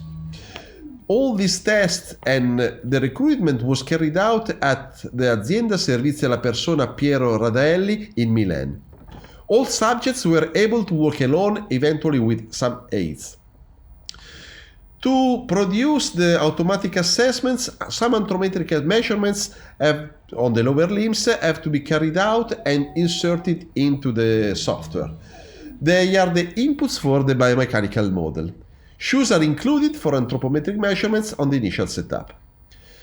The physiatrist assesses the subject through the CFS score, and it is an input to the algorithm. Then the subjects are asked to carry out the sequence of walking tests, 10 meters, 50 meters, TUG, and 6-minute walking test in randomized order. Both standard core, it means time or distance of execution, and biomechanical parameters through wearable actigraph were collected. The normalcy functional score have been classified according to the frailty index according to a very simple scale. And finally, the frailty score has been computed as a weighted sum of the two main indexes. It means the 6-minute walking test and the TUG test. The table reports the computation of the frailty score and the comparison with the Parkinson disease classification given by an expert physician in the next slide. Here is the table through which we can see that the coherence between the classification given by the clinician and what is established by the algorithm is 16 out of 24. That means an overall reliability of 66.7%. This is a very basic methodology based on a simple sum without any weighting coefficient of the two main functional indexes. So this means that the applied classification has a very basic model. But in principle, the study starts to indicate the possibility to have a methodology based on automatic procedure for functional text execution, analysis, and classification to compute the frailty score as with good reliability with respect to the assessment assigned by skilled physiatrists. This means that this tool could be even used in the hospital in order to support the work of clinician, in order to have a more detailed description of the progression of the Parkinson's disease signs and its influence on the ability of subjects.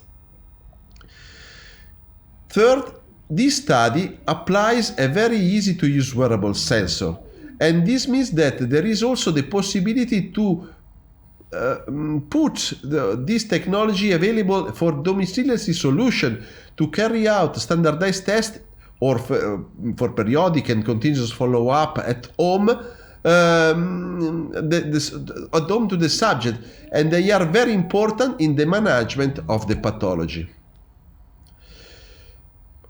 In conclusion, we can say that the next step are the integration of the other tests that have been carried out in order to improve the classification rate, and also the introduction of weighting coefficient that can be introduced in order to include some specific assessment or some specific consideration with respect to balance or motor behaviors in order to have or to push towards specific elements of the classification. There is also the possibility to apply in the classification some biomechanical indexes. The wearable sensor is capable to carry out not only a simple classification of the time or the number of steps or strides or the distance that is followed by the patient, but they can provide a set of biomechanical index related to balance, instability, mediolateral behavior, or different velocities. So these biomechanical indices could support a very more detailed classification of the pathology and symptoms and functional evaluation. For this reason, we will also develop a specific application to support home test in a self mode. This means that even familiar caregiver can support very easily the carrying out of this functional test and to provide to the central clinical test the results in order to verify the results and the possible outcomes. Thank you very much for your attention.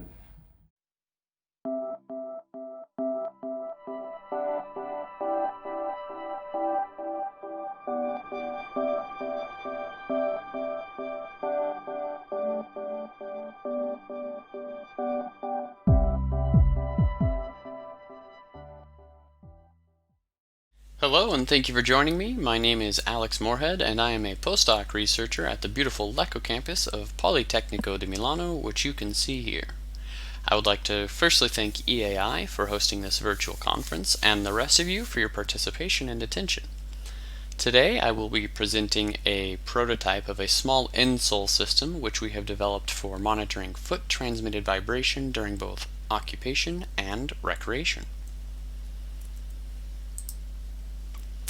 Foot transmitted vibration is the result of a person's feet being exposed to excessive amounts of vibration through interaction with a vibrating surface. This can be both sitting or standing and is a function of the amplitude, frequency, and duration of exposure. Prolonged periods of excessive exposure can lead to multiple issues such as Raynaud's, also known as white foot syndrome, or other musculoskeletal disorders like low back pain. To avoid such injuries, there have been international standards established which determine the safety limits for the dosage of exposure to vibration. The issue, however, with monitoring vibration is that the equipment is often expensive, which leads to only partial monitoring of exposure. The advancement of micro-electromechanical systems, or MIMS, provides the opportunity to help mitigate this issue by integrating MEMS into clothing which is lightweight and less expensive. Working with Vibram, Flexido, and Sires, we developed a small and conveniently insertable sensorized insole, which you can see here on the top, to continuously measure whole body vibration transmitted through the feet or shoes, and we wanted to be able to measure both the toes and the heels. In order to test them, we also designed a 3 degree of freedom shaker, which you can see in the bottom photo here, to reliably pre-produce whole body vibration and evaluate the ability of the insoles to accurately measure vibration exposure both with and without shoes. So, as an explanation to the rest of this presentation, we will start by a brief description of the insoles, followed by talking about their testing within the lab to validate them. Once they've been tested in the lab, we then decided to try a couple of different outdoor activities to understand their tests, let's say in the field. Followed from that, we review the results in both the lab and the outdoor activities so you can understand their performance. And we'll draw some conclusions based on the data we see, as well as talking about future improvements and developments using these insoles. So here you can see how easily these small PCB chips will fit into an insole. Those are connected to a wireless recharging coil, which is essential to maintaining energy without having to take out the insole and reconnect it to a wire, but simply set it on a wireless recharger. That's also connected to the battery, obviously, and another convenient addition we have here is Bluetooth to allow wireless transmission, again for convenience, instead of having to physically connect these insoles. So here you can see a closer look at our PCB, which contains 2 triaxial accelerometers. So we'll have, as you saw, one of these on the toe, one of them on the heel. In addition, these PCBs contain 2 temperature sensors and 2 pressure sensors, which allow us to essentially measure the internal environment of a shoe while somebody is walking, working, or wearing it in general. So, in addition to that, we have an integrated module which will compute this vibration exposure from the raw data gathered, which, as explained using the antenna, will wirelessly transmit this data to a cell phone. And as explained, we have the wireless battery and charger, which makes it quite convenient. Now, all of this data is sent to an app which was developed with Vibram and is proprietary, so not readily available to the public yet, but is a proof of concept for the ability to wirelessly transmit and store data.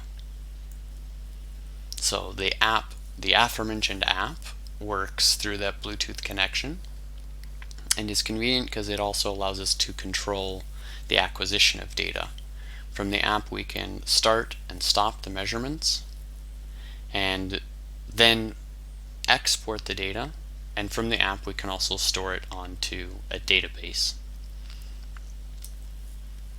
So as explained, the app will export the data, but we have decided not to measure temperature and pressure at the time because our current concern is the actual vibration exposure.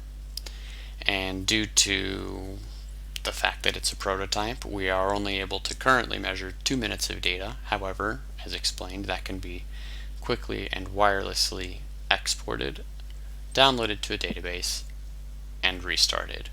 So if you were to think of using this in an actual work environment, it could be quickly exported and a new session of vibration exposure could be measured. These were all, of course, constructed following in accordance with the international standards of 8041. In the lab, we tested these insoles with one subject in multiple different conditions. We had 2 different configurations. First, without shoes, as you can see here, just a subject standing on the insoles, and secondly, with shoes. In both situations, we exposed the subject to 4 different signals. As you can see here, we have a white noise with frequency components along all axes between 0.5 and 20 Hertz. There was an RMS amplitude of 1/2 meter per second squared, and we also had a pseudorandom signal with frequency components between 0.5 and 50 Hertz along the 3 spatial directions. These were all compared to a reference signal, which you can see here with a blue cable, which is sat directly on the 3-dimensional shaker we constructed. Those values collected by the 3-dimensional shaker were later compared to the accelerometers, the vibration measured by the accelerometers within the insoles. After finishing the lab tests, as mentioned, we went to go perform outdoor tests, the first of which was riding a bicycle through a campus. From here, we decided to use 3 subjects, one of which was the same from the lab validations, and we instructed all 3 of the subjects to follow the same route through campus. Doing that, we could control better the environment and understand if there were any major mishaps or malfunctions. However, we did explain to the subjects that we prefer them not to sit on the bike. We wanted them to stay on their feet at all times so that we could maximize the amount of vibration exposure to the insoles. We assumed that if somebody were to sit, they may have asymmetric pressure from right foot to left, or potentially put more pressure on the saddle than another subject. So we tried to mitigate this by asking all subjects to stay 100% on the pedals without sitting down. As prior, this is the same reference accelerometer used to compare the vibration measured through the insoles to that of a reference sensor. Once we finished the campus experiments of riding a bicycle, we decided to take these sensors to the slopes. We wanted to again test them in a more open environment, and in this point we decided to only take 2 subjects. However, we had them we had them do 9 different tests. However, the route was freely chosen for each subject, and they were asked to ski naturally, so you could follow the best route down the mountain, and the idea was simply to understand the measurements between the reference sensors and the insoles, because by allowing freedom we were able to get a more natural, let's say, route down the mountain, as well as exposure to vibration, rather than having that controlled environment, because in real life with recreation and work you won't have that. So we decided to do a comparison in this situation. You'll see that in this situation we didn't have only one, but we actually had 4 single-axis accelerometers instead of the 1 3-axis accelerometer. In addition, we had one of the triaxial accelerometers close to the right heel. So by providing 5 different sensors, we were able to get an abundance of reference data to compare to the insole exposure, vibration exposure measurements. Here we can review the results which were found in the lab.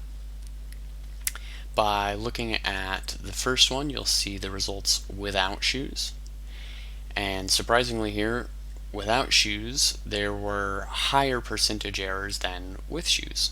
And in any sense, if you look at the average, that would be taking the RMS of the right heel and toe as well as the left heel and toe for both X, Y, and Z vibration as well as 3D vibration.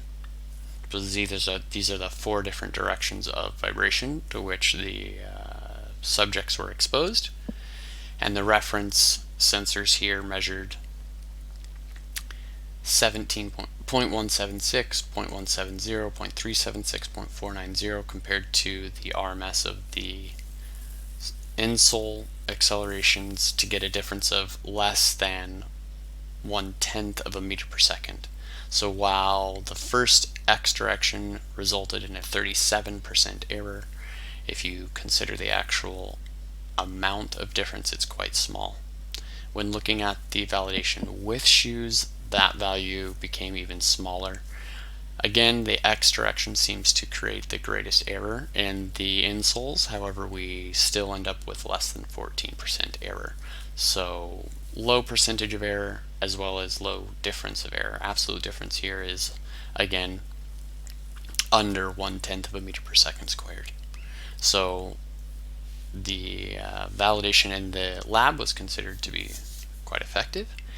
And while the shoes we expected to potentially create more issues, they actually seem to make the insoles work better. When we took the insoles out into the bicycle environment, we found that across the majority of the trials there weren't any issues, aside from the first trial from subject number 1 and the second trial from subject number 2. Again, we had close adherence across all trials, with the maximum difference being approximately under 1/2 of a meter per second squared on the first subject, aside from the very last trial, and for the second subject we had all of them under 1 aside from the very first one, but again resulting in low percentage errors. So we considered the bicycle experiments to have slightly higher error but still quite effective. Unfortunately, for the 2 errors, the trial number 1 and trial number 2, we found that there were some instances where the Bluetooth would have corruption of data and would lead to these very large numbers. As you can see, the differences between the reference and the actual insoles can be quite large. For the skiing experiments, we had similar issues with the Bluetooth. In fact, if you look at the first subject, we have all 9 of the trials which came out. Unfortunately, the second subject, we were only able to recover 5 trials. So there were 4 which were unable to be recovered due to corruption from the Bluetooth communication. However, you'll see that vibration exposure exceeded 3 meters per second in many of these circumstances, and only vibration exposure of subject 1 exceeded 5 meters per second squared.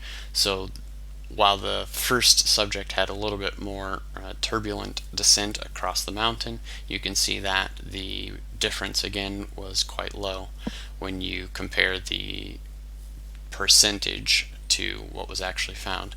Now, if you look again at number 4 of that first trial, you'll see that the reference sensor was much lower than that, measured with the actual insoles, and we again expect that probably here there was an issue with the insoles, where they might have measured slightly higher than the reference sensor.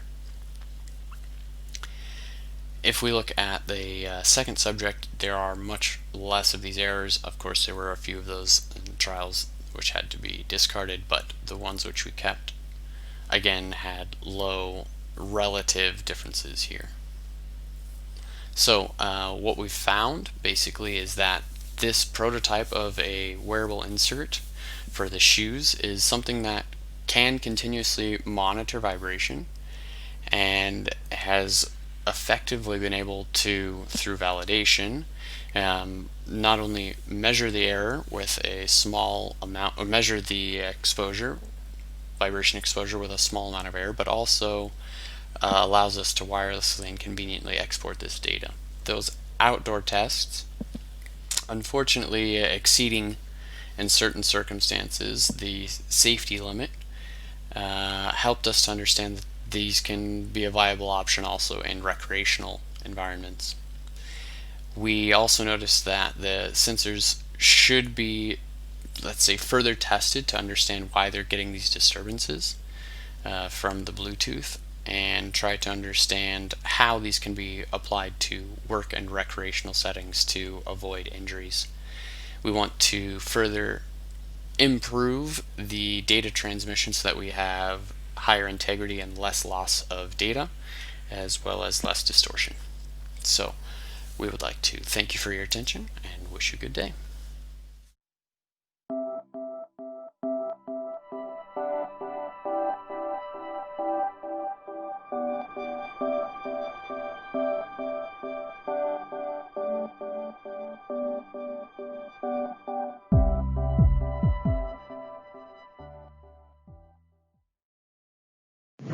Hi everyone, my name is Angelica Poli. I am a biomedical engineer and I am currently enrolled as a PhD student at the University Polytechnic of Marche in Ancona, namely at the Department of Information Engineering.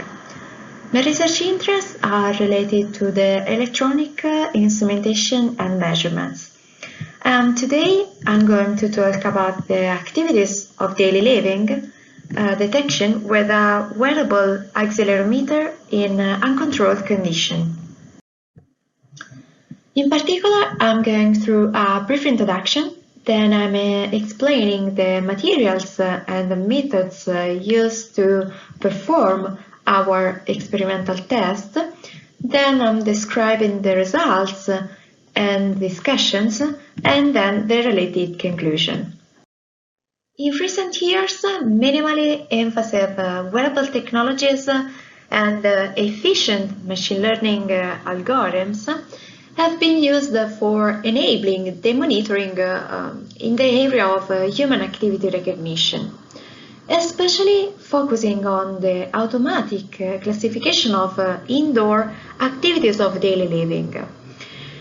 Activities of daily living, according to geriatricians, gives essential information reflecting needs, difficulties, health conditions, and problems with physical and or cognitive health.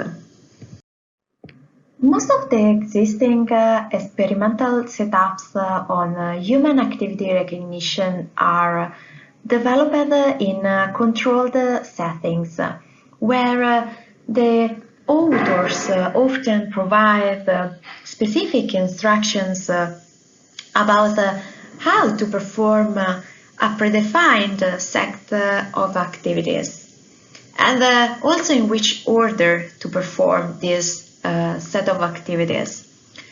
In order to promote real-life working applications, works should be tested in realistic settings, since the performance of machine learning algorithms could be affected by the nature of data and dataset.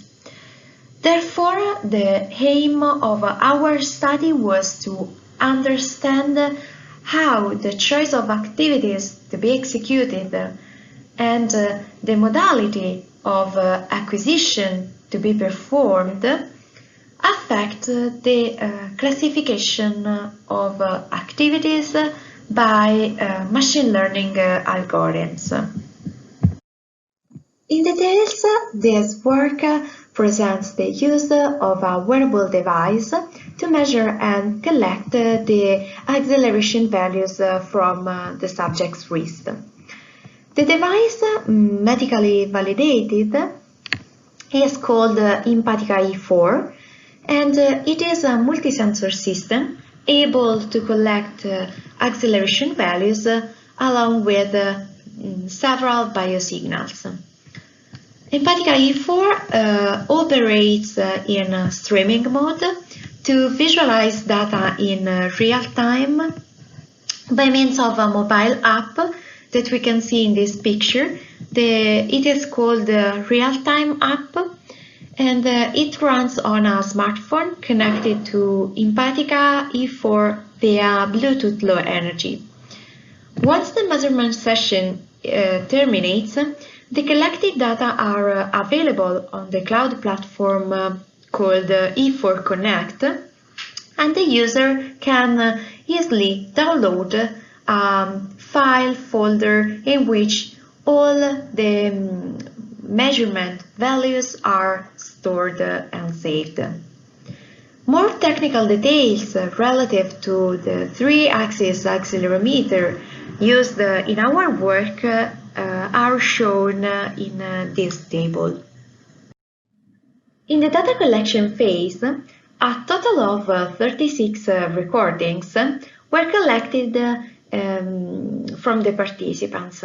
In particular, 18 were collected from males and 18 from females. Each subject was asked to perform 6 different activities of daily living pertaining to both personal hygiene and housekeeping domains. Activity recordings lasted around 5 minutes per each activity. Measurement data were collected, as I said before, by wearing the Empatica E4 on the wrist, specifically on the dominant wrist. And the participants followed a specific acquisition protocol for obtaining a realistic data collection. In particular, measurement data were collected in a living environment, performing the activities as much natural as possible with real daily objects, as we can see in these 2 photos. But although participants were supervised, any instructions of how to perform activities were specified. Starting from the acceleration values collection along the 3 axes, the pre-processing steps of an activity recognition system included, first of all, data filtering with Butterworth and medium filters to remove high-frequency noise and abnormal spikes, respectively. After this, data were labeled and segmented, which means associate a label to data and segment data in time domain with fixed size and non-overlapping windows. Finally, the meaningful units and features about each activity were extracted from each segment. This table summarizes the overall features extracted in time domain. As specified in the table, the features were obtained from the acceleration values along the 3 axes and from the acceleration signal magnitude vector. Especially because according to the literature, the signal magnitude vector exhibits reduced sensitivity to orientation changes. Some features listed, as we can see, were computed just once to avoid the redundant information content of features that could affect the classification performance of machine learning classifiers. This dataset of features extracted from acceleration data were processed as a different input for 6 among the most commonly used machine learning classifiers, and then the results were assessed by using the Wearable learning tool. The machine learning classifiers that we used in our study are listed in the slide. Such classifiers elaborated the training and the testing phase, implementing the 10-fold cross-validation. This means that the overall accuracy, defined as the ratio of correctly classified activities over the total of activities, was computed as an average over the total 10 iterations. The preliminary evaluation of the classification performance provided by the 6 classifiers is summarized in this table, in which the achieved accuracy levels are reported. Among the 6 classifiers, it can be appreciated that the highest accuracy is achieved by J48, that is the decision tree, and the random forest, while the naive Bayes classifier provided the worst result with an accuracy that was lower than 60%. The other classifiers achieved an accuracy with values between 80 and 90%. Besides the accuracy, further confirmations are observed from the F-measure, sensitivity, and precision point of view. All of these metrics were computed for the 2 best performing classifiers and for the worst one. As we can see in this graph, the most relevant results among the 3 classifiers involve the J48 and the random forest algorithm. Naive Bayes classifier confirmed the low values. These considerations were also evaluated from the confusion matrix point of view, where the actual classes are along the y-axis, while the predicted classes are in the x-axis. These tables are both computed on the random forest and the naive Bayes algorithm due to their performances. Looking at the naive Bayes algorithm with the worst performance, we can notice how some activities are confused more frequent than others. In particular, we can see dusting and brushing hair, ironing, and dusting, and washing hands with washing dishes. These last couple of activities is confused also from the random forest classifiers, even if it achieved a very high accuracy percentage. More in general, we can conclude that the choice of activities performed strongly affect the performance of machine learning classifiers. In fact, some misclassifications are evident in both the confusion matrices.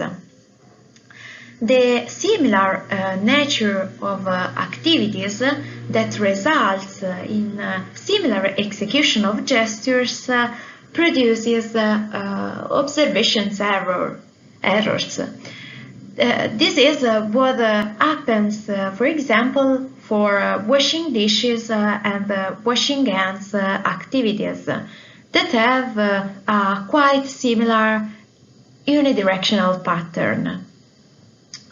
Another example is the couple brushing teeth and ironing clothes activities that have a natural randomness during the execution of activities in common. Additionally, the results of our work show that the modality of acquisition in uncontrolled conditions, so with a naturally used device, natural environment, and unconstrained execution of activities, add some difficulties to classify the activities. In any case, we can say that the features set extracted from time domain and that we used in this work was suitable to achieve a good percentage of accuracy for most of classifiers. Thanks for your attention. This is my email address. So if you have any questions and comments, they are very welcome. Thank you.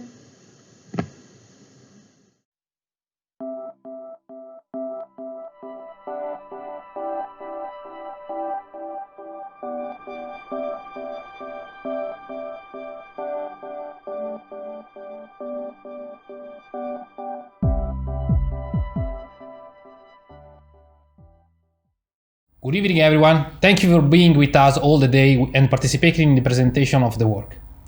I hope you were able to communicate with the presenter with the platform that EAI kindly has made available for us. Thanks again to EAI for the support in the organization and all the technicians who implemented the platform that made this digital event possible. Thank you. Before concluding this day and the conference, I have one last task: the best paper nomination. I admit that it was a difficult task.